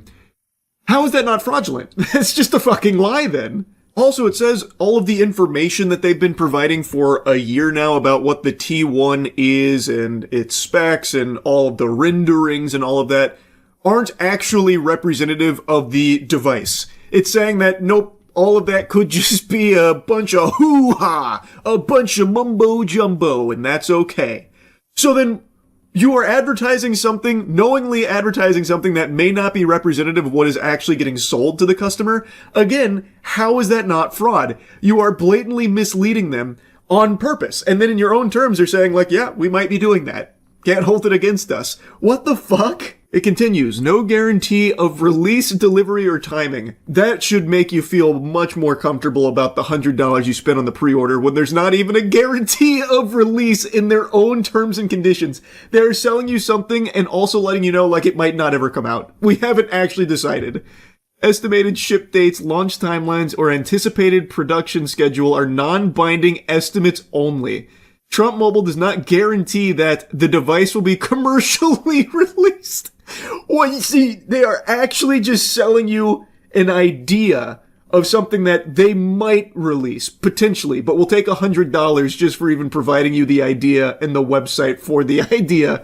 It's fucking lunacy. Regulatory approvals, including FCC authorization, will be obtained. Carrier certification will be secured. Production will commence or continue, or delivery will occur within any specific time frame. Trump Mobile will not be responsible for delay, modification, or failure to release a device due to causes beyond its reasonable control, including but not limited to regulatory review, carrier certification delays, component shortages, labor disruptions, governmental orders, acts of God. Oh, I can't even imagine what that would look like. God comes in and is like, no, the T1 device is too powerful. It will allow you to do too many things. The calls are too pristine. The camera's too good. The steak is too buttery. I will smite it. I like how they threw acts of God in here. But also, according to Trump's spiritual advisor, Trump literally is Jesus. And Trump likes to compare himself to Jesus all the time, too. So why would God come in and try and disrupt the T1 device, the gold-plated T1 mobile device? That wouldn't make any sense. Transportation interruptions or third-party supplier failures. Next, there's no guarantee of network compatibility or performance. Also, if we do deliver this, there's no guarantee it's going to be compatible, and it also might blow major ass. And you have to agree to that. You have to know that. Device compatibility, functionality, performance, and feature availability are not guaranteed and may vary materially based on carrier certification, network conditions, regulatory approvals, software or firmware changes, geographic location, and service plan configuration, except as expressly set forth in the final written product specifications at the time of sale. Trump Mobile disclaims all representations regarding operation on any specific carrier network or support for any particular network technology. And there's also product changes that are permitted, device specifications, features, software, hardware components, storage capacities, bundled accessories, colors, and configurations are subject to change prior to final sale. Images, prototypes, beta demonstrations, and marketing renderings are illustrative only and may not reflect final production units. That's so crazy, man. They are just saying, like, everything we've been telling you, everything we've been showing you, everything we've been saying is probably a lie. It is very potentially a lie. It is only there for illustrative purposes and to get suckers on the hook to give us money. And you have to know that. You should have known that. And so now we're just telling you point blank to your face. Also, this device may never be delivered. And if it's not, that's okay. If we fail to deliver it, no problem. Then we'll take it home here. Deposit, amount, and application. The amount of the deposit will be disclosed at the time of payment. If you complete a device purchase, the deposit will be applied as a credit toward the purchase price at checkout unless you request otherwise or unless the deposit amount exceeds the purchase price. Deposits have no cash value except as expressly disclosed. Then they let you know that you can cancel it before completing the purchase for the refund.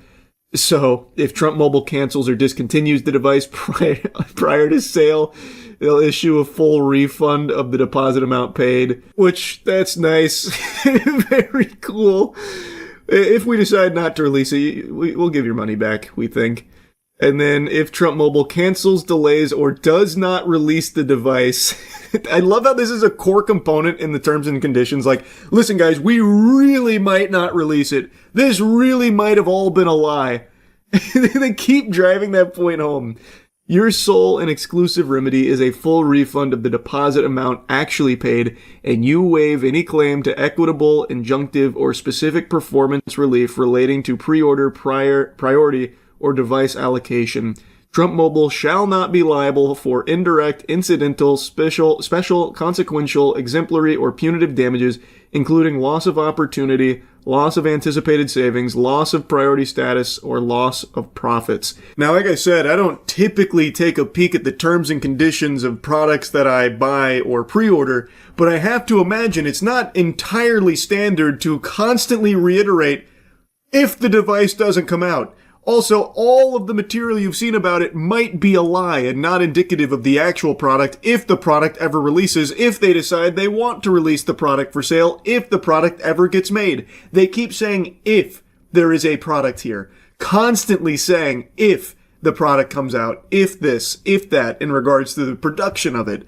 So what the fuck are you putting $100 on? Like, this is craziness. So even in the most recent video I made covering this, where The Verge did see a T1 device, it's very possible that that's not the device you're going to get, because in its terms, it's saying everything you see about it might not actually be representative of what they ship out, if they ever even ship out a phone, and if they don't, you might get a refund. On their own website, they are the ones constantly telling you that there might not be a phone that's released here. The T1 might not go for sale. They are saying that. What the fuck, man? Why is that even allowed? I feel like if I did something like this, I would be in trouble legally. If I said, I'm releasing the Charles device, the Charles mobile device. You can fucking contact aliens. It's got 55 billion gigawatts of power harnessed from the goddamn Tesseract that I've implanted in each device. I need your pre-orders now at $100 to lock it in. It'll be a $500 phone. Now sign up now. I feel like if I was promoting that and then I had no phone or anything to show for it, I would face some consequences for it, because it would be labeled a scam. Even if in my terms I'm saying, oh, this is all just marketing. This isn't representative of what I'm actually selling you, if I'm even selling you anything in the first place. Like, I would get in trouble. Anyone would, because anyone would look at that and be like, ooh, that seems like a scam. This feels fake. You are even saying that it might not come out. So even though they're saying, if it doesn't, you can get refunds, you are still hawking something that's not even existing. That's fucking absurd. So anyway, after reading that, I wanted to call Trump Mobile support, get some answers directly from the source. So I got them on the horn to at least just ask about what my pre-order even means, because in their own terms, it says that it doesn't even hold the phone for me. Really, that's what it leads you to believe, that you're not actually securing anything. Press 1 to open a new Trump Mobile account. Otherwise, press 2 for support with an existing Trump Mobile. I've become a master at navigating this. Your call is very important to us. To ensure the highest level of customer care, this call may be recorded for quality control and training purposes. Please hold, and our next available representative will be with you shortly. You can also visit our website at www.trumpmobile.com to apply for a new account or access your personal account portal. Wasn't there typically 2 stages there? Previously? They hung up on me. What? What is going on? Wait, what? Did they change their support? There were typically 2 things I had to do before getting on the horn with a rep. Time to call back. Press 1 to open a new Trump Mobile account. Otherwise, press 2 for support with an existing Trump. Thank you for calling Trump Mobile. Yeah, it seems like they took out the Spanish option. To ensure the highest level of customer care, this call may be they got rid of that one. Control. Thank you for calling Trump Mobile. My name is Jamie, and how may I assist you today? Hey, I just had a couple of questions about my T1 device. Okay. I was told like a week ago I'd be getting an email about it being shipped out to me in the next day or 2, but I haven't received that email. Is that still on schedule? Yeah, we haven't got an updated date yet on exactly when they're going to be shipped. We're just told any day now that they're going to be going out. So all we're doing right now is just pretty much playing a waiting game for those emails to be shipped out, because we don't even have a ETA on the shipment or anything. Like, we don't have a tracking number. So we're just told that they're going to go out individually to each person who has pre-ordered those. So yeah, it could be any day now. That's all I know. Okay, no worries. I was looking on the website because I was getting a little concerned, so I checked out the terms and conditions. It said that the pre-order deposit only provides an opportunity if the phone gets released and doesn't actually reserve specific inventory. So does my pre-order not hold a device for me? Yeah, as far as I know, that's supposed to definitely hold your device for you. Like all I know is like we have a phone here in the office, so we know that the phones are being shipped out because we, ordered one here just so we can actually physically see it and play with it and everything like that. So what I know, everyone who has pre-ordered the T1, that holds a space for them to be the first ones to get the phones when they ship out. Okay, and then about the device itself, on the terms it says that everything that's been advertised about it is all just illustrative and might not represent the phone itself. The phone you have there, is it everything that's been advertised? Yes, so what I was told that the phone did go through about 3 different models before they decided on one. So I believe maybe what you're seeing was before they decided on the actual model that they were going to stick with, which is the one now. If you go to trumpmobile.com, the one you see there, that's the one that we have. But I heard they did go through about 3 different models before they landed on this one. Okay, that's awesome to hear then. Yeah, it's just reading through the terms was a little concerning because it keeps reiterating that the phone might not release and that it's not guaranteed to release, and then the pre-order thing just had me a little concerned. But it's definitely coming though, right? It is guaranteed. Right. Yes, exactly. It's definitely coming. Yeah. Okay, then I don't know why they would put that in there. That's scaring me. Yeah, that's odd. Because I didn't even see that one. I don't know. We'll have to get a little bit more information on that just so we can have updates. But all I know is that so far, we're just waiting on those shipments to head out. And we do have one here, so I can confirm that, the phone is real and we got to play with it in person and everything. And so it's pretty real, and I'm just waiting on those to ship out for the ones who's pre-ordered it so they can go ahead and have theirs as well. But yeah, if you ever have any other concerns, then just reach out to us, and then we'll just get it escalated up to our back-end team to look in more into it for us. Awesome, I really appreciate that. I just had one other quick question, because in the terms it also said that the pre-order doesn't price lock per se, but when I put the money down, it said it did. So do we have an idea on what the final price is? Because it was supposed to be $500, but reading through here, it said that could be subject to change, at least as I understand it. Is it still $500?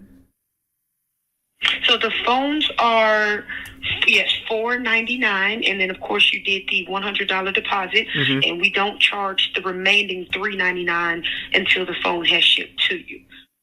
Okay, so it is $499 with the $100 deposit, and then the remaining $399 will be charged once the phone actually releases and ships to you. Okay, awesome. So it is locked in there for me. Yes. Perfect. That's great. I really appreciate it. Thank you so much. Absolutely. It was a pleasure, and hopefully we'll get those phones to you very, very soon, and you enjoy the rest of your weekend. You as well. Take it easy. Thank you. Okay. Bye-bye. Bye. Oh, see, I had nothing to be worried about. The terms and conditions got me all riled up over nothing. Everything they say in here is apparently just like a multiversal possibility that maybe they don't deliver the phone, maybe it's not as advertised, maybe you're not price locked, but after talking to support, turns out I am price locked, it is coming, and I can't fucking wait. And it is reserved for me. So I'm going to get my T1 device any day now, which has become the slogan for Trump Mobile. Any day, as it has been since August of 2025. Any day is coming, and I can't wait. That's really about it. Very cool. Very awesome. All right, that's it. See ya. Occasionally there's moments where an entire community bands together to accomplish a single goal, collaboratively working towards something truly wholesome, positive, and special. And this just happened in the most unlikely space, crypto. Yesterday a story blew up about a man who has cancer who was streaming to raise money so he could pay for his treatment to fight against it. And while streaming to raise money for his cancer treatment, someone convinced him to download a game called Block Blaster. And when he did, he lost all of the money in his wallet. It made like my nuts and drained it. It, like that. took away all the money he had raised for cancer treatment, approximately $32,000 or so. It turns out the game was malware that was disguised as a game. It had a ton of fake reviews. It had like hundreds of fake positive reviews, so it looked legitimate. Plus, no one expects a Steam game to have this kind of vulnerability in there where it could have some kind of malicious things go on in the background, but unfortunately, that's exactly what happened here. It is 100% confirmed. I made a video going deeper in this topic here if you want to see like the entirety of what happened. And that brings us to the latest chapter in this story here. Overnight, the community tirelessly worked to find those responsible and also prove that it was the game, because this is pretty unheard of for the most part. It was like fucking Batman trying to squeeze out the Riddler here. And they did. They confirmed beyond a shadow of a doubt the game was responsible. They even identified apparently 907 victims. And not only did they prove that the game was causing all of these people to lose all of their crypto, they even unmasked some of the people responsible for it. Which means there could be real consequences for these fucking sick assholes here. Like, we even have snippets of conversations, like this one from David. The context here is these two are apparently involved in the theft with very little remorse, and David says, "I will, sure. I didn't want to do that one, to be honest, but once I was done pin testing and sent it off, it was already done, and I figured he would make it back in a day." This is talking about Rostaland, the individual with stage 4 cancer who was raising money to try and get treatment to survive that they stole all of the money from through this game, Block Blasters. He said, "Bro, it's fucking huge. Life is fucked up, I know." And that's apparently referring to his tumor. Rostaland has a sarcoma, and he has posted some pictures of it because obviously being a pump.fun streamer, there's a lot of distrust. So he has done everything he can to prove the legitimacy. And like I said in the last video, it seems like everything there he is being honest about. Like, he is telling the truth. He's not faking cancer, I don't believe. So this is him talking about it. He even says, "Dog, I will send it back, but he literally will make it back in a few hours. I checked how much he already made back."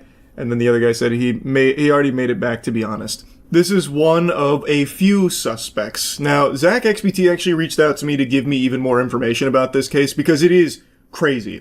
So real quick before getting into like more of the suspects, I would like to show you the evidence they compiled about all of the malicious files in Block Blasters that was leading to all of these people losing their money just from downloading a fucking Steam game. So if you check the Steam charts, it only ever had like a peak player count of 8, but it had 6.4 thousand downloads. So Steam charts are good to get a metric of like how alive a game is, but it doesn't tell you the whole story of how many people have played the game. And of that 6.4 thousand, it seems 907 victims were identified, people that maybe lost a lot of their crypto because they downloaded this. That's a lot of people. I really would wonder how much money they stole just from having this game on Steam. And mind you, this is not like a chart topper. This wasn't like a top seller game or anything like that. This was a pretty underground game. Like, even the name is as fucking generic and lame as it gets. Block Blasters? Sounds like one of those fake TV games where like the dad walks in and he says, "Hey son, what you playing there?" "Oh dad, it's just like the latest Block Blasters game." Like, oh my god, you're such a fucking fossil, dad. You don't know Block Blasters? Might as well just call it the pea that took a poop. Like, it's literally a nothing burger of a game.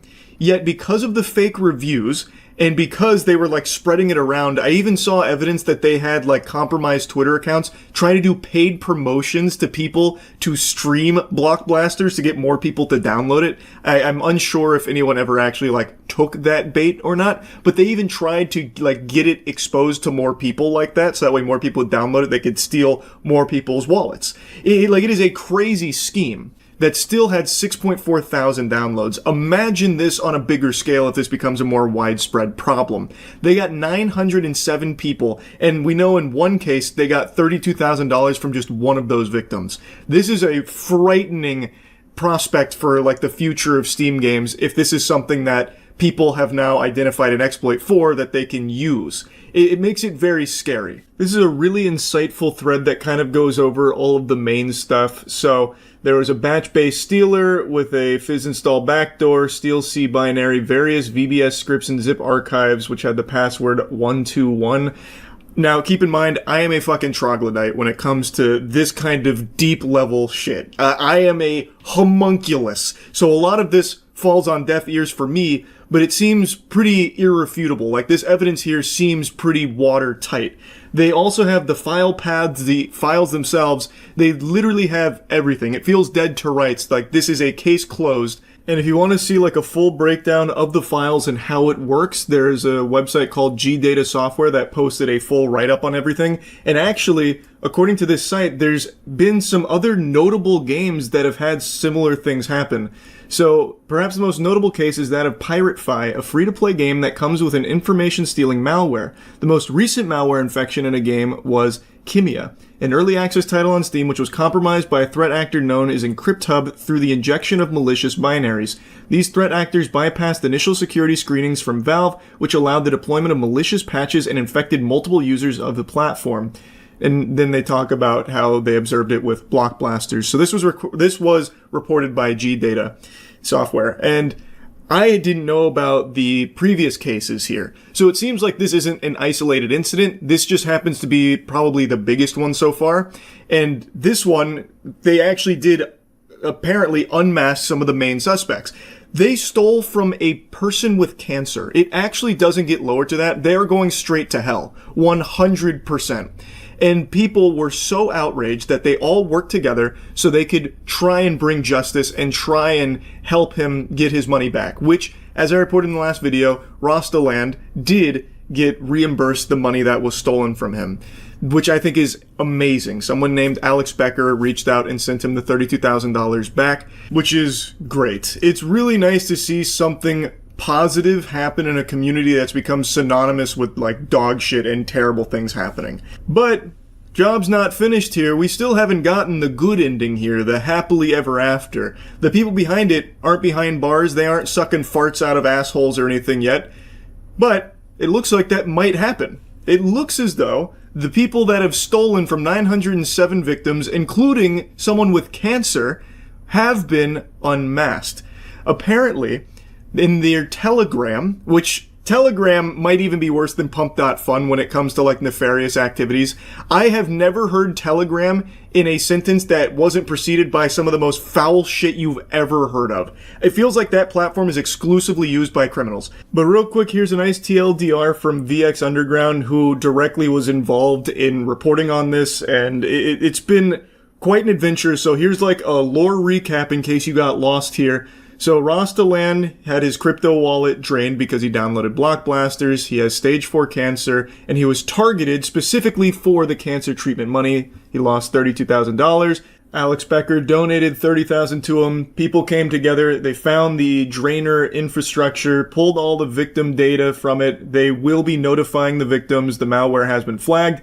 And then even more people came together. They found their info from Telegram IDs, and then found their info from their Steam IDs. So now that you're caught up, how they got the info on the main suspects is one of them had joined a Telegram that they were alerted to, and it turns out it was actually hard-coded with some signatures. They then had the names, and they were able to cross-reference that with things like Steam IDs, and they were pretty much able to pull the fucking Scooby-Doo mask off of these villains here. This post kind of lays it out step by step since a lot of people were very curious. So the shitty malware sent all the stolen data to a Telegram the scammers made. We connected to the Telegram channel using the same credentials that were inside of the shitty malware. Inside the channel was the scammers. We got their Telegram IDs. And then from there, they cross-referenced with like public-facing chat rooms, stuff like that, and they were able to just start connecting all of these dots and finding the main suspects. And the main one that's been getting clowned on is this guy, Valentine. Now, Valentine has gone dark. He is fucking going off the grid. He is moving himself into the back rooms right now. He's deleted all of his socials that I can find. Apparently, even his girlfriend has done the same. That I haven't confirmed myself. I haven't gone to like any of her pages or anything. But Valentine likes to think of himself as an influencer. So there are tons of posts with him flexing very expensive things, seemingly off the back of stealing so much money from so many victims through his malware block blasters on Steam. Now again, it's not like he did this alone. He wasn't the solo person responsible here, but he is one of a handful of suspects. He is kind of becoming the poster for it, though, the mascot, because he's such an insufferable douchebag, apparently. What a nice guy. When he's not stealing money from cancer patients, he loves hanging out with his girlfriend and doing cringe TikTok dances together. Look at how cool this guy is.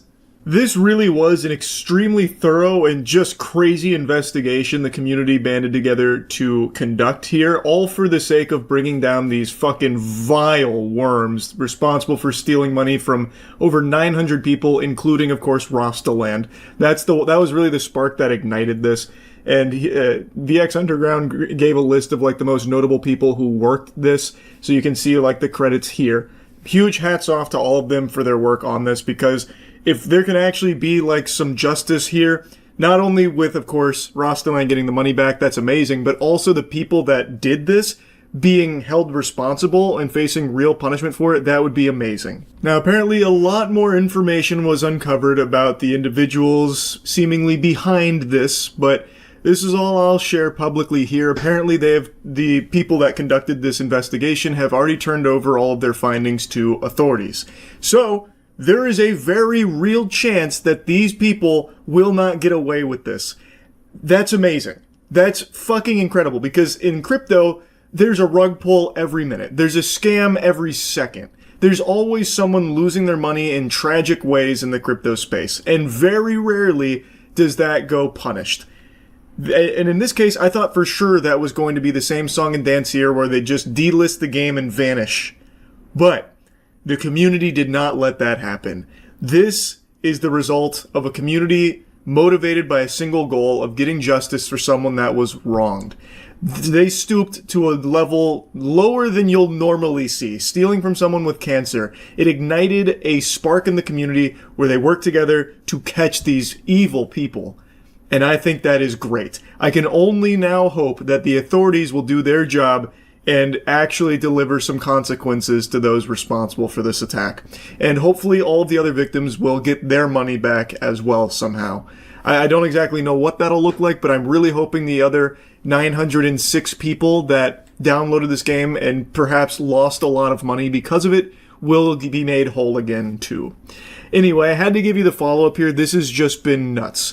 And I do think that this maybe needs to be some kind of wake-up call to Steam, that there is something that needs to be changed, so that way this kind of thing can't happen again in the future.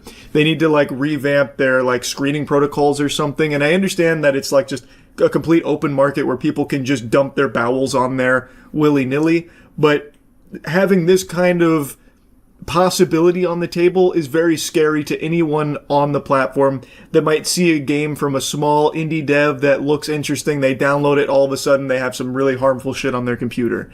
That is something that needs to be explored and fixed. Hopefully this isn't like the first of many to come. And anyway, that's really about it. See ya. What's up everybody, it's Critical. I'm going to be talking about some bullshit I got on YouTube this afternoon, and I was greeted with this jolly message. Most comment notifications will now be delivered by Google Plus and not to your inbox. Learn more. I have to say, it's about fucking time. I was always wondering why YouTube comments would show up in my YouTube inbox. It's really counterintuitive. I was really looking for them on my Google Plus account I don't own. Thank heavens they've implemented this feature. Now it's time to be honest. This is fucking preposterous.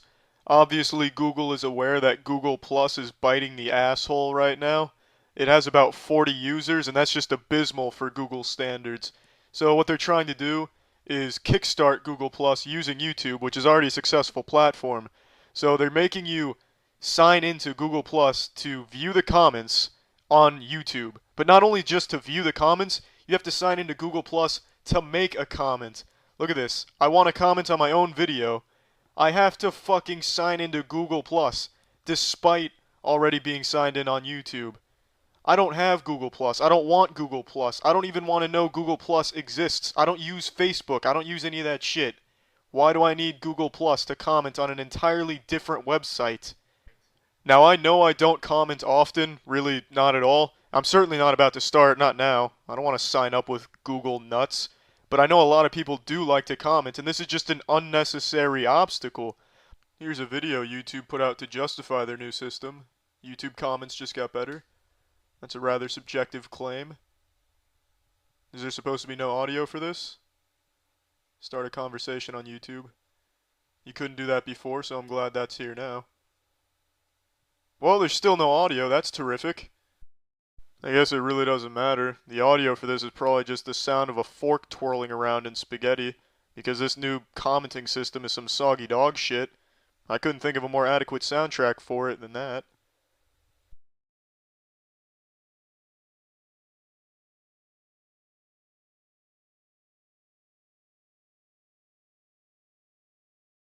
See comments you care about up top. Well, that's rather hostile. So if you're not up top, you don't even matter. No one cares about your comment. You're just some loser. It's a very nice message to promote YouTube. Join the conversation. The new YouTube comments blow. YouTube, blow us. Let's read the official blog. Let's say you're enjoying Lindsey Sterling or Epic Rap Battle's latest video and want to join the conversation. Would you rather see comments from people you care about, including Lindsey or ERB themselves, or just whoever in the world was last to post? So everyone out there that doesn't have over 1 million subscribers, you can go fuck yourself. No one wants to read your comment. Isn't that what you're trying to say, YouTube? You bastards, that's just downright wrong. We told you recently that better commenting is coming to YouTube. When that will arrive, we'll never know. What else we have here? Remember, you're in control of how you're seen publicly on YouTube, whether that's keeping your current YouTube channel name using your own name or creating a new one. That's something I want to talk about right here. Using your own name. YouTube will not stop asking me and everyone else to use their real name. Every time you say no, they just assume that you were wrong and says, we'll ask again later. They just think you're going to wake up the next morning miraculously and say, you know what, I was wrong yesterday. I want to use my real name on YouTube. They think you're losing sleep over saying no. It's fucking stupid. If you say no, they shouldn't keep asking. They're just waiting for you to slip up and say yes by accident. Then your real name's out there, and you're fucked. Now, I've been on YouTube for around 7 years, and it's undergone a lot of changes throughout that time, and people complained about those changes, but they weren't all bad. This one right here is terrible. It is the worst feature YouTube has ever tried to add. Now, I can think of 2 features they've added that were really good, though. The transition from the star system to the like system, and they had a feature not too long ago where if you clicked on a video, there was a drop-down menu above the video that you could click on and you could bring up videos from that same channel. And that was just a cool way to navigate a channel. They've blasted that feature off this site, but it was pretty cool. Back on topic, this new commenting system is just not good. And also, this message right here can go fuck itself. I don't know what this message means, but it's on top of every video I watch, and I'm tired of it. This message is a piece of shit. And I know I'm tardy to the party here, but the one channel thing that they're using here on the YouTube channels, that can go fuck itself as well. Now, to wrap up here, people shouldn't be forced to sign up for something they don't want that isn't even related to the site they're trying to use. I understand they're trying to integrate Google Plus into YouTube, but they really shouldn't do that. Or if they're going to do that, make it an option, not a requirement. It's just not the right approach at all. And unfortunately, I seriously doubt YouTube will change the commenting system. They'll probably do exactly what they've always done in the past, which is just force people to accept it. And that sucks because the commenting system is just not good right now. Really, YouTube as a whole is hard to navigate. They really, really need to do something about YouTube in general, not just the commenting system. The whole site is really convoluted. It's just a massive clusterfuck right now. They do need to fix YouTube. But I doubt they will. Hopefully they do. And yeah, that's about it. See ya. Since I was a child, I always said 2 things. I want to be tall, and if I could choose any superpower for myself, I would choose teleportation to be blessed with.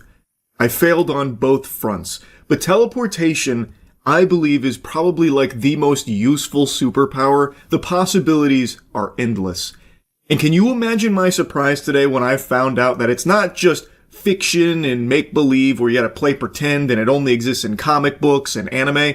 There is a real, living, breathing, sentient, flesh and blood human being in this country with the ability to teleport.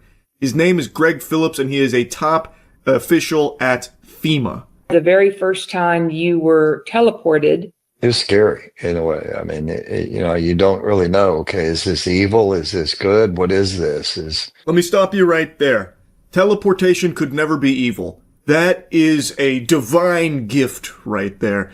So this is Greg Phillips. He is a very high-level, powerful figure at FEMA who is on a podcast talking about his experience with teleportation. It's happened to him on more than one occasion. I'm unsure who the host is, but she looks like a reptilian doing her best to pretend like she's interested in the conversation. Now, Greg Phillips, though, has got some really strong claims here that give me a lot of hope for the future of our species. If he can teleport, why not me? What do I do with this? How do I deal with it? I was on the phone. Oh my God, what's happening? And I was landed, and landed about 40 miles away in a ditch outside of a Baptist church in a little tiny town just where you cross over the border. And it was an incredibly frightening moment. So this is his origin story. To me, this sounds like when the superhero first starts to awaken their abilities and they're unsure how to utilize it. Kind of like Invincible, when he throws the bag of trash into fucking orbit by accident.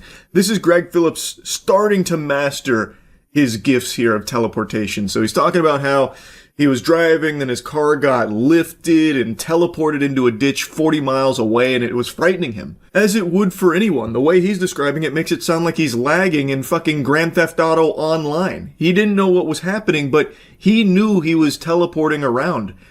However, he says that it's no fun. That's crazy to me, Greg. You're fucking teleporting, bro. That's like the most fun thing that can happen. To experience yourself in your car, flying through the air. Teleporting is no fun. It's no fun because you don't really know what you're doing. You don't really understand it. I was with my boys one time and I was telling I was going to go to Waffle House and get Waffle House. And I ended up at a Waffle House. This is in Georgia. And I ended up at a Waffle House like 50 miles away from where I was. They said, "Where are you?" I said, "A Waffle House." They said, "Waffle House where?" I said, "That's not possible. You just left here like a moment ago." But it was possible. It was real. He's teleporting to Waffle Houses now. This man is unstoppable. Now, far be it from me to try and poke holes in the experience here of Greg Phillips. His story is exhilarating. His evidence is watertight, about as good as it gets. But if I may toss out a little bit of a game theory here, what are the odds that he was with his boys and he was blackout drunk and was driven to a Waffle House and then couldn't remember how he got there and just ended up with the conclusion he must have teleported? Or I guess he said that he was in his car going to a Waffle House and then teleported there. I guess maybe it's possible he was blackout drunk and then fucking drunk drove himself to a Waffle House and was like, "Oh my God, I've done it! Teleportation!" Which would be extremely degenerate behavior. I just feel like the fast travel he unlocked to Waffle House is just a little suspicious because Waffle House is the spot drunk people go to. Like, it's moths to a flame. So the fact that he's teleporting to a Waffle House, feel like there was a lot of alcohol involved and he's just forgetting how the journey went. But I'm not the fun police, and I don't know for sure. Maybe Buddy really has been teleporting all over the map. Going to a Waffle House, ending up in a ditch, in your mother's bedroom for a little reverse cowgirl action. Perhaps he truly has achieved the gift of teleportation. And I think him being a director at FEMA now, with these kind of abilities in his back pocket, is a grand slam for America. Because imagine him being able to weave his teleportation into the FEMA protocol like he's fucking Nightcrawler going around saving all of us. As natural disasters striking somewhere in this country, he can just say, "All right, let's teleport them out. I'm going in." And then he'll go in, teleport us to a fucking Waffle House to safety. Or maybe it goes a little differently, and he's like, okay, we don't need to send a lot of resources there. I'll just instruct everyone to teleport to a safer location. Because maybe he believes that this is something everyone else can do, not realizing that only he is the chosen one. Now, unsurprisingly, FEMA officials are trying to throw us all off the trail of the world's first X-Man, trying to put the toothpaste back in the tube.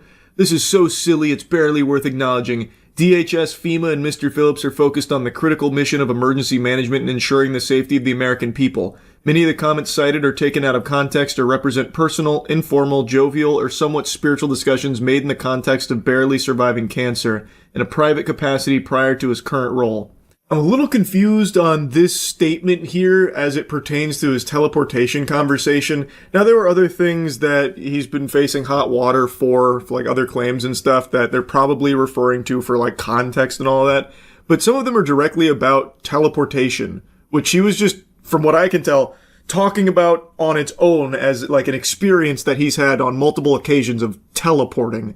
From what I've seen from the podcast, it wasn't even like a spiritual discussion when it came to that topic. It's not that he was saying, you know, like the Lord was teleporting me to a Waffle House because he knew I needed some dense nutrients from those burnt hash browns or anything like that. And also, I don't think it was about like his cancer battle or anything either, which, you know, I think is a terrible thing. So happy to hear that he's cancer free these days, but I don't think it played any role in this conversation about teleportation.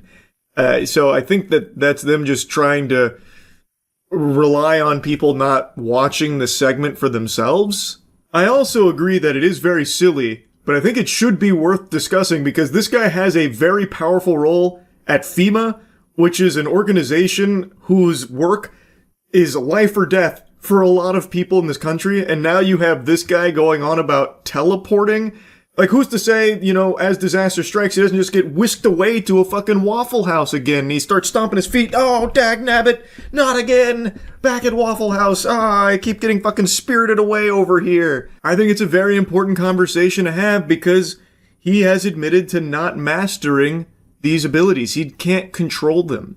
So when we need him most, he might just teleport again. And who's to say he stops at only 50 miles away? Maybe next time he teleports 100 miles away, or even 200 miles away. Maybe he goes off-world, interstellar teleportation. I think it is something that we need to really start considering. And honestly, I think studying as well. I wish he wouldn't just keep the secrets of teleportation to himself. He's teased us about how it's happened to him and how frightening it is, but I want to fucking teleport, Greg. Why don't you just let the government study your abilities so that way we can all learn to teleport and be better for it? Think about how many lives can be positively impacted through the ability to teleport. Even if it is restricted to just being able to teleport to a Waffle House, that can do a lot of good. There are so many Waffle Houses in this country. If we can teleport to them willy-nilly, that'd be like fucking Mass Effect relays for us. That'd be so huge for travel and just so many good positive things that could come from that. So Greg, please, stop being selfish. Please, divulge the secrets of teleportation to the rest of us. Anyway, that's really about it. See ya. Yep, much to the chagrin of a lot of people in power, the conversation around Jeffrey Epstein doesn't seem to be fizzling out anytime soon, which is great. Hopefully, it will keep this steam and will never peter out because it is of the utmost importance that this gets corrected, that they stop trying to perpetuate these lies that they're attempting to shove down the American public's throat about Jeffrey Epstein not having a list, not indulging in blackmail, and then trying to drop what has now been revealed as modified footage of Jeffrey Epstein's cell area to prove that he took his own life and no one came in there. There was no fishy business. The Baba Yaga didn't pay him a visit or anything. And they try and proclaim that that footage was like the raw, real deal, you know, organic sourced footage here. But what we're talking about today, it turns out that was once again another fucking lie. CoffeeZilla just made a video talking about it as well, so I'm going to play a few clips from that because he is significantly more intelligent than I am. And buckle your seatbelt because it is a wild ride. The raw Epstein footage was modified according to its metadata, despite Dan Bongino previously saying that they would release the original footage so you wouldn't think there were shenanigans. There's video, we are working on cleaning it up to make sure you have an enhanced, and we're going to give the original so you don't think there were any shenanigans. Well, unfortunately, that's not what we got. To briefly explain for those that don't know, when the DOJ and FBI came out and said that Epstein did not have a list, did not indulge in blackmail, and did in fact commit suicide, they then dropped some footage that was supposed to corroborate that there really was no one else that entered his area and killed him or anything. So they dropped a lot of footage. And it's supposed to be the raw feed of it.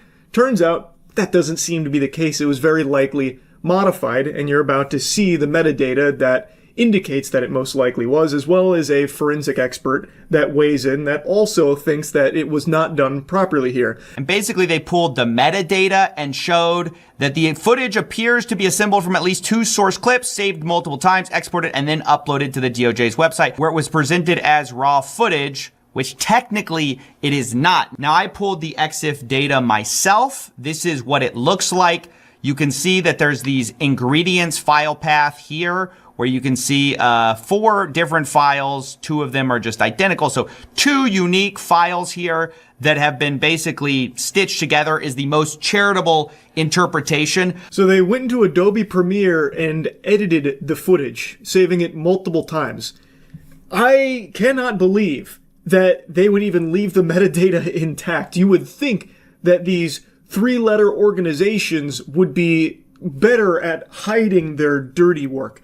Now, maybe if they were using the superior editing program, Sony Vegas, they would have been able to, get away with it more effectively, because Sony Vegas probably doesn't even have metadata. It's so fucking archaic.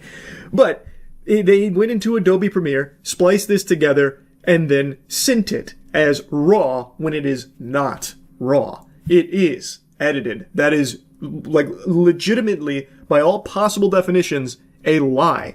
Even though Bongino said, no, you're going to get the raw, so there's no shenanigans. But all we get is shenanigans. Yes, maybe you didn't do anything with it, but it kind of ruins the whole chain of evidence. Wired actually quotes a professor of UC Berkeley whose research focuses on digital forensics.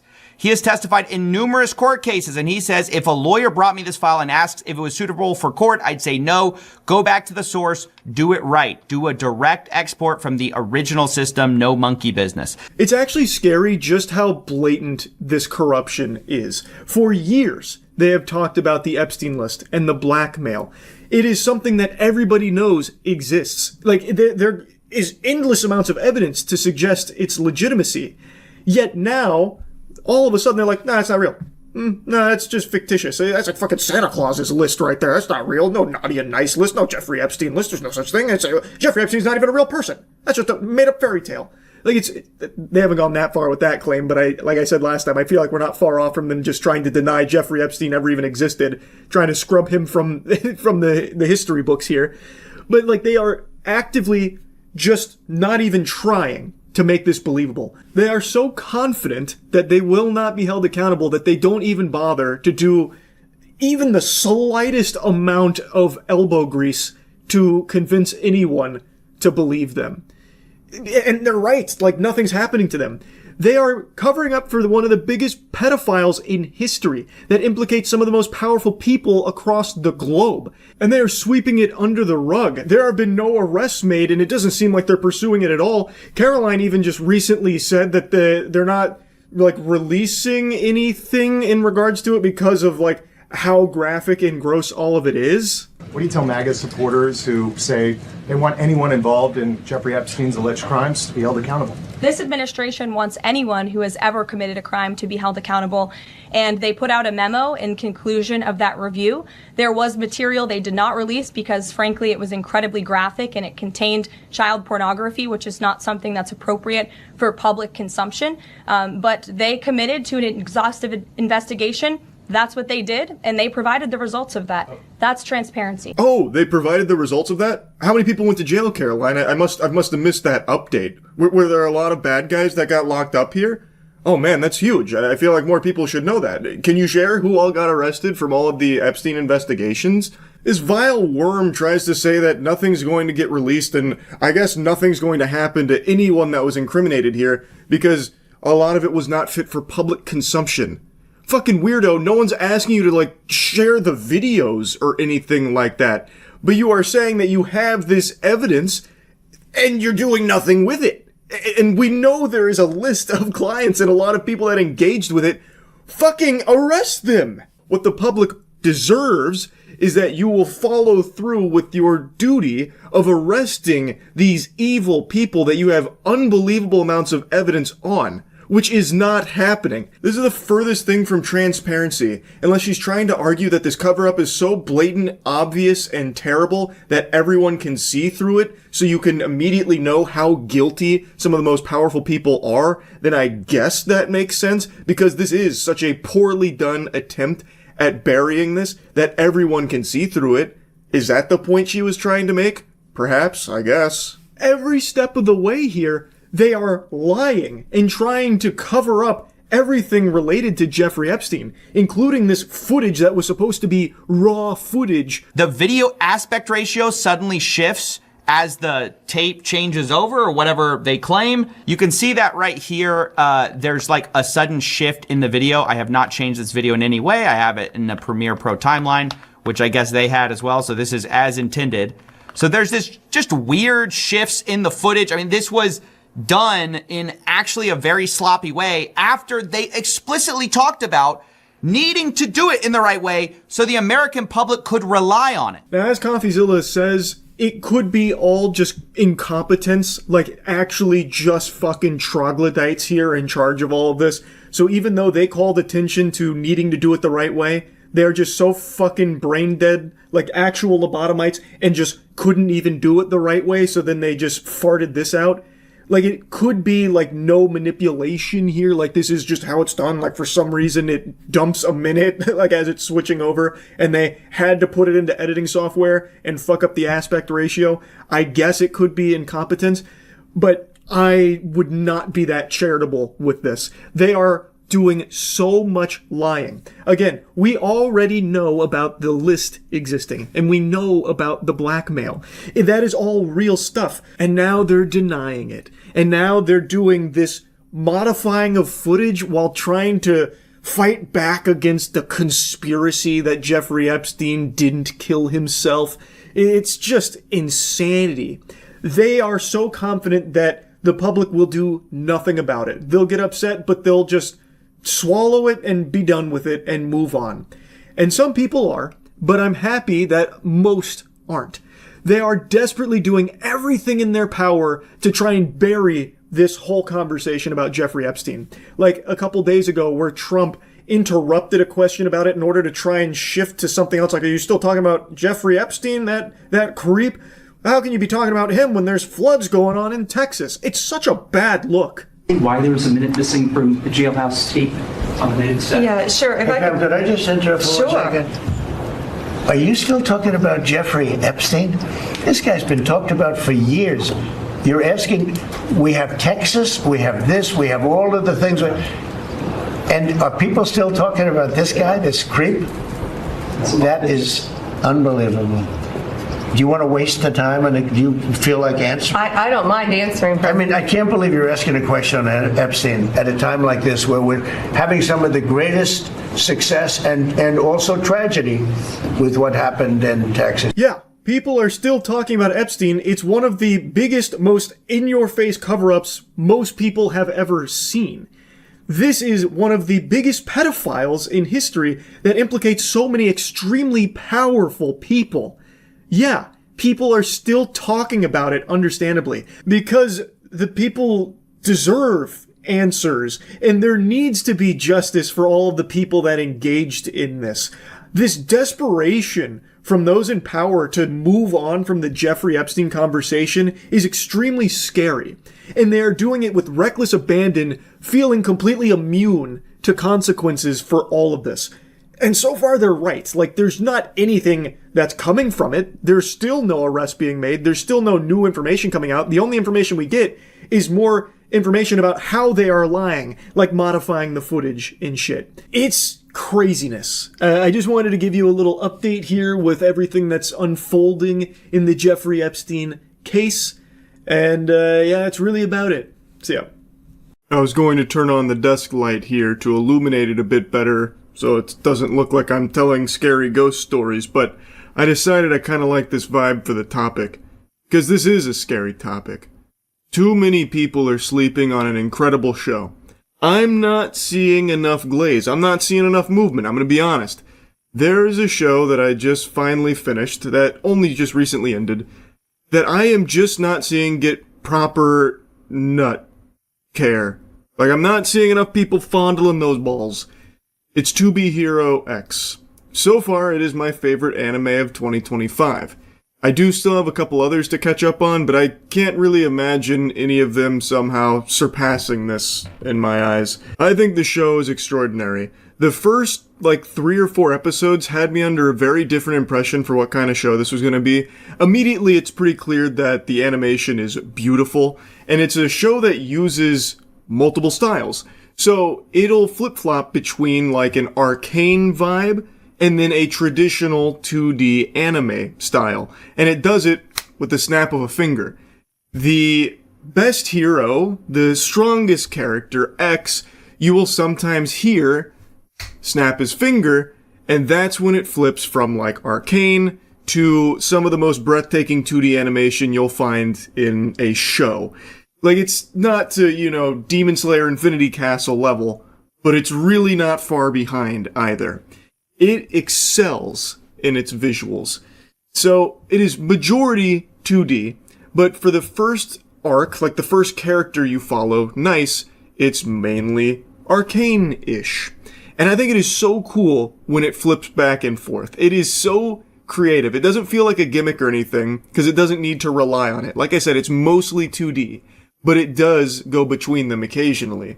And it is so unbelievably pretty. Now, don't worry, Puppet Pals, I am going to gush and grannies further on its visuals, but before that, I want to tell you what the show's about. So, this is a world where there are heroes and powers, and those powers are directly tied to how much others believe in them. It's trust value. So if people have faith in somebody, that trust value goes up and it makes them stronger, or if they don't have any powers, gives them some based on people's perception of that person. For example, there is a character, a hero named Firm Man, whom always stands tall, standing up straight, firm, and basically nothing can crush him or move him or anything, because when he was a firefighter, he caught some debris that was about to fall and kill a child, saving her life. So when that story broke, people started to believe in him with that perception of being immovable, firm. So it gave him those powers. It's a creative spin in the genre. I actually really appreciated it. But there's also another force out there that's starting to take hold, and it's fear. Fear also grants people some extraordinary abilities, and of course these two forces clash. That's kind of the big point of To Be Hero X, but it also has a really interesting format where instead of following one character in a story across a season, it follows multiple heroes. And when I say multiple, I'm not talking 1 or 2, I'm talking 6 or 7. So they'll dedicate 2 or 3 episodes to a hero giving you their backstory, as well as setting them up as a domino in an event that has happened. And now these dominoes are falling over, so everything starts to collide and everything plays together. And what sounds like it could be really messy and convoluted, or even annoying, jumping from so many characters in so many different positions, it's not. It flows so well. In the last 5 episodes of this season, I could not turn it off. I literally could not pull myself away from watching it. It was so gripping. I think it is just a really, really well done story. And the first handful of episodes had me believe this show was going to be something that it's not, because it felt very slice of lifey, and it felt like it didn't take itself super seriously, and it was more about maybe comedic aspects or something like that. It's not. There's nothing childish about it or slice of lifey or anything. It's a really well done deep story that gives a lot of emotional depth to its characters, and it's not afraid to kill people off as well. It was very refreshing. It does feel very different from pretty much all other superhero anime. Now, in this world, there's also a, like, ranking tournament that goes on where the strongest heroes will fight each other in order to establish their trust values, because everyone's going to watch and they'll see, like, who's the strongest, what's going on, and the strongest character gets crowned X. And typically, when someone gets crowned X, the strongest, they only hold that title for, like, a very brief period of time because everyone else is able to catch up and surpass them in the next tournament. But the new X is someone we don't know a whole lot about, but he defeats people in an instant. With a snap of his fingers. He's just victorious at all times. And this guy aura farms like a motherfucker. He is super cool. Like, he is such a cool character. He has very, very, very little screen time, but every time he is in an episode, he's like the highlight of it. And it just gets you glued to it. I really, like, I cannot praise the show enough. Like, it's not just carried by outstanding visuals. It is the complete package. But anyway, since I did mention the visuals again, I can't stress enough just how good looking this show is. I think this has the best fights of the year as well. Pretty much every single episode has a huge battle, like a big fight between characters. And they do not cut any corners. Holy shit. It is so well animated and well choreographed. They are like drawn out long fight sequences, just full throttle. And they are outstanding, especially like Queen vs. Boa, I think is the best example. That whole episode is basically that fight, and it is so fucking great looking. Like, I highly encourage you to just like watch that clip of Queen vs. Boa. We are talking like Ufotable level animation to its action. It's so fucking good. Like, I really think that what they've done here is something special, and I am shocked more people aren't talking about it. Another thing about this show, it has really good music. It has boner jams. Like, I'm telling you, they use the music in some very hype moments and it elevates it to a new level. There is one thing though about this show that I really wish they didn't do as much of. Since they are telling so many different character stories, it's more of like an anthology than anything. Which, again, I actually really like the way they do it here. But there is one thing they do a lot that kind of got annoying towards the end of the show, where they will reuse the exact same scene that you've seen before and then sprinkle in like the new spin on it from the character's perspective. So for example, when they're about to go investigate an alien ship, this is a pivotal moment and you'll see it from one character's perspective, like when he was recruited to it, and then another. But instead of just showing you that character's perspective when they get introduced to it, they will reintroduce the entire scene to you. So they will repeat literally whole scenes sometimes because, again, they revisit it but from a different angle. But instead of just showing you that new angle, they show you the whole scene again and then add the new angle. So there was a lot of times where I was like, oh fuck, I've already seen this before, and I contemplated just like fast forwarding through it because, again, it's the exact same scene with no alterations until the character comes into the fold there for it. So I think they did that a little too much. Maybe that was for budget reasons. I would think that's probably why. Because obviously they've already animated that, it's already finished, so if they reuse it, well, they save some money there having to do something a little different. I think that might be the reason, but it did get kind of annoying. Overall, I highly recommend the show, obviously. I do think it is underrated right now. I think this is flying way too under the radar. This is a show that I really would expect more people to be hyping up because there are so many, like, notable fight sequences. At the very least, I thought this would be something that people would be sharing, like, a lot of clips of from some of the bigger fights. So I'm really surprised to see that's not the case. So I really think this one, like, for me personally, is my anime of the year, and I really think a lot of people would really enjoy it. They maybe just haven't heard of it. So I'd say check it out. 2B Hero X slaps. That's really about it. See ya. I'm a papier-mâché rhinoceros, bitch.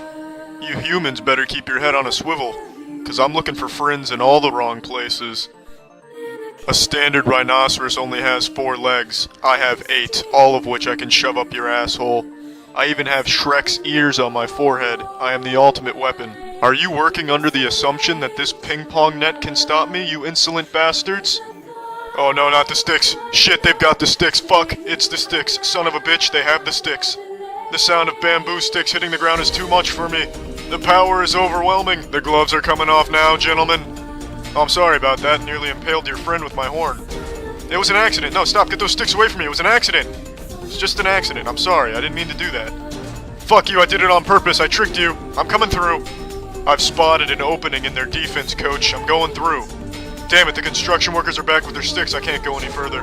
I may look outnumbered, but nothing could be further from the truth. The pendulum swings in my favor. Please, flamingos, assist me. Do not forget the numerous battles flamingos and rhinos have fought together. What are you doing with that weapon there, soldier? Do you really think that's enough? You're gonna need a tank if you want— oh fuck, it's a direct hit. My left ass cheek has been punctured. Everything's going blurry. No! He hit me with an ancient Indian blow dart. He propelled it from a gun. That's cheating. What are you all looking at? I'm still a rhino. Get the fuck back. No, shit. Losing strength. No. Not the net. Not the net. No, I feel like I'm being cocooned in a spider's web. Despite all my rage, I am still just a rhino in a cage. When you rip a piece of paper, do you feel remorse? If you are a female and you see a rhinoceros, do you get horny? If the answer to either of my questions is no, then the only thing truly made out of paper is your soul. Well, it happened a little sooner than I expected, but I think everyone knew this was on the horizon. AI is now making actors. And the first AI actress is about to be signed by a Hollywood talent agency, it seems. Meet Tilly Norwood. Like if a Sunday roast went to drama school and got BAFTA optimized. But can she cry on Graham Norton? Of course she can, and it'll be clipped, subtitled, and monetized on TikTok by lunchtime. If that isn't the most pathetic fucking thing I have ever heard. So this is an AI-generated video to announce their AI actress Tilly Norwood. Her 5-second bursts of acting in this comedy sketch were so impressive that she is now being eyed by talent agents, according to Eline Vandervelden. I don't know who that is, but that sounds like the name of a character from a Duke Nukem game. So, at the Zurich summit, apparently there were agents, fucking falling over themselves to sign Tilly Norwood, the first AI actress. We're all going to hell. Got recommissioned, didn't it? 3 seasons and a podcast. By an AI commissioner. That's right, baby. 3 seasons and a fucking podcast. This is a certified LeBron scream if you love Tilly Norwood. Moment. Tilly to the moon. I've said it for years. She is an underrated gem. Ever since her debut in Funky Fart Blasters Volume 8 Deluxe, I've said Tilly Norwood has what it takes to make it in Hollywood. Be damned to the flesh and blood machine future. Good future. We want Tilly to be the next Scarlett Johansson or Natalie Portman. That's the aim of what we're doing. What a noble goal. Yeah, fuck working hard for something or spending a long time grinding to get somewhere. Just go ahead and make the next Scarlett Johansson or Natalie Portman with AI. People are realizing that their creativity doesn't need to be boxed in by a budget. There are no constraints creatively, and that's why AI can really be a positive. It's just about changing people's viewpoint. Well, I got a viewpoint for you. How about this, huh? What do you think of this viewpoint? That's my butt cheeks right there. I almost fell off the chair. A little wobbly. Change that. Huh? I'm so tired of this goddamn spin. Like, AI is allowing people's creative juices to overflow. The cup runneth over on creativity thanks to the power of AI. This is literally the absence of creativity. It has nothing to do with budget. If you can't afford an A-lister, there are plenty of talented actors that don't charge that kind of money. Fucking find them. There are talented people that aren't Scarlett Johansson or Natalie Portman. So if you're feeling constrained by a budget, maybe look elsewhere outside of the A-list. And if I have to hear this despicable, silly, stupid, ugly-ass excuse of it allows everyone to get creative, I'm gonna have a conniption. I'm gonna have a fucking freak out. Creativity is like air. It's free. It's all around you. The only difference is you need to learn how to be creative. So, like, if you have some ideas in your noodle floating around and you want to, like, draw them, learn how to fucking draw. If you have a story you want to tell, learn how to write. If you have an idea for a character that you want portrayed, well, learn how to cast for someone that fits that. Now, don't worry, they're addressing the elephant in the asshole here about, not too long ago, AI was seen by many in the industry as a negative and something to push away at all cost. Remember the US writer strikes?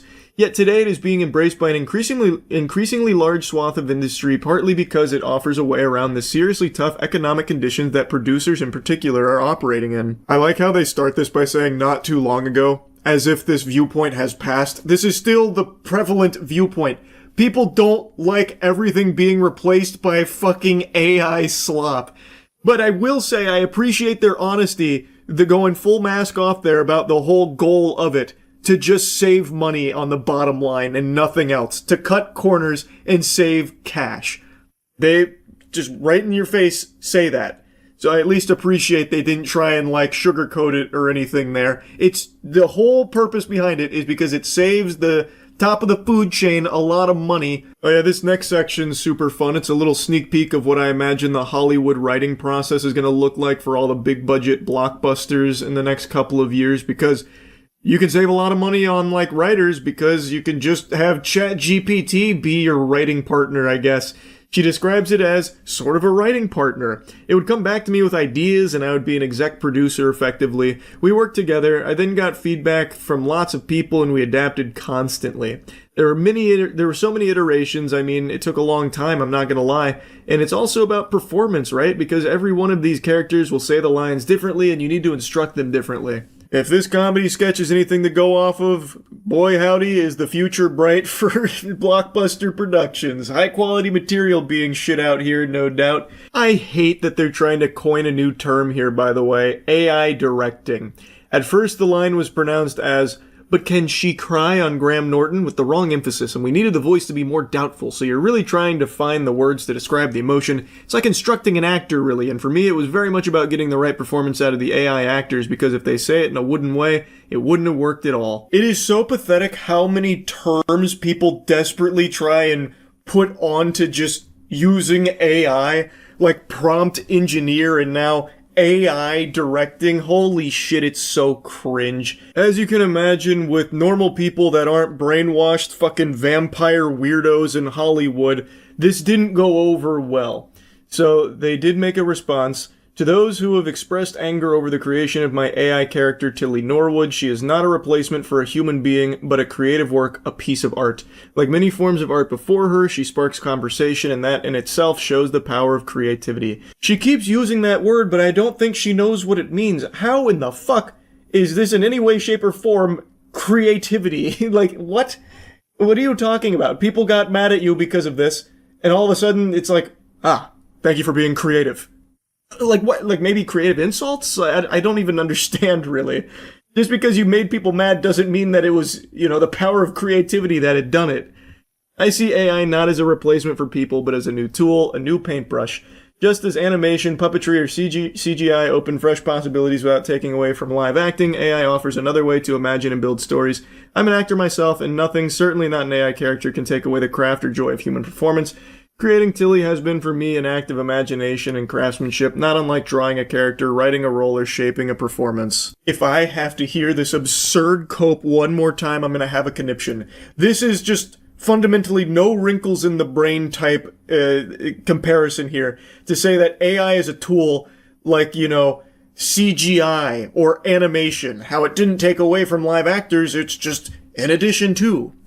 It is so far removed from that. I don't know how many times I have to teach you this lesson, old man. Like, Jesus Christ. You compare it to a paintbrush. Set a paintbrush down and then tell it what you want to be painted on that canvas. Tell me what happens. Nothing, right? Because tools cannot just do the shit on their own. You can't set a pencil down and tell it to draw James Corden fighting Goku. But I can go right now on any myriad of AI services and just type in James Corden fighting Goku and generate 1,000 images of it. I cannot do that in anything else that's not AI.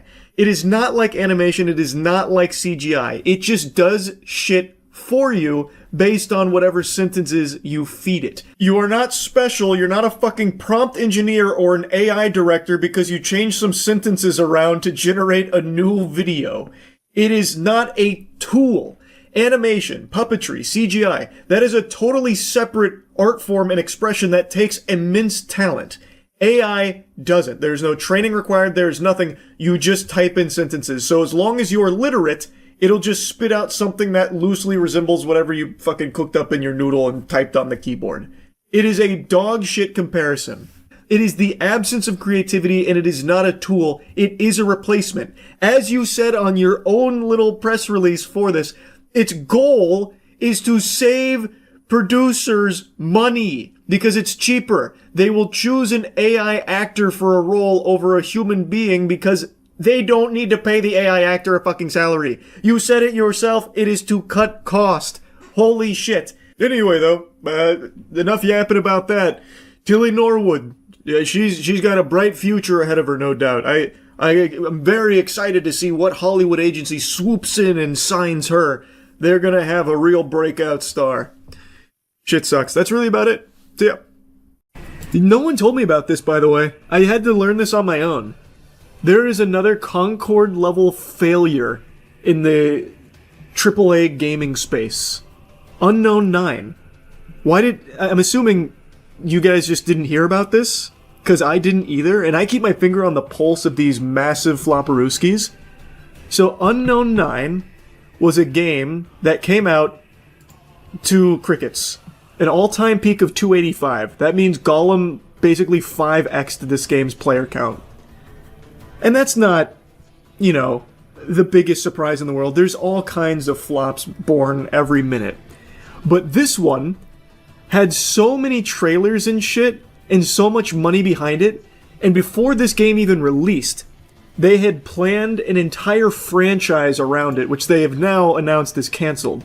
It was a transmedia process where they were going to make here it is, right here. Video game, film, and book. And I also read that they were talking about, like, comics and... right here. And comics and web series. And podcasts. So they invested unbelievable amounts of money in this before the game even came out. Like, this was going to be like fucking Star Trek or something for them. They really thought they had something with Unknown 9. And I went back and I watched the trailer, and I can vaguely remember we saw this at one of Jeff Keighley's Game Awards or something. I don't remember which. Peggy 16. But, like, even the name just sounds like it's destined for, like, the bargain bin. Unknown 9 sounds like something from an Adam Sandler film where, like, he walks in on his kid playing games. He's like, what you playing, sport? And he's like, Unknown 9, Dad. It's only the optimal battle royale hero shooter. Old man, get out of here, geriatric.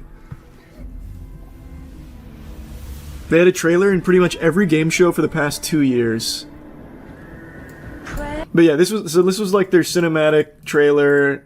It didn't really ring any bells for me here, but the one that did... Where is it? This one. And the first chapter of a larger adventure that unfolds within the Unknown 9 narrative universe. You play as Haruna, a young woman with impressive supernatural abilities. Brought to life on screen, I remembered this. Anya Shaloti. I didn't know the game ever came out, and I guess no one else did either. Comes from her attunement to the Fold. Realize that they are the only ones who can stop them from meddling with forces that should better be left untouched. So, they had all these trailers throughout the years. It was going to be this massive media empire, rivaling Hello Kitty and Pokemon, I guess. They were just investing heavily. Game came out. I didn't even know it came out. We didn't even touch it on like a bad game night or anything. It's apparently fucking terrible. We need to get that door open. By the way, Joe, there's a switch. You know what it reminds me of before I let the gameplay continue? Do you guys remember, I think it was like 10 years ago now, they had that like Indiana Jones style bad game that had a lot of hype around it, and it was a big flop. I can't remember anything else about it. No, not Forspoken, older than that. It was like an Uncharted kind of game, but done on like $50 a budget. Was it Unearthed? I don't know. It might have been Unearthed. I thought it had a longer name than that. I thought it was something like Clive Doofenheim's Exploration to the Center of the World or something. But let me see Unearthed. Yep, it is Unearthed. Trail of Ibn Battuta. That's what it was. Fuck. It reminds me of this game.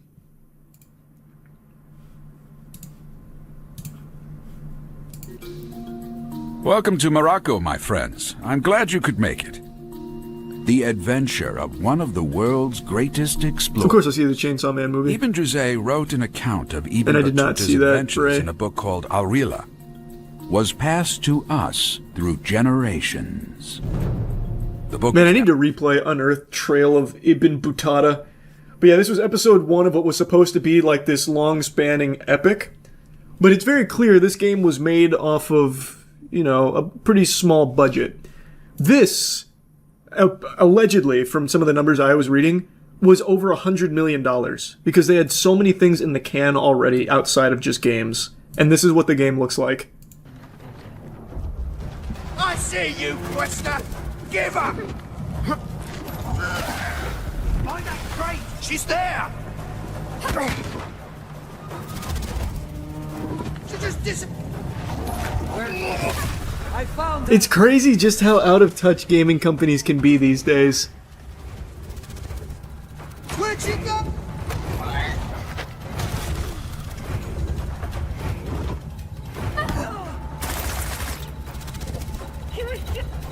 It reminds me of just old 360 games you'd find used at GameStop for like $10. And you're like, fuck it, I'll play it for a few hours.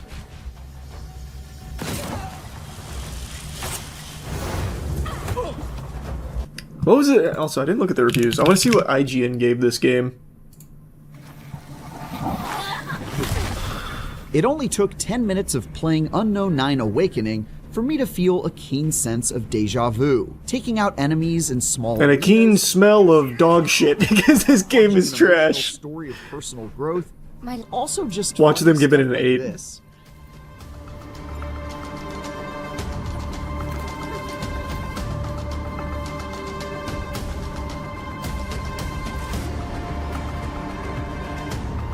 What is happening here? What am I looking at?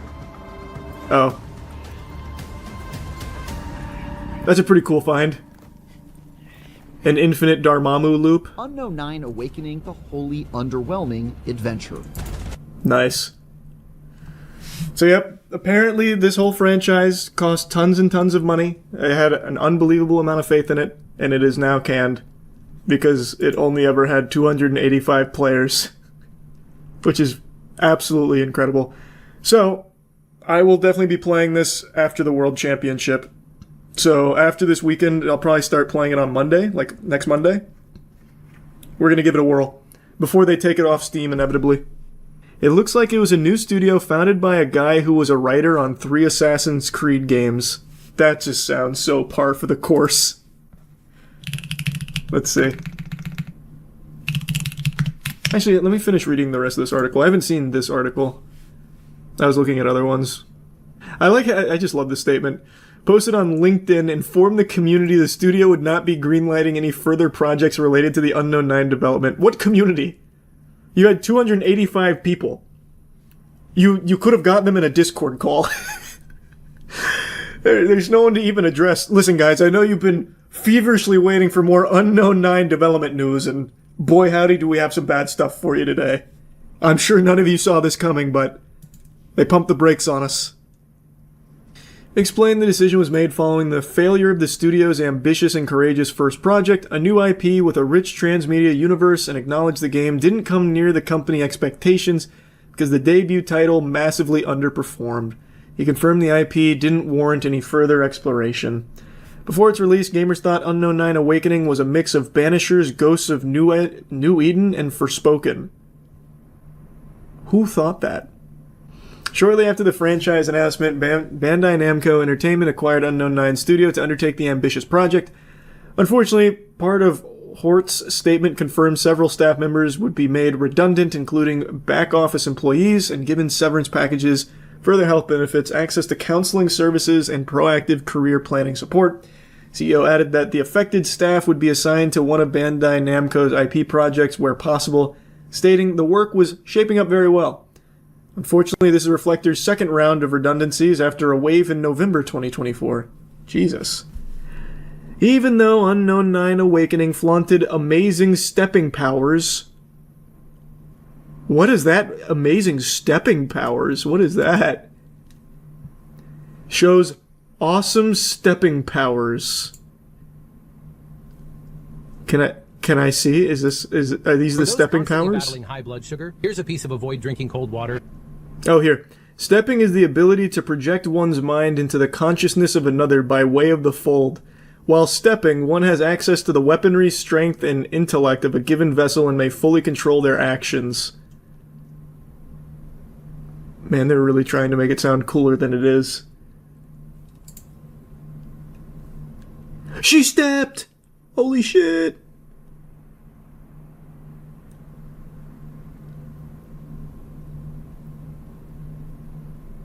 Didn't you play this game on Steam one time? I did not.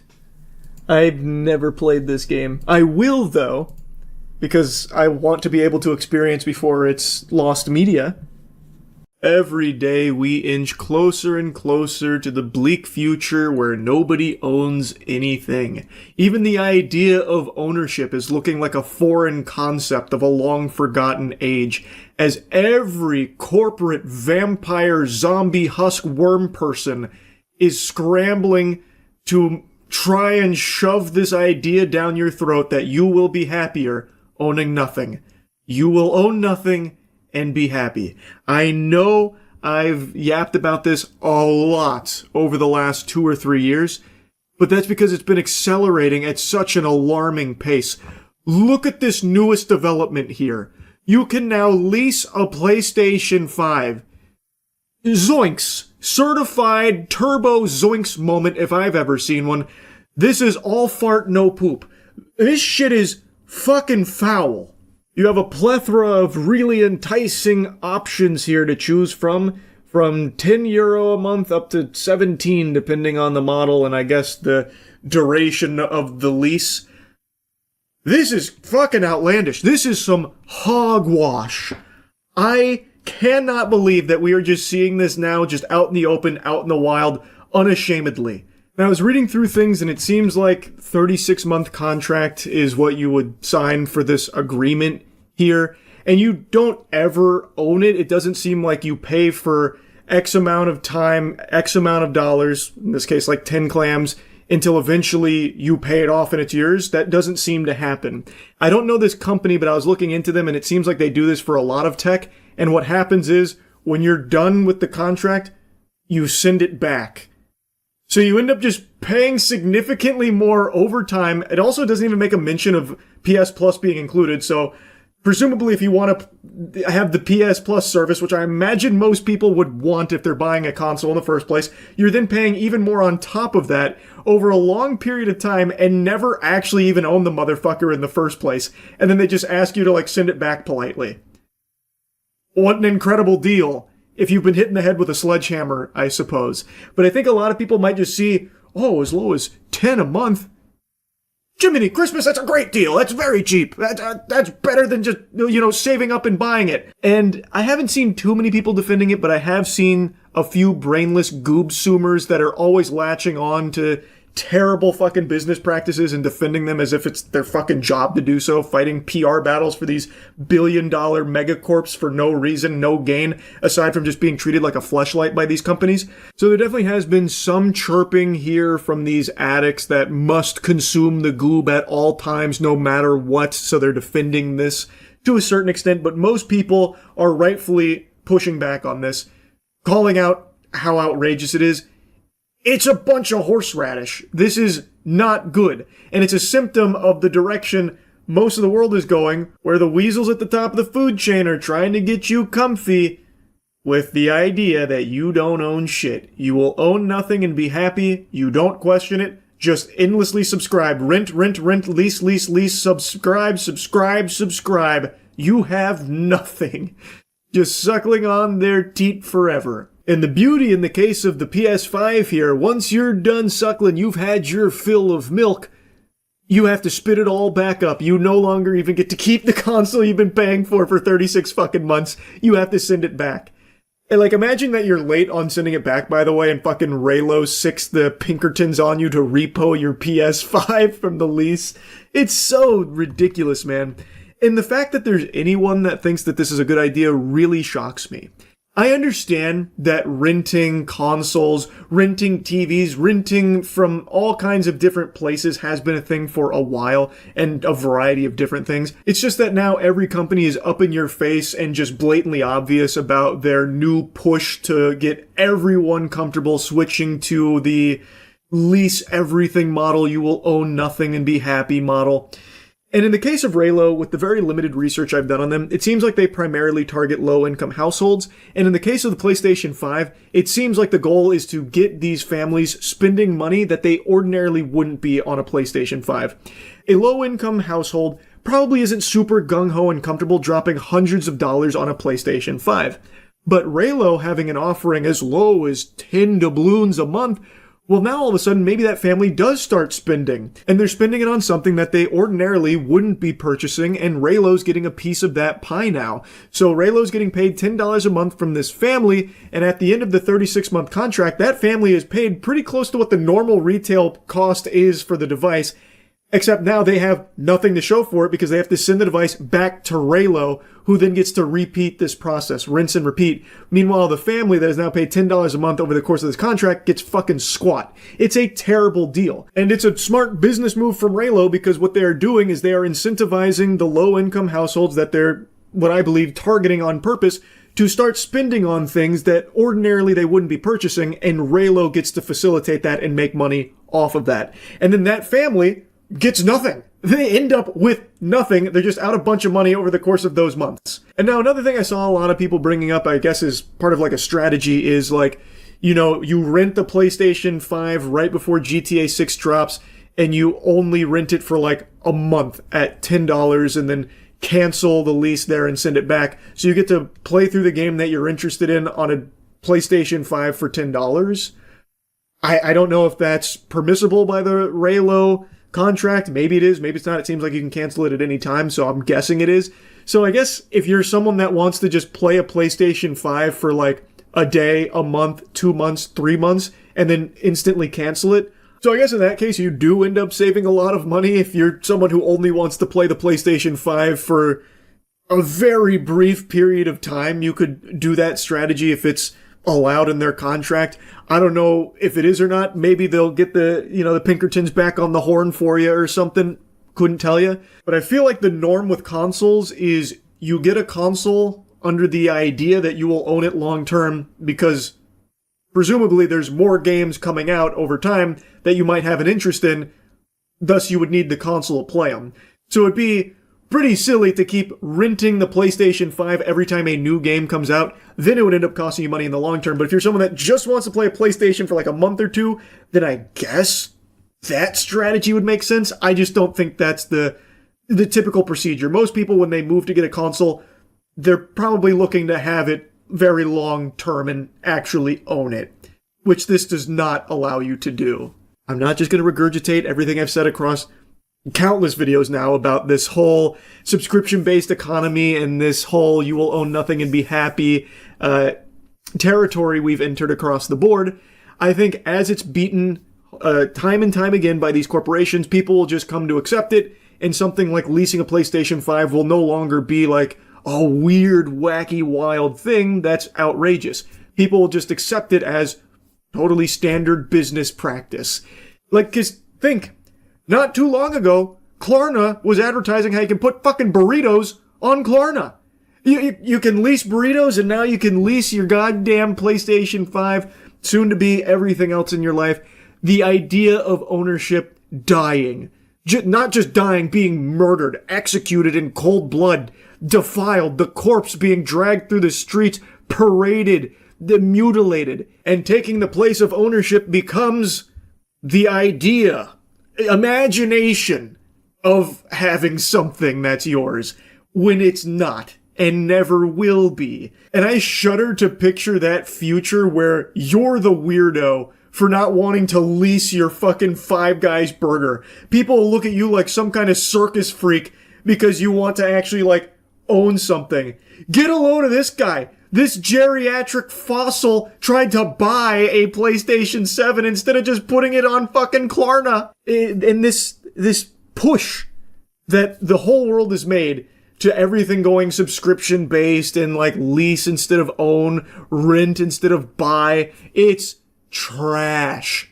Which is why I've become such like a big advocate for the consumer rights wiki. This is something that I've only recently become aware of, but this seems like a truly valuable service, which is just a platform that solely aims to educate consumers on anti-consumer practices that are being integrated into products. Seems like a very simple mission to just give you as much information as possible about what a lot of these shady companies are doing with their services and their products. So I really do appreciate what's been going on over there. I'll put a link to it in the description if anyone's curious about it or want to check anything out there. This is not like a sponsored segment or anything. I want to make that clear. I have just talked about this a lot and only recently had this put on my radar as something that's aiming to help in the fight against this you will own nothing and be happy future. So I've been all for it and just something I wanted to mention here. It is not sponsored or anything like that. Anyway, just another video yapping about this topic. I hope people continue to reject the notion of you will own nothing and be happy. It should not be something that people are just okay with. Anyway, that's really about it. See ya. It's been a couple months since the last professional slapping tournament we got to tune into, and to say that I was eagerly awaiting the next one would be an understatement. I've barely been able to get erect since, and now I'm happy to say a new one has dropped, and I was fucking foaming at the mouth when I found it. Unfortunately, I'm a little tardy to this party. It actually dropped almost a week ago, but I only found out a couple days ago during a stream when someone told me about it, because subscribing to someone on YouTube doesn't always give you a notification when that shit goes live. So unfortunately, I've been fucking sitting limp-dicked waiting for a new one to drop. Meanwhile, it had already dropped and I was just late, which makes me very upset. However, this is part of a new event put on by the same people, the Fight for Hype event, and I highly recommend checking out the full video on their channel because it's a really good video. I'm going to focus on the slap contest portion, and this is a rookie slapping circuit. Now, we're all familiar with the big three when it comes to slapping athletes. You got Vasily Kamatsky, aka the God Hand, the immortal being said to devour slaps. He has never been defeated, and most likely never will unless Jesus himself decides to enter the ring. You've got our newest big boy on the block, Misha, the professional Russian swimmer, the man who has replaced the milk in his cereal with gasoline. Dude probably mixes his fucking whey protein powder with motor oil. And last but not least, you've got Papa, real name Dennis, the man with arms the size of cement mixers. If every professional slapper represented one of the 7 deadly sins, Papa would be the sin of gluttony and wrath. Now this holy trinity of holy shit slaps is making up the foundation of what it means to be a professional slap athlete, but they didn't always start this way. All 3 of these gentlemen started out as unknown rookies, and that's the kind of tournament that we're about to watch today. These are up-and-coming aspiring slap athletes. No. It's like a hi. A playful blow, something you'd see in a lesbian porn film, not at the big stage of Fight for Hype slapping. And she was quickly reminded of that fact when the pink-haired lady responds with some fucking meat.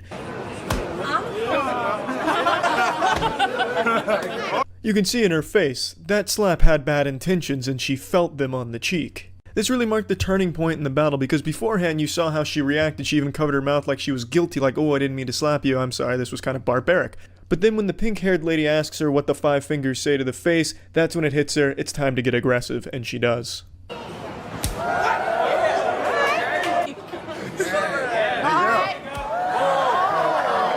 See it in her technique, she's getting further and further back until all of a sudden she's gonna do like a fucking 360 no-scope slap right across her face.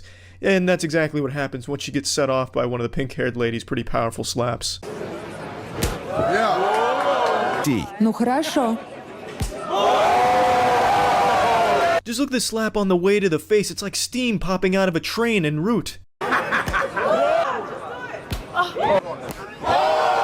As you can see, friendships aren't really made in front of the slapping table, only enemies are made there. It started off playful between both, none of them really giving it their best, just kind of a, one of these, and then all of a sudden by the end it's like fucking putting barbed wire in the palm of their hands and slapping them across the face.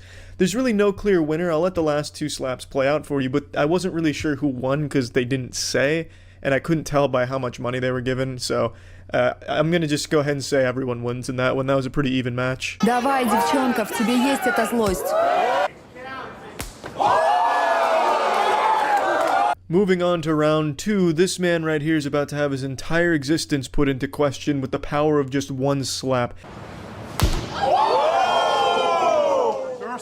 Just look at that face, pure agony, looking like all of his senses all at once just got rocked.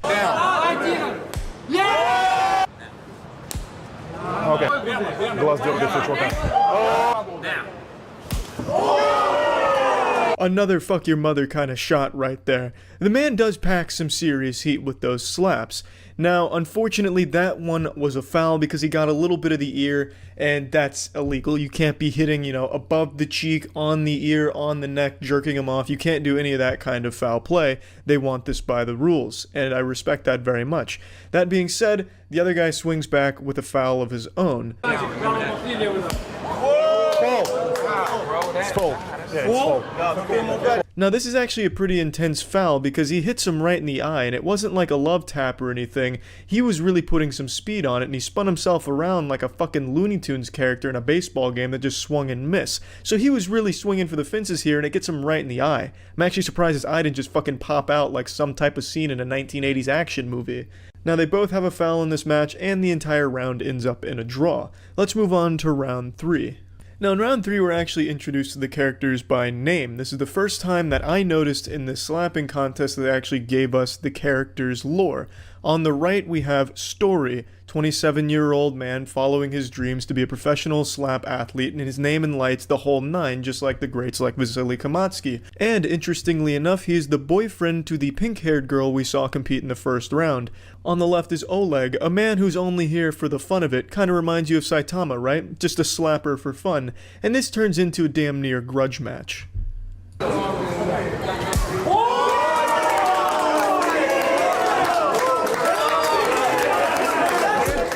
Ты хочешь продолжить? That guy in the back's reaction is pretty much the same reaction I had. He was probably worried that his fucking head was gonna fly off and hit him, so he was ready to dodge that shit. Now, clearly our anime protagonist Story did not come prepared to this event. He didn't realize how intense the slaps were going to be. He probably thought they were going to be the old-fashioned college frat bro thing. You're all drunk and you're just giving yourselves little slaps to hype yourself up to go talk to the girl that you want to impress. You do a keg stand, your face is a little red because of the slaps, but it's all in good fun slaps. Not the kind of slaps that you're going to receive here. These are the slaps that are trying to fuck you up, and I don't think he was ready for that. But he does recover, he does not get knocked out, and he continues to go the entire duration of the fight, which I respect. Готов? Let's go! Come on, baby!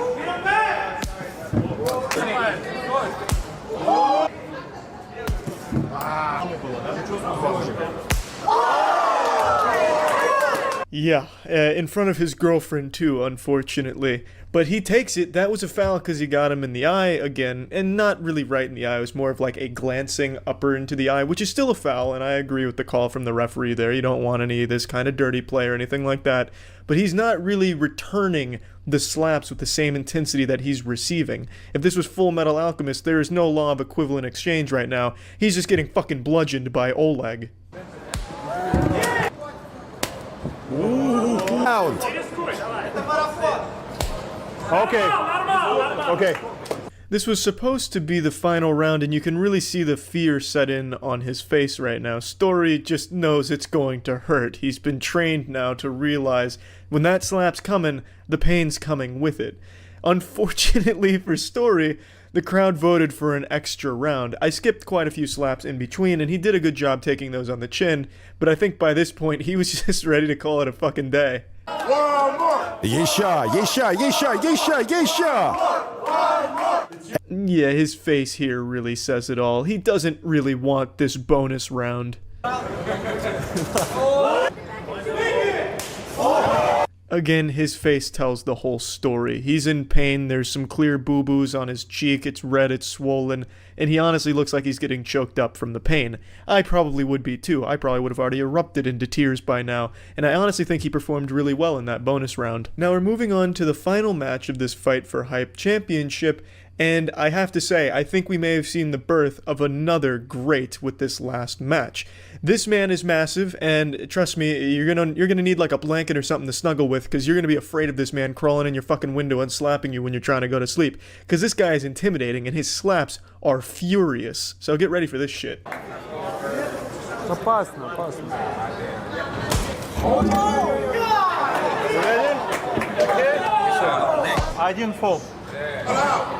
Was it the cleanest slap to the cheek? Absolutely not. But this is Sasha, and that slap most definitely shattered his opponent's collarbone. His opponent's name is Shane, and Shane is definitely needing to go to the hospital after this round. I'm telling you that right now.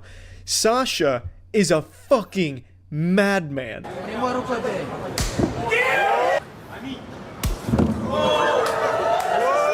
you sure? You okay, Willie?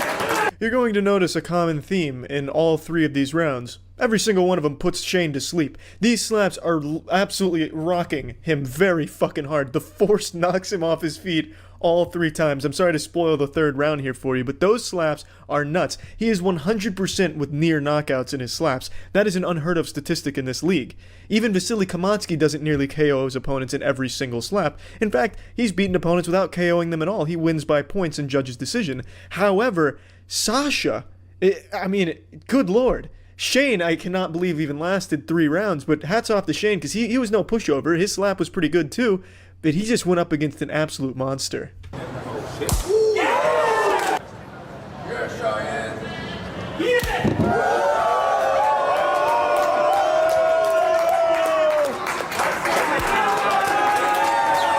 Yeah, it's pretty hard to look at if you're a fan of Shane. It's pretty goddamn brutal. I feel like Shane would have done well against the other opponents. He just got super unlucky with this matchup here and drawing the short stick.